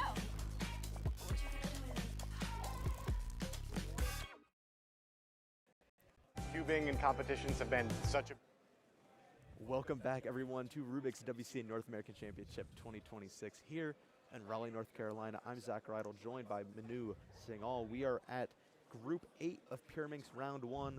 We got some big names. We have Simon Kellum, Mark Gauman, Brendan Dunnigan, Jeremy Loudon, Michael Nielsen, Milan Vincent Antrick, Dylan Shannon, Emmett Dunn. We were just talking earlier before the break. Michael Nielsen, the greatest Pyraminx solver in major finals in the modern era, in this group in the bottom middle right there. He just got here to the competition. I had a quick chat with him. As lively to talk to as always. Indeed. No, he is going to turn it down here, and he is going to have an amazing, hopefully, an amazing showing. Might be talking too soon here, but let's see what Michael can do. One of the big names to watch here in this group. Yeah, and from the get-go, a big talking point about Michael Nielsen is how much time he takes getting warmed up, doing all those turns, but clearly it seems to be working for him quite well. And I think, you know, for an event like Pyraminx, I think you really do need to steel yourself kind of mentally, like kind of place yourself in the moment, kind of put everything kind of beside you, and then just lock in on the specific solve itself. Brendan kind of struggling to find an orientation here. They're actually going to start at the same time, it looks like. We've got a mini head-to-head here, 218 for Michael Nielsen, 454 for Brendan. It looks like he kind of safetied that one. He put the cube down, well, the Pyraminx down very gently. Bottom right, you see Milan Vincent Andrick, again, one of those big names to watch out for. And according to Parker Traeger, the next up-and-coming star, and I speak too soon, Milan not starting the timer. That's a DNF, unfortunately, for Milan. Simon Kellum on the red stage. The world record holder for single in this category. 151. And that's why. But a little bump on the table, not too pleased with that. Maybe could have found something better, he thinks, or at least executed it better. Dylan Shan, there's the Pringles can tripod. Now that's a unique one. Don't know if I've... Alyssa and I were just talking about this earlier. 317, not too happy with that one. So yeah, it looks like there was something good in this scramble. At least scramble 1 is what we just saw. Simon was able to find it. Second best result that we saw, Michael Nielsen, who I think your safety theory is pretty reasonable. I think it is very fair for Michael to at least go into this with the idea of maybe not wanting to be in the hot seat all the time, and maybe trying to just, like, if he knows that he can comfortably get into semis by turning slow and not getting as fast of a time, all the power to him. Yeah, I believe 100 competitors will advance to the semifinal, which will be held tomorrow. So I think you're right. I think it makes sense to, again, like kind of like put yourself in the position that you want to be in, because he wants to be in this seat or perhaps the seat next to this seat come Pyraminx finals. And so kind of like visualizing yourself sitting there going through like the entire steps. Again, right, like he's taking all this time to do his warm-up, but this is what he would do in the final itself. So kind of like emulating those conditions, I think, is not a bad strategy, certainly. If you are able to control that much at least, then you're able to control your destiny. But that seems far too prophetic for a Rubik's Cube competition. We see Michael Nielsen solve number 2. Maybe we can get a better idea into his mindset. Is he safetying here? It's a 3-tip scramble. Looked like there was some amount of bars there. I mean, it didn't look like a crazy solution by any means. I feel like he didn't really turn that quickly, and he still got a 197. Yeah, it didn't look like there's really much intent to safety Yeah. there. Definitely still going for a good time, but I don't know. We got 3 more solves to see from Michael, and probably at least 2 more rounds to see from him as well. Yeah, yeah. Dylan Chan here on the blue stage, as well as Brendan Dunnigan in the bottom left. And Mark Gauman in your bottom right. I wasn't sure if it was Mark or Gabe. I always get their names mixed up. They're brothers. One of them's a delegate. I should totally know that. But both of them are quite fast Pyraminx solvers. We just saw his brother on stream a couple groups ago. So both Mark and Dylan getting 3s. Let's see if Bendy can improve on his 4-second solve from earlier. He Plus gets 2. another 4 after that. Darn. 2.7 plus 2 equals 4. It's blocked by the cube cover, but we saw the card from Ryland Wilson, the judge there on the red stage.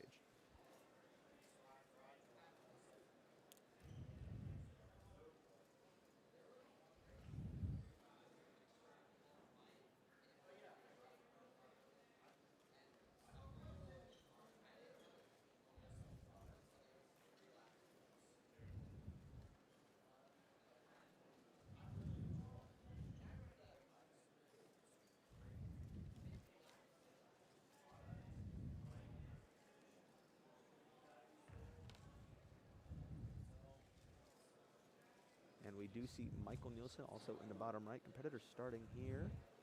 177 Plus 2. is a plus 2. Wow.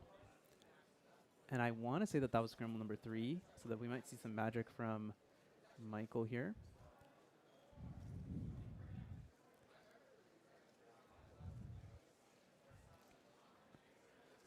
Here's Simon. I think Simon is doing scramble number 2, I want to say. Yeah, because I don't think we've seen his second time yet. He doesn't start a timer? Man. Oh, that's tough. I feel like that was faster than Michael Nielsen's 197, too.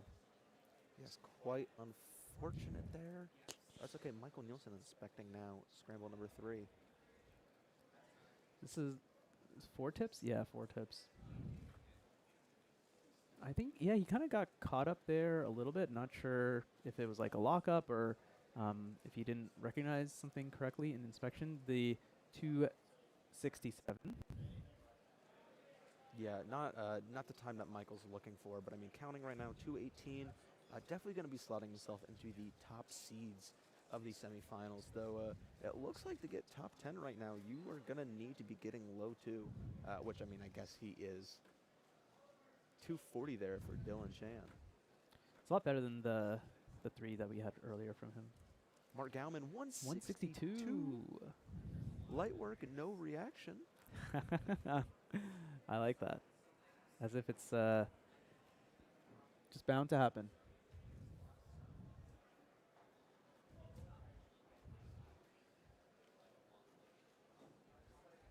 Brendan Dunnigan here. 252. It is solved. Definitely an improvement past those 4s.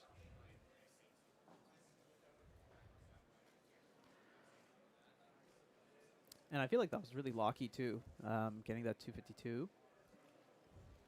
So I think Bendy, yeah, definitely has capability to do quite a bit better. Perhaps we'll see that soon in the next several solves or perhaps the next round.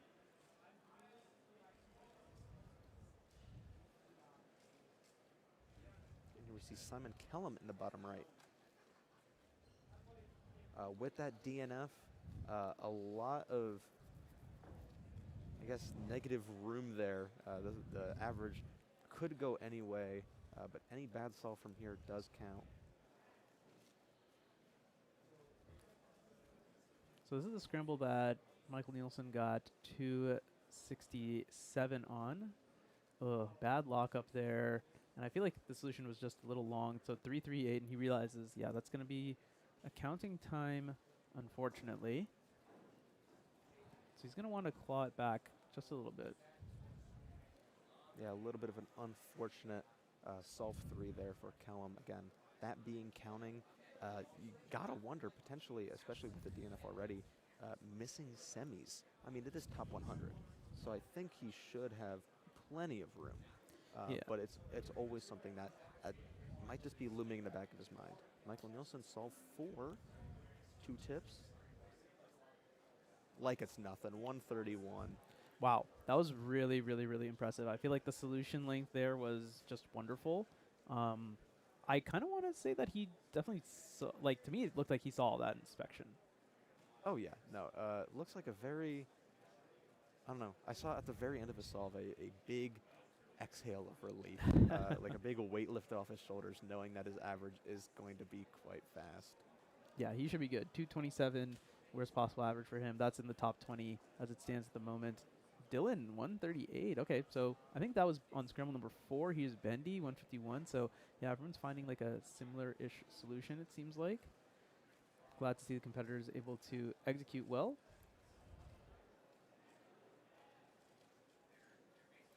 Big rotation, several rotations. Big pause, 434. Unfortunate ending there. But right now we do see at the top of your screen Michael Nielsen, best possible and worst possible averages, 182, 227, just 0.45 difference between his best and worst. Definitely locked himself a spot into the semifinals.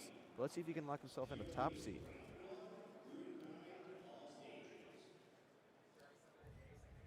$153 there. Great solve. Here's Simon now on solve number 4. Looks like there is a good scramble out there. I'm not sure if it's this one or the next one. This looks like a 1-tip scramble, potentially this one.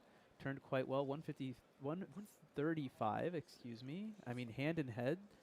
I think the main reason that Simon's upset, that DNF was definitely around the speed of like a 1.5. Yeah. So he potentially is just DNF'd out of a really good average. But that 135 makes the 151 counting, meaning that his best possible average, or at least he has a lot more wiggle room for his average to maybe not sway in his favor. Michael Nielsen here is with, Milan Vincent Andrick in the bottom right, 164. Unsure if that was like a full solve or if there's any penalties, but amazing solve there from Milan. Let's see what Michael can get here on solve number 5. 182 best possible average for Michael Nielsen. That would put him in 3rd so far with one group of Pyraminx to go. Worst possible, 227. So should be comfortable either way. I see Simon walking around backstage, so I think he must be done with his average. So we must have missed one. So I'll be curious to see what that final time ended up being. But for now, let's go to Michael. This is a 1-tip scramble. Right, yeah. 130. Best possible average, 182. I mean, when you're the greatest. And the thing is that 267 was definitely like mis-execution, poor execution, or like mistrace or something like that. It was certainly some sort of unforced error. So, I mean, yeah, he's shooting darts in round 1, and looks like he looks like he's like back. Once again, it's a major stage, right? So he's like right at home, it seems like. I was gonna say there's few people that there's a couple top solvers that maybe crumble under pressure. Some people that don't know how to handle the pressure, and then there's cubers like Michael Nielsen that feed on pressure. Yeah. There's solvers like Christopher Sun that in this high pressure environment they live for it. And I mean, where else can you feel more pressure than a North American Championship besides the World Championship? Yeah, exactly. 245, threw his hands up. It's okay. It should get into semifinals. There's far greater things to potentially be upset about. But we're going to get started with Group 9 here coming up shortly. We're going to be starting transition. A couple big names to watch out for. The biggest Parker Traeger, top Pyraminx solver, first seed into Worlds Finals. Unfortunately, couldn't perform. We talked to him earlier about his warm-up strategies and his warm-up routines. Let's see if he can maybe start to pull stuff off on the major stage. We do also see the names Clem Tucker, Dylan Costin, Eli Rogers, Braden Roten, Yuki Nagai, Benjamin Kyle, and Zachary Oakes. Always going to root for a fellow Zach whenever I get the opportunity. I wonder if Zach Oakes has a buff because they call Raleigh the city of Oaks. So I wonder if he's getting like some, and he's from the southeast. So I wonder if he's getting like some hometown buff. Yeah. So I think maybe some like hometown buff or something. Remains to be seen. Here's Braden Roten. He is a really good, actually just kind of all around solver. One of the best cube solvers in the country. Unfortunately, I think did not perform up to his standards at the U.S. National Championship last year. Now trying his hand here at Pyraminx. That looks to be okay. 284. That's our first look at Scramble number 1 in group number 9.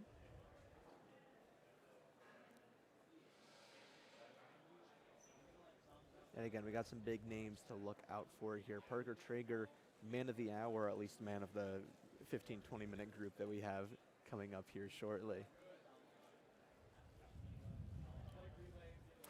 And while this might be the last group of Pyraminx Group 9, we will be going into some exciting semifinals after this.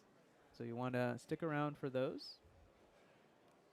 Of course, you see on your screen right now Eli Rogers in the top, Dylan Costin bottom left, Yuki Nagai in the bottom right. Eli and Yuki from the Mid-Atlantic region. See, looks like Yuki's going first. It's 3:14 for them. Not ideal. Dylan Costin, 2777 winner. Yeah, take that to the bank, huh? Eli Rogers making good use of that warm-up time. The other thing that really gets me is Pyraminx is, like, turning this puzzle is very non-trivial. Nowadays, people are doing, like, all these flicks and such. But even then, like, trying to handle this, like, pyramid puzzle is very non-trivial, and especially being able to pick it up, put it down. Doing tips is simple in terms of actually, like, you figuring out how to solve them, but then actually incorporating them into a solve somewhat less so.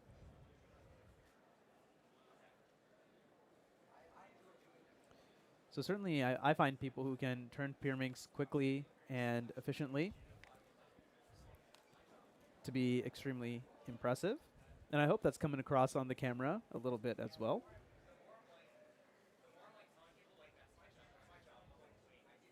Going to see some more solves coming up.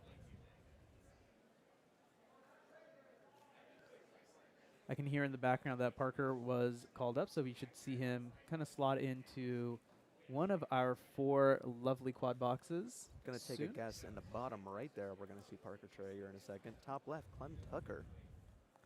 Also on the Pyraminx National Podium at CubingUSA All-Stars last November. Was it November? Yes. It was November. In Rhode Island. In Rhode Island. 256 there for Clem. Parker, bottom right. You got some insider information or something? You binked it. He's on stream. There's 2 stream stations. I see one blue one. The other blue one's in the bottom right. I could have just pretended I was psychic. Clever man. Bummer. We see Braden Rowan and Parker Traeger going, inspecting both at the same time, and it looks like starting at the same time. Who's going to win the race? It's Parker, 186. Braden Rowan, 271. See Parker right now. That 186, if that was his average right away, that'd be 4th right now in the first round. Fortunately, it doesn't quite work like that. Though sometimes I wish it was. Only when I get a good solve 1 do I wish it worked like that. Where it's like, yeah, I kind of want to just stop the average here. I would love to know. I mean, of course, I've done so many solves that maybe it's averaged out. But I wonder if on average there's a solve that I do the best on. Like my 1st, 2nd, 3rd, 4th, and 5th. Interesting. Makes you think. I'm sure someone with some SQL knowledge could figure that out. But I have none of that. Zach Oakes in the top right, Dylan Costin top left. 222 for Dylan Costin, 3.522 for Zach Oakes, unfortunately. Now we're going to go to Yuki Nagai in the bottom right, Eli Rogers in the bottom left. You gotta love the cadence of a CubingUSA major when things are like working. There's always something interesting happening. It's kind of hard to like be quiet and like and commentate when so much cool stuff is going on. It looks like we actually we missed one of Parker's first solves. So Parker's on 184, 186. So very much on pace for 1.8x. Yep. Yuki 296. Eli inspecting now.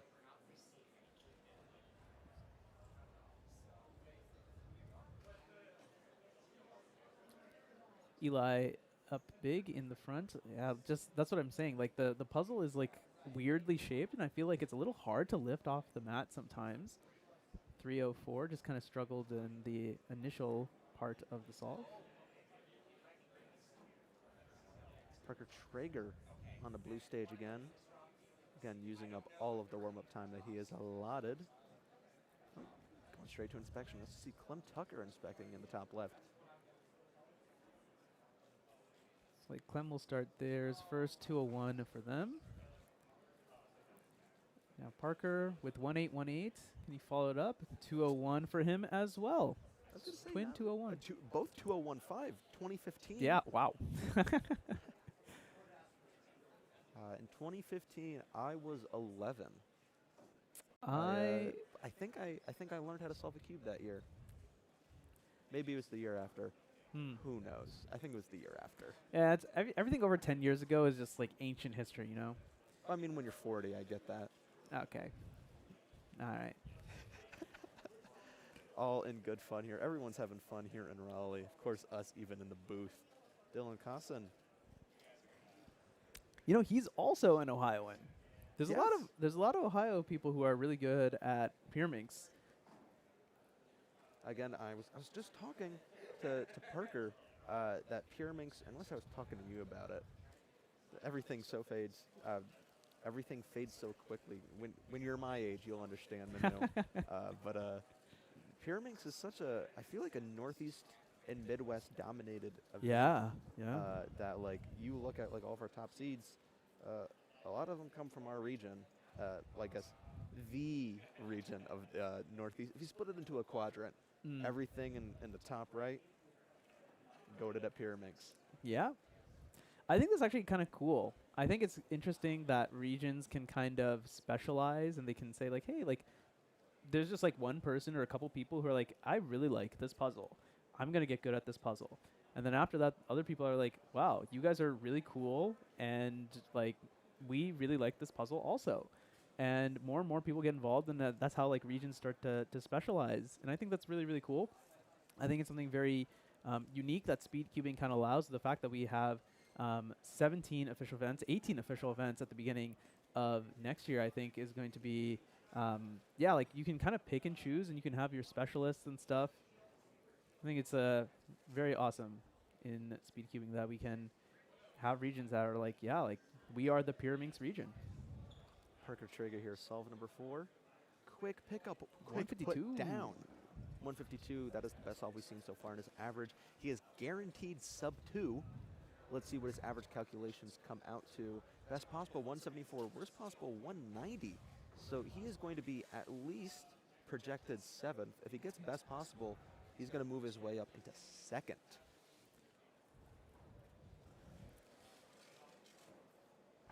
Here's and Clem in the, here.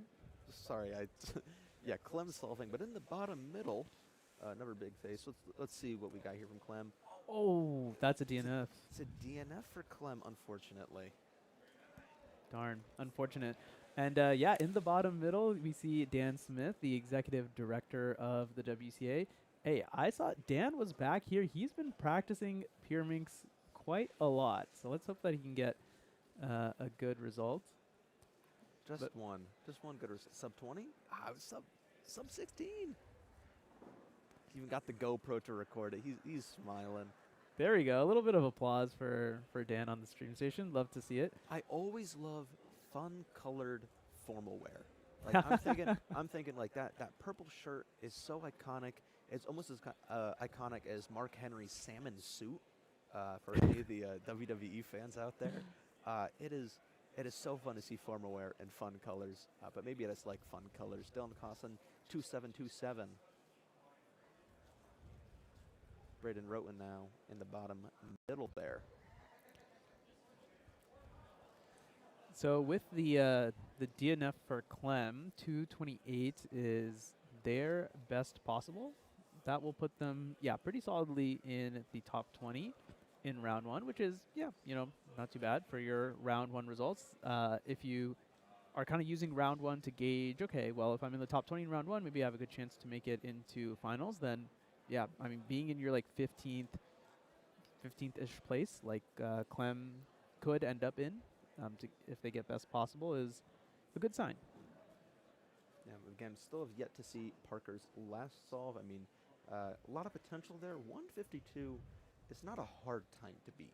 Well, it might be, but for a top level solver like Parker, who has a sub 1, there's a lot of room to hopefully get there. Zach Oakes, 258, little fist pump there, made some magic happen. Clem Tucker, 164. It almost looked like a safety. So calmly. So there might be something really nice on the scramble. Let's see. Yeah, that's going to lock in the 228 average. Yeah, I mean, very solid. I think Yuki is probably on that one also. 432, no, fantastic. Eli taking his time in the bottom center, doing inspection now. Parker's taking his seat. Dylan's taking his seat. Yeah, eyes are on Parker here. I mean, a best possible average will lock him up second seed. Eli Rogers drops the cube too early. 318. Going to Parker now. Can he find something good here? It looks like 3 tips. 3 tips? 2 Yeah. tips. Oh, 3 tips. 111. Best Wow. possible. All of that practice has paid off. You can see that smile on him. 174. That is currently seated second in the first round. He's going to be Best solve of the round. Best solve of the round. By quite some margin. No one has 1-2. I was going to say, Pyraminx belongs to the Northeast Manu. We own it. All right, that's doing too much. 247 there. And that should wrap up Pyraminx round one. An amazing round one to watch. I love sprint events because you get through all the solves and you get to see there's a lot of variance. Even amongst the best of the solvers. I mean, we see right now there's like 7 sub 2 averages. Like right now, 238, as I predicted earlier. Go check back in the stream, is like the top 20 cutoff into finals. Nice. So yeah, but a lot of variance. I mean, in that top 20, there's 5 PR averages. Yeah. So that's super cool to see. Maybe, hopefully, a projection of tomorrow's semifinals and finals. I think we're going to go into a quick break before we start with 5x5 semis. So let's get into that. Cool. Yeah, we'll see you on the flip side. I think Zach will still be here. I will still be here, but I need to go fill up my water bottle. Sounds good. We'll see you in a bit.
Cubing and competitions have been such a big part of my life for a decade now.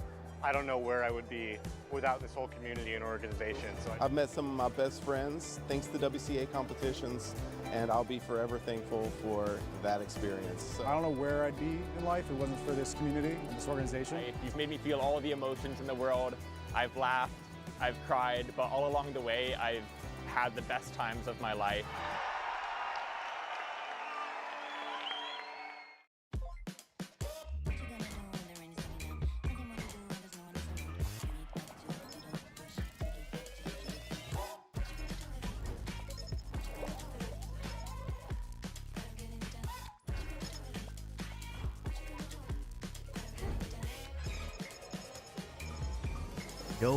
Yo guys, are back at it again with more awesome cubing stuff.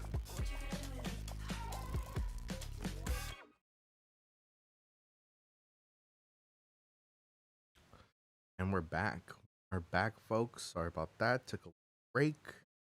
But we are about to get into, here's it might be 5x5. About to get into right now, so gonna be good. Round 2 5x5, I believe. Let me see.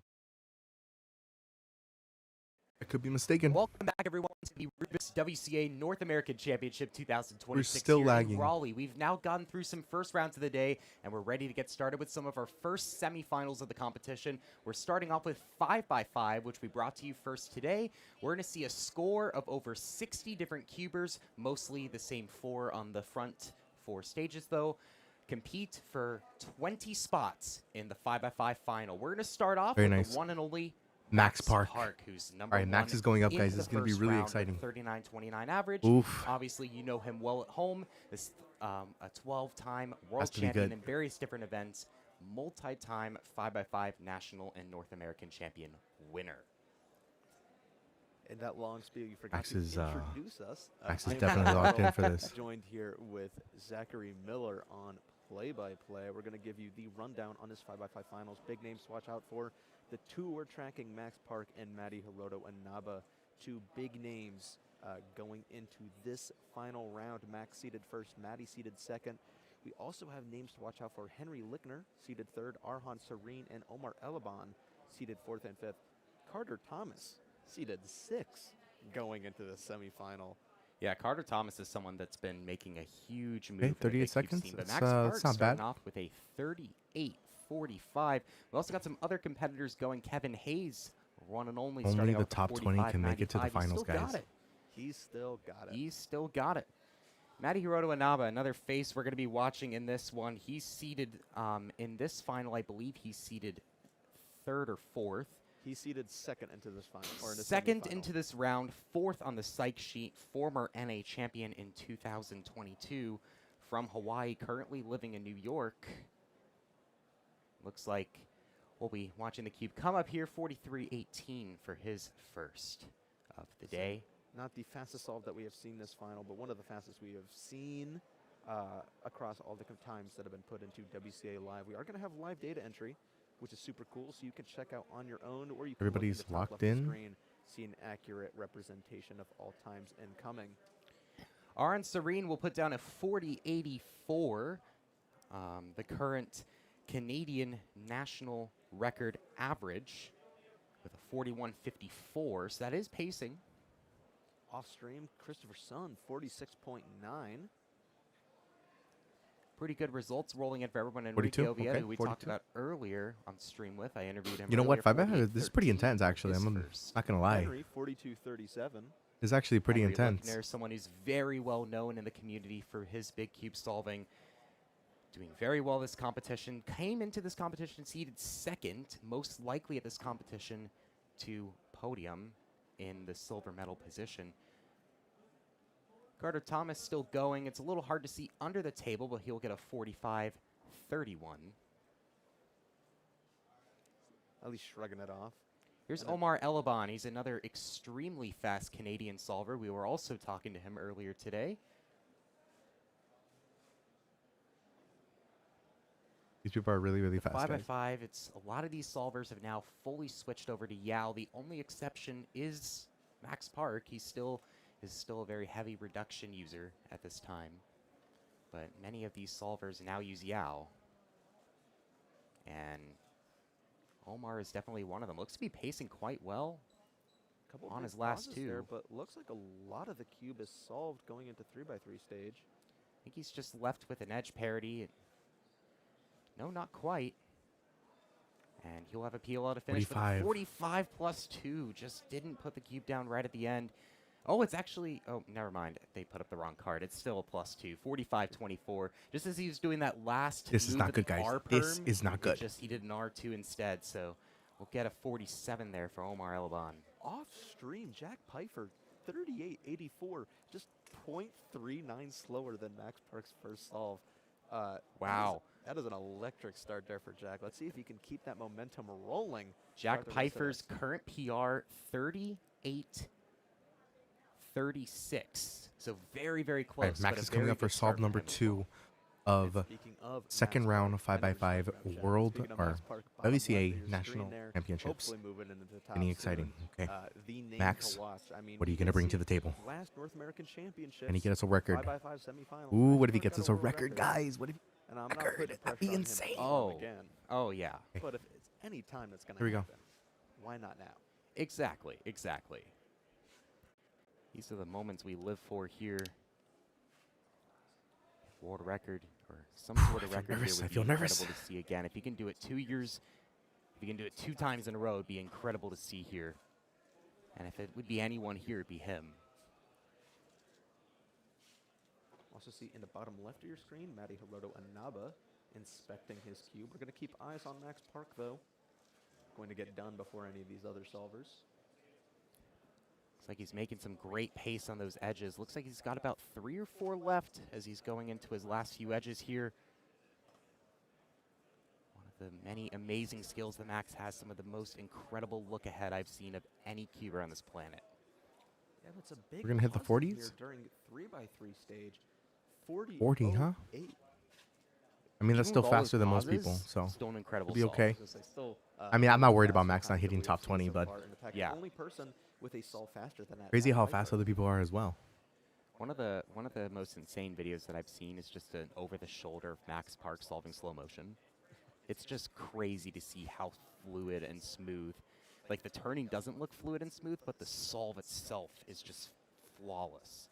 Aron Serene with a 43.80.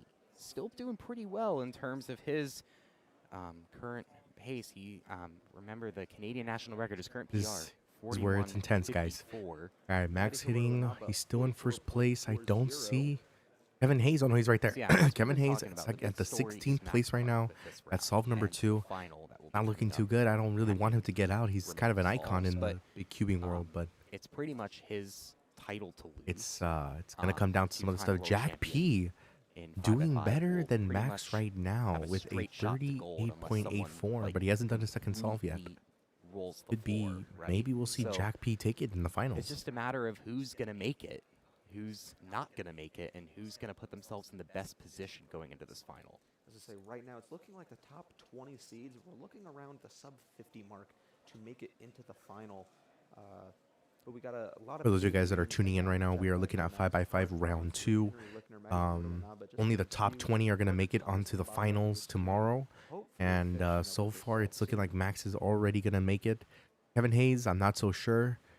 And we're just hoping to see if we can Carter's missing potentially see a world the record happen in live front of data us right entry, but now. He started off with a 45, and he'll get a 51.85 here. So definitely not his best. I was seeing him pull off some 39s in warm-up. Like, he was doing pretty well. See Omar Elaban We were talking here to him. in the top.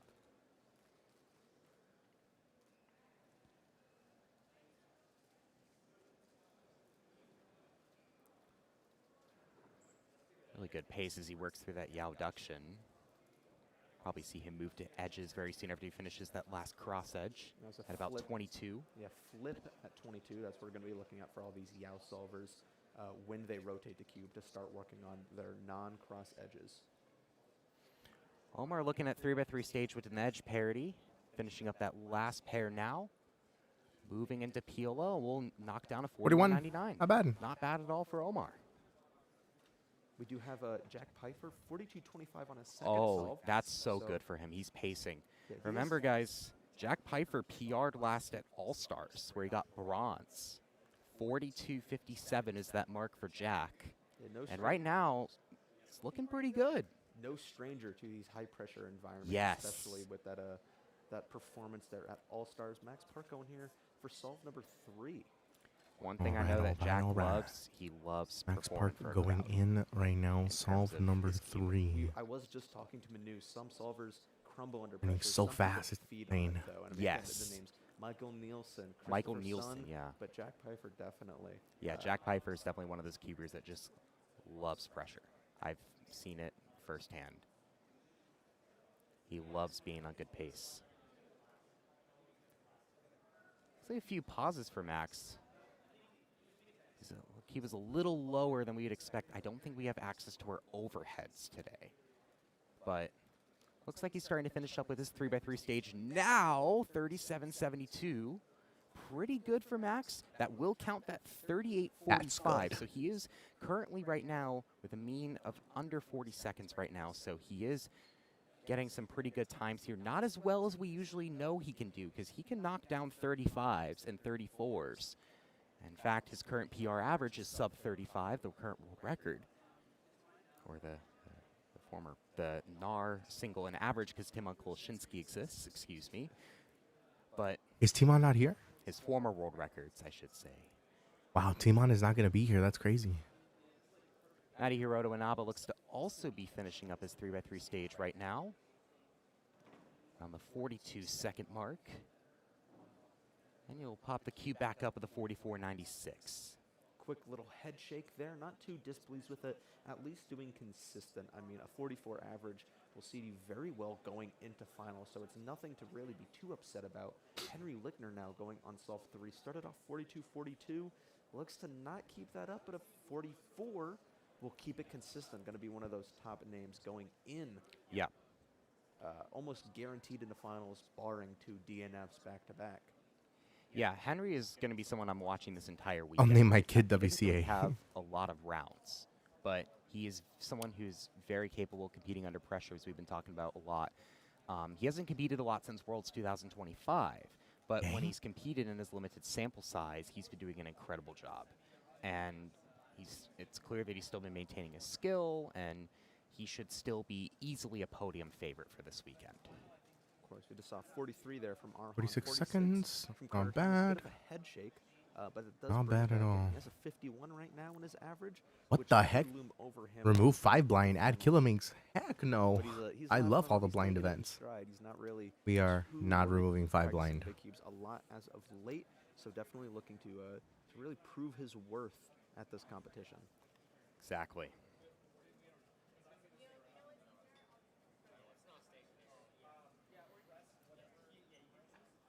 Here's Omar Elaban again.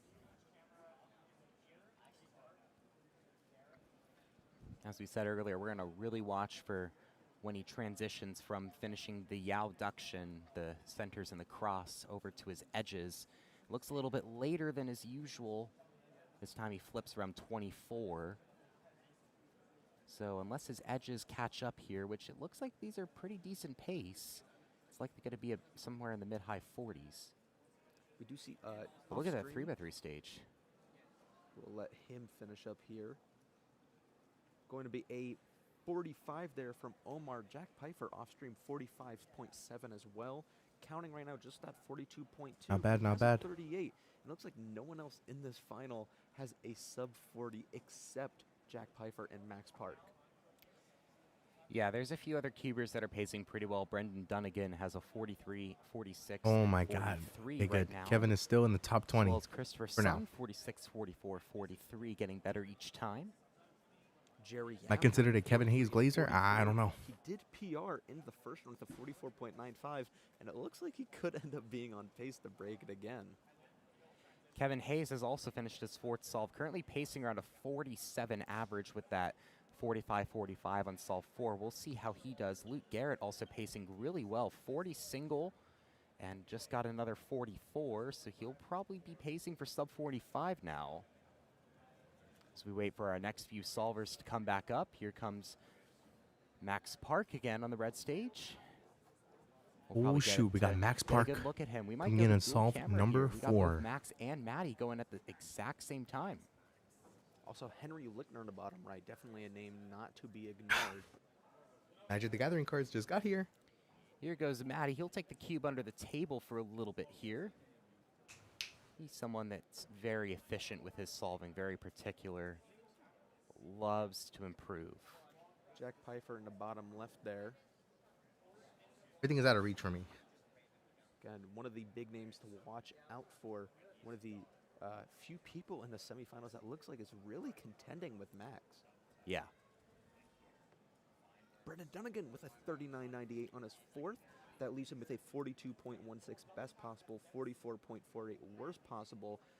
Definitely cementing himself a spot 40 seconds. around. Matty Wow. Anaba, 40.11. What a comp for Brendan so far. See Henry looking at the bottom right, 42.26. That is also going to cement himself. Looks like Max into is the on finals. 3x3 stage at low 30. Here he goes, 37.06. 37 that will seconds. count both 38s. He's and getting like 37 early. faster and faster every single Very solve, little by well little, but it's cementing still himself faster. into first place. I mean, it's Really good. It's still possible with Jack, but Max is basically cemented first seed going into that final round. But all eyes on Jack right now. Can he keep it up? I think it's now impossible for anyone to get first place now. I think it's just Max's to lose, but we'll see. But I think that Jack might be on PR pace, considering his current PR is 42.57. If he gets another low 40, this could be good news for him. As I say, right now the mean of his solves is 42.25, currently under that. Well, his one counting time is under that, so let's see if this next one can be under 2. Still solving edges right now. Yeah, this one might be a little bit slower than the previous ones unless he has a really good 3x3 stage here, but knowing him, he can do that quite well. That's going to be over, unfortunately. 45.09. Still pretty happy with that, though. I do know from talking to him that All-Stars average was like really good for him. But he's been improving quite a bit at 5. He mainly focuses on 6x6 and 7x7. That's his specialty. But he's still, a lot of those skills do transfer over to the other cubes, right? So 5x5 is something that he has naturally improved at, even though he mainly focuses on 6 and 7. Yeah, no, we saw that nod of approval at least. He is happy. He has guaranteed himself a spot into the finals at this pace. I think that's mainly his priority right now, is just getting in. He is flowing cool. Arhan at the top of your screen. Omar in the bottom of your right. Or bottom right. Carter Thomas bottom middle. And then Maddie Rodonaba bottom left of your screen. Looks like we have a PR. Enrique Oviedo Espinosa de los Monteros from Mexico with a 45.86 PR single. First one of our top cubers in this group. Aron Serene with a 39.21. Another one sub 40 into this round. Jerry Yao also looking to be quite on good PR pace, counting 43, 44, 44. Might be able to beat the PR that he set in the round before. Wow. Kevin Hayes finishes average 48.46. Should very well cement him a spot in the final round. I think it would be wrong if Kevin Hayes wasn't in a big cube final at a major. But 37.98 for Maddie. Looks a little confused, but 37 for Maddie, pretty good. 43.87 for Carter. We do have Arhan's times as well. 40.84, 43.80, 43.72, and 39.21 for Arhan. Henry Lickner at the top of your screen now. Henry right now a 42.39 BPA, 43.26 worst possible. As we mentioned, no one else in this final but Max has a sub 40 average officially, other than Max Park. Henry Lickner is the closest one to that boundary. He won't get it today, at least today. He could tomorrow when we have 5x5 finals. Two PR averages so far. Brendan Dunnigan 43.29 and Jerry Yao 44.10. Both of them have locked up their spot in finals guaranteed, as well as Vishwa Sankar and Christopher Sun.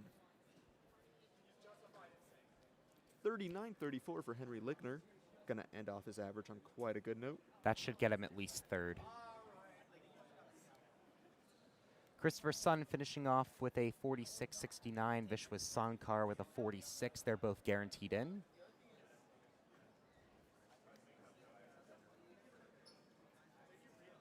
It looks like anything under 46, or anything under like 47 right now is like guaranteed in. Correct, yes. But again, as more times come in, I think that the barrier here is going to be around that sub 50 barrier. Yeah. Maybe a little bit below. I mean, we see 49.40 guaranteed doesn't make it. So it's still a lot of room to move. Sorry, I got excited. I saw Brennan's PR and I thought it was Henry's for a moment. We see Omar, Maddie, and Max. A lot of greatness all on one screen. Henry Lickner, 42.39, guaranteed into the finals. Some commotion going on behind us. Luke Garrett, also guaranteed into finals of 45.28. It's going to be a question of what will make finals. Will it be sub 49, sub 48, sub 47? We're really going to watch that cutoff right now here. Jack Pfeiffer, 45.09 on fourth. It's a 42.06 best possible average, which I think would PR, but it's going to take sub 38 or sub 38.84. Here goes Max on his final solve. Looks to be now on 3x3 stage. We'll do the green cross.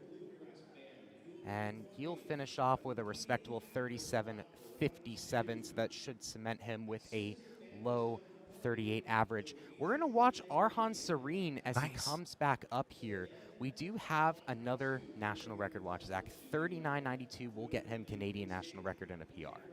Yeah, very big thing to shoot for. Jack Pfeiffer waiting for the announcement to end before starting his solve. A little bit of fanfare in the audience. Yeah, I don't know what that was. Jack not looking very pleased, but just laughing it off.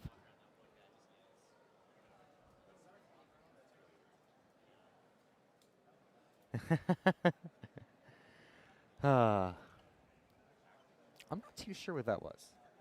Yeah, but we're going to see Jack go right now. I'm not sure what Jack needs for PR. Well, I mean, best possible average will get it. So let's see if he's able to pull out another sub 40. If anyone can do it, it'll be someone that already has one. Kevin Hayes has guaranteed his spot at the final. There we go. Along with Ari Randers-Pearson. So we'll be sub 48.64 at minimum right now, because Ryan Pilot has 48.64 and he's not guaranteed, but Ari just barely under is. See, I think flip there at 21 there for Jack. Carter Thomas will also start off here. He's currently in 10th place right now with the means calculated.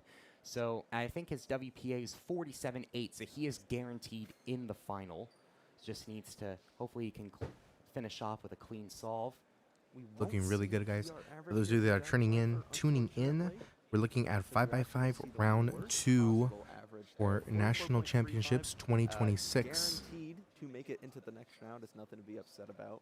And he'll likely get only the top 20 will go on to finals, and right now it's looking like both Max and Kevin will be going on to the finals tomorrow. Carter Thomas finishing up his last solve as well. And finishes off with a 44.94, so he'll finish off with something in the mid-high 40s, which should make it into this final easily. Yeah, we're still waiting for Arhan Serene's final solve. Well, both of the stream stations just opened up on red, so I'm fairly hopeful we'll see him soon. Again, 39.92 for Canadian national record average. So there's a little bit of confusion. We'll see. Arhan got a 45.74, so unfortunately that will not do it, but still 42.79 average. That's currently projected 4th, so nothing to be upset about. Times Not are sure if it starting to come was, in. I mean, getting a 39 in that position is pretty hard to do, especially when getting sub 40s is already a hard enough accomplishment if your name is not Max Park.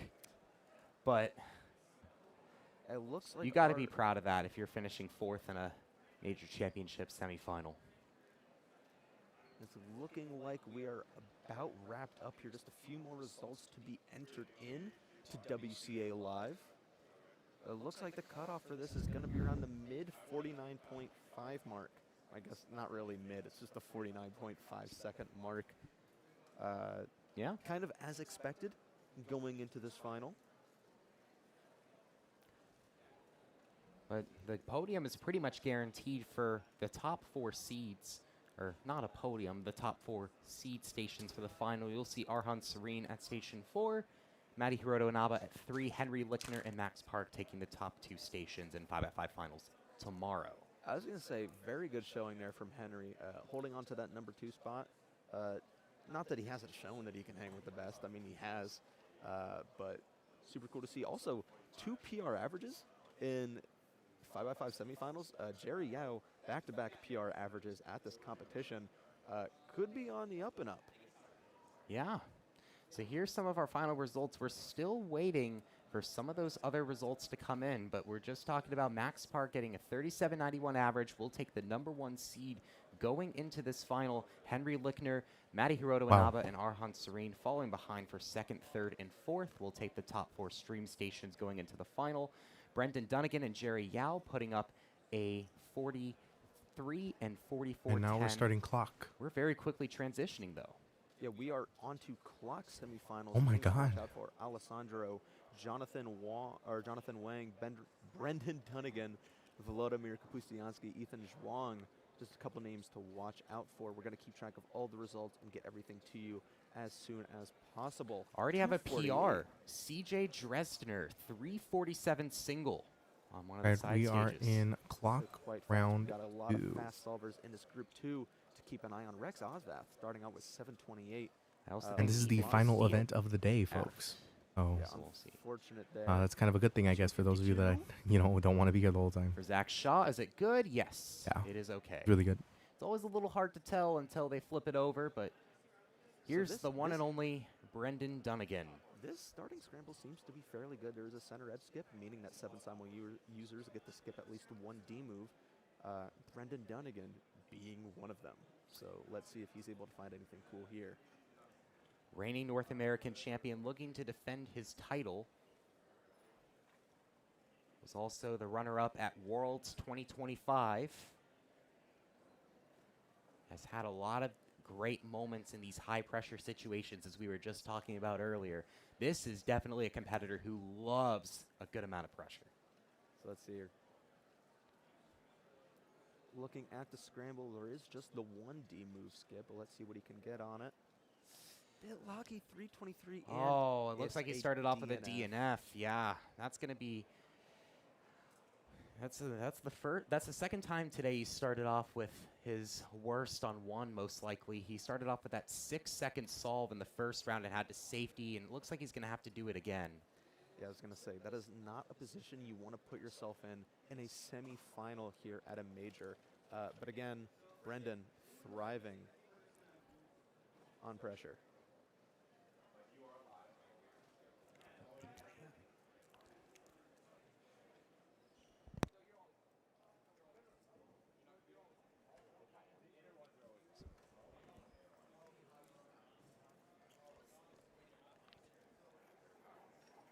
Just waiting for the competitors to come back up in the semifinals, Zach. They bring everybody up in waves. So scramble secrecy is a bit more maintained and everyone kind of goes at the same time. So we're going to see all of our top competitors come up to the stream stations in waves. So everyone just did their first solves. So a lot of 2s and 3s that we're seeing, both Zach Cribbs. I'm not sure if that's a data entry error or just a coincidence. Is it the but top 20 that are making it in the finals as well for the next one?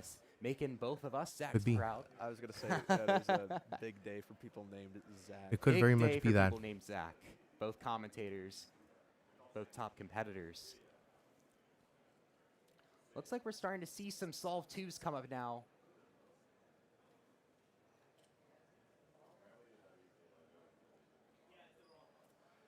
And we'll get to see some more new faces. Here's Elijah Rain Phelps, as well as no T-shirt. Doesn't see Z-Star. Yeah, no center edge skip there, so we're going to have to work a little harder. 384. Here's Elijah Rain Phelps. Pretty good clocker in his own right, more into square 1 than anything, but looks like he's just taking this semifinal in stride based off of the looks of it. The Aviators. Jonathan Wong in the bottom right, Ethan Zhuang in the bottom left, now up at the top. Let's look at this. Yeah, no center edge skip there, so 2 D moves are required. Smooth, calm turning, 383. It's is good. solved. No safety. Jonathan 199. There you go. There's a great solve for him. Is that his first sub 2? I'm not totally sure, but Clock seems to be quite round happy about it. 2. Can you blame him? Brendan That is his first sub 2. That is actually Canadian and R. Oh, There we well, go. congrats to Great work for Jonathan. Jonathan Wong. Let's see. Brendan is up now. Again, that DNF looming over his head. Drake Denton Richard, sorry, off cam 224. Carter Thomas 219 off cam. And that's his PR2. And he As got well. that. That's probably 7th simul flip WR if he flipped for that. I'm not sure, though. He is method neutral. Brendan Dunnigan second. This scramble is good, but he does have to safety flip 404. This first scramble looks really good, and Volodymyr has it in front of him right now. I mean, we saw Jonathan Wong with 199 Canadian national record on here. Here's a name we haven't seen, though, in a while. Volodymyr Kapishtan. This is one of the last times we'll ever see Clock See what he can do. ever again being live streamed in front of an audience. 192. There you Like go. it's nothing. Just casually putting down a 1. Also, Alessandro 207. An amazing start across these competitors. Clock is so fast and fun to watch. Again, a lot of these competitors wanting to make it into the final. 560 there. It's always great seeing it and the suspense of waiting to see, was it actually, did he miss a move in the 7 simul stage? You never know. It's a very suspenseful event to watch.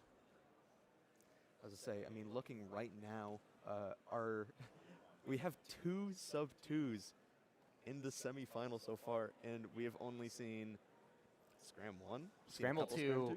Yeah, some Scramble 2s, some Scramble 1s. Scram 2 doesn't look as nice nearly as Scramble 1, but that's where the best really show that they're the best, where you make your own luck.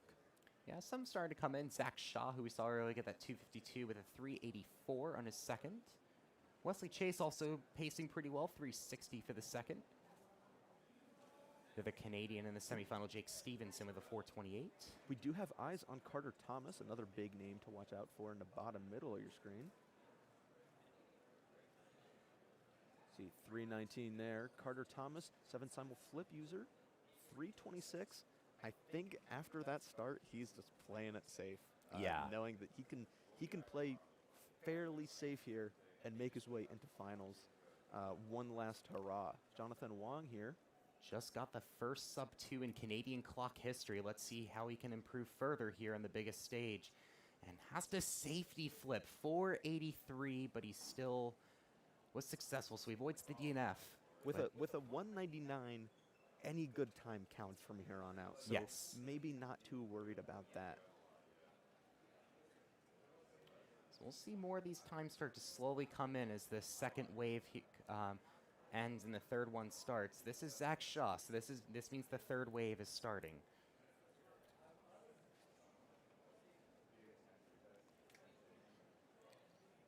So you can pull off. No sunrise skip, but a 1-tick D move isn't too bad. 319. It is solved. Pretty good, pretty good. Good pacing for him for sure. If he keeps this up, I think he'll be for sure in the final. It's going to be tight.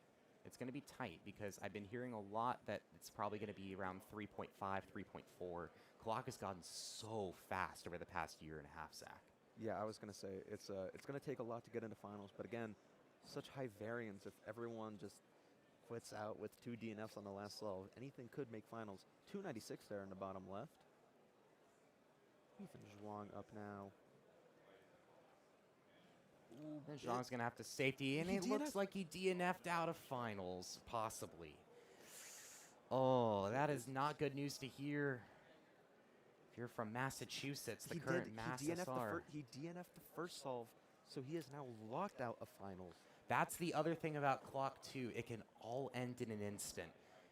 Not great news for my friends back home in Massachusetts. The current state record holder will not be in the North American Championship final. Volodymyr Kapustiansky here solving the top. Brendan Dunnigan in the bottom right. Both great names to watch, sharing a world's podium together. It almost flawless has to turning safety flip there too. 451 for Volo. We're also going to see Brendan and Fiona Bao, also a name absolutely worth mentioning. Current female world record holder for clock. Here goes Brendan, and he's going to have to safety a 407. It looks like he's just completely playing it safe. Like I said, on a PR scale, when you're comparing people's PRs, it's probably going to be, if everyone doesn't DNF and gets their best, it's going to be like 3.4. Fiona Bao did start DNF 3.14, so she's got to play it safe from here on out. And no, she DNF'd out of finals. Oh no, that's unbelievable. That is 2 solvers we have seen now locked out. So that means that we will now have a new national champion in clock, as Fiona won it at All-Stars last year, so we will now have a new national champion in clock. Yeah, I was going to say, one of the hardest, the toughest pill to swallow about clock. As you mentioned earlier, all it takes is, well, 2 mess-ups, but 1 mess-up could cost you everything. That's so unfortunate for Fiona. I know how hard she works, and she's putting a lot of effort into preparing for this competition. 372 there. It is solved. Jonathan Wong in the bottom left, moving up top. See again, Jonathan started out 199, but that's a 483. So really, really does not want that to count. Let's see what we got on this scramble. I don't see a center edge skip, but it looks to be a 1-tick D move in the back. Let's see how he handles this one. Looking like a little lockup, and then now he has to... And now the 4 he got on solve 2 is counting. That is not a great scenario for Jonathan, but we'll see if he can control his nerves for the remainder of the average here to make sure he can make that 4 count as little as possible. 267 here for, I believe, Alessandro. Big smile in the crowd. He is pacing sub 3 well and away in the lead right now. Brendan Dunnigan in the bottom right. Brendan Dunnigan just needs to get high 3, low 4, just make it in. I think he's fine getting a lower end station. He likes being in the ends of the stations. I know that from seeing him compete. From North American Championships 2024, where he got the win and North American record average, he was quite far from the mainstream stations. He's just got to hold it together here. 310, is it solved? Yes, it is. 310, he's still got it. He is in it still. Sebastian Stone here. Starting out 303, 326. Solve 3 for him, 307. It is solved. Yeah. Looks quite happy about that. Can't blame him. Max McGill in pretty good pace outside of his DNF, 384, 319, 372 for him. See again, in the bottom there, Ethan Zhuang already DNF'd. He is out of finals, now just going for hopefully a good single. 266, that's pretty good for him. Oh, it's DNF. No. Wait, is it? He acted like it was a DNF, but it's actually okay. So I think maybe just disappointed on what could have been. Okay. Volodymyr here. No center edge skip. It's going to be 2 D moves here. Oh, but he's flying through it. 246 with the safety flip. It's too easy for him. That is insane. He has some of the most insane turning that I've seen of any cuber that does clock. 364 DNF. Unfortunately, every DNF really counts here. I'm not sure who that was. I think that was... Can't see the name tag. Let's...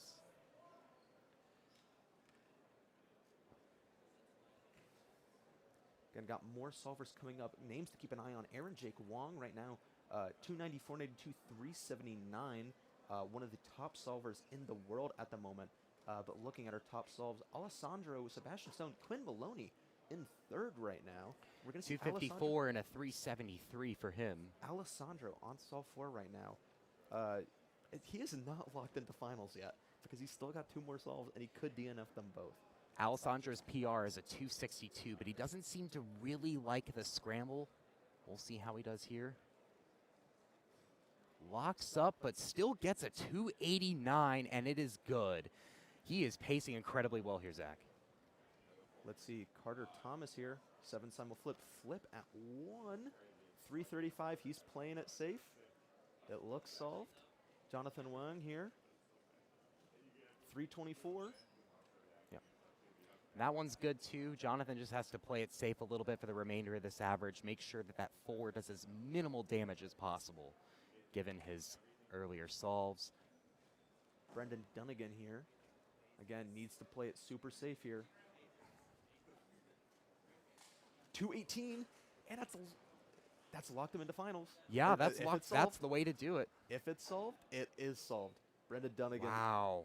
Starting out 2 rounds in a row with a DNF. Dude, you could see the pressure finally released. Yeah, it looks like he just had the biggest weight of his life lift off his shoulders there. That was the most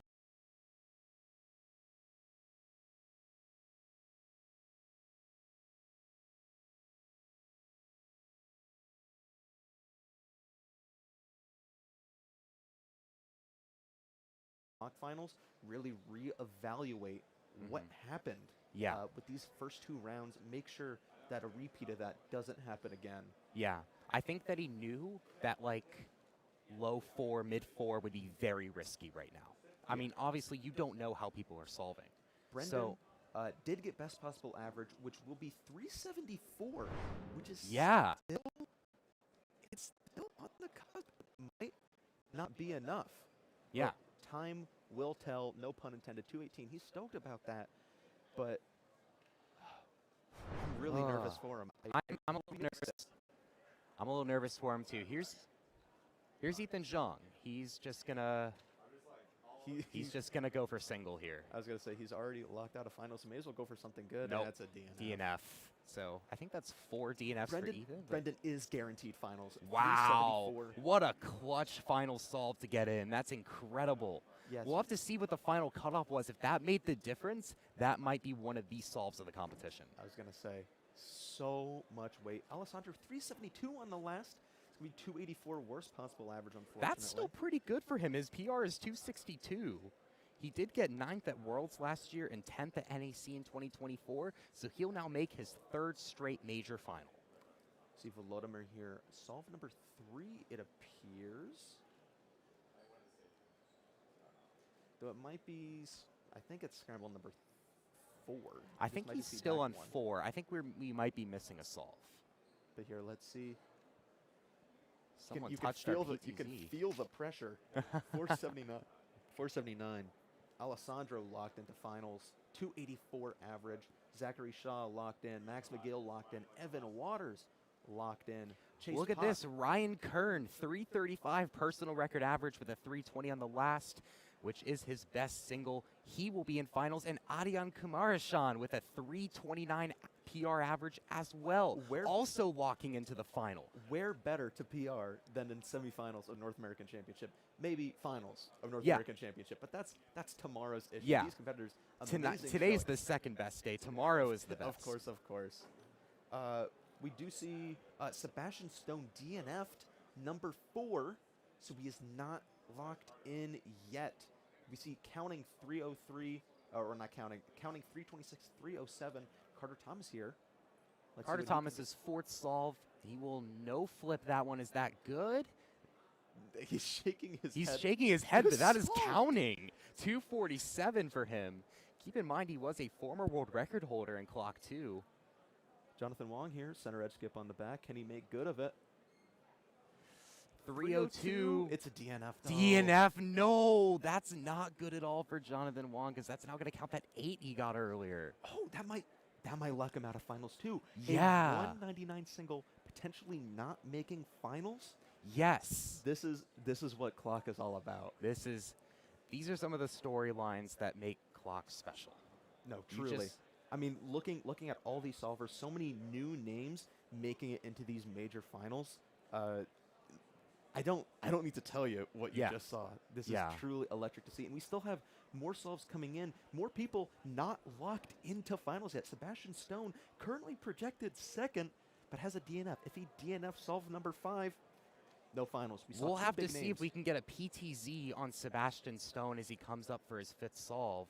2 big names, Fiona Bao and Ethan Zhuang, DNF'd out of finals. I'm sure more names that we didn't even catch in the big rush of everything. Luke Garrett, Fiona Bao, CJ Dresner, Eli Rogers, all people unfortunately DNFing and not being able to make it into finals. Big pop off on the red stage. Gonna see Sure. what that's Can we get one of our cameras over to see what that was? Maybe that was Sebastian Stone. If he got a successful solve, then that means he's probably in the final. We do see here at least Carter Thomas will make finals guaranteed. 303 average for him. That 247 was his last. So here's Volo. He currently has a WPA of 392, which will likely make this final. So he's guaranteed in regardless of this final result. And he'll safety flip. 278. It is solved, it appears. Sebastian 296 for his final. So that will be best possible average of 312 there. So that might get him stream station for final. That's pretty good. Yeah. Oh, and we do see Rex Osvath started out 728, similar to Brendan Dunnigan with not that great of a solve. Not locked in the final. Sorry, there was a data entry mistake. Yeah, but still very close. Right now, 417 makes it into finals. So we'll see if that extends to 423 as times continue to be put in here. Yeah, we still have a lot of people on the cusp right now. Some names to watch out for: Jake Stevenson, Zachary Cribb. It looks like Eddie Arts and Jasper Wolf-Tham will miss. Looks like a lot of green coming in on our screen, though. Volo will finish with a 325 average. That will place him 4th so far. Drake Denon Richard will likely also make this final with a 410 worst possible average. He's locked in. Brandon Villadovid is not. A DNF will take him out of contention there. So we'll see what those final solves look like. Same here. Zachary Cribb could do it. But we're going to see. We are going to go to a quick ad break before we go into the rest of our opening day procedures. Cubing and competitions have been such a big part of my life for a decade now. I don't know where I would be without this whole community and organization. We did it. So that's the end of WCA. I think that today was really showed us a lot of potential for what's going to happen. I'm really excited for 3x3, but that won't happen until Sunday. Tomorrow we will be witnessing 5x5 finals. So that's exciting. That's already the most amazing thing to watch. And we have a ton of other events that are going to happen tomorrow. So stay tuned. I will be live tomorrow as well. If you guys enjoyed this live stream, be sure to go ahead and give a like. Make sure to hit the subscribe button and turn on post notifications. And I'll see y'all tomorrow for day 2 of NAC 2026. It's a CubingUSA out.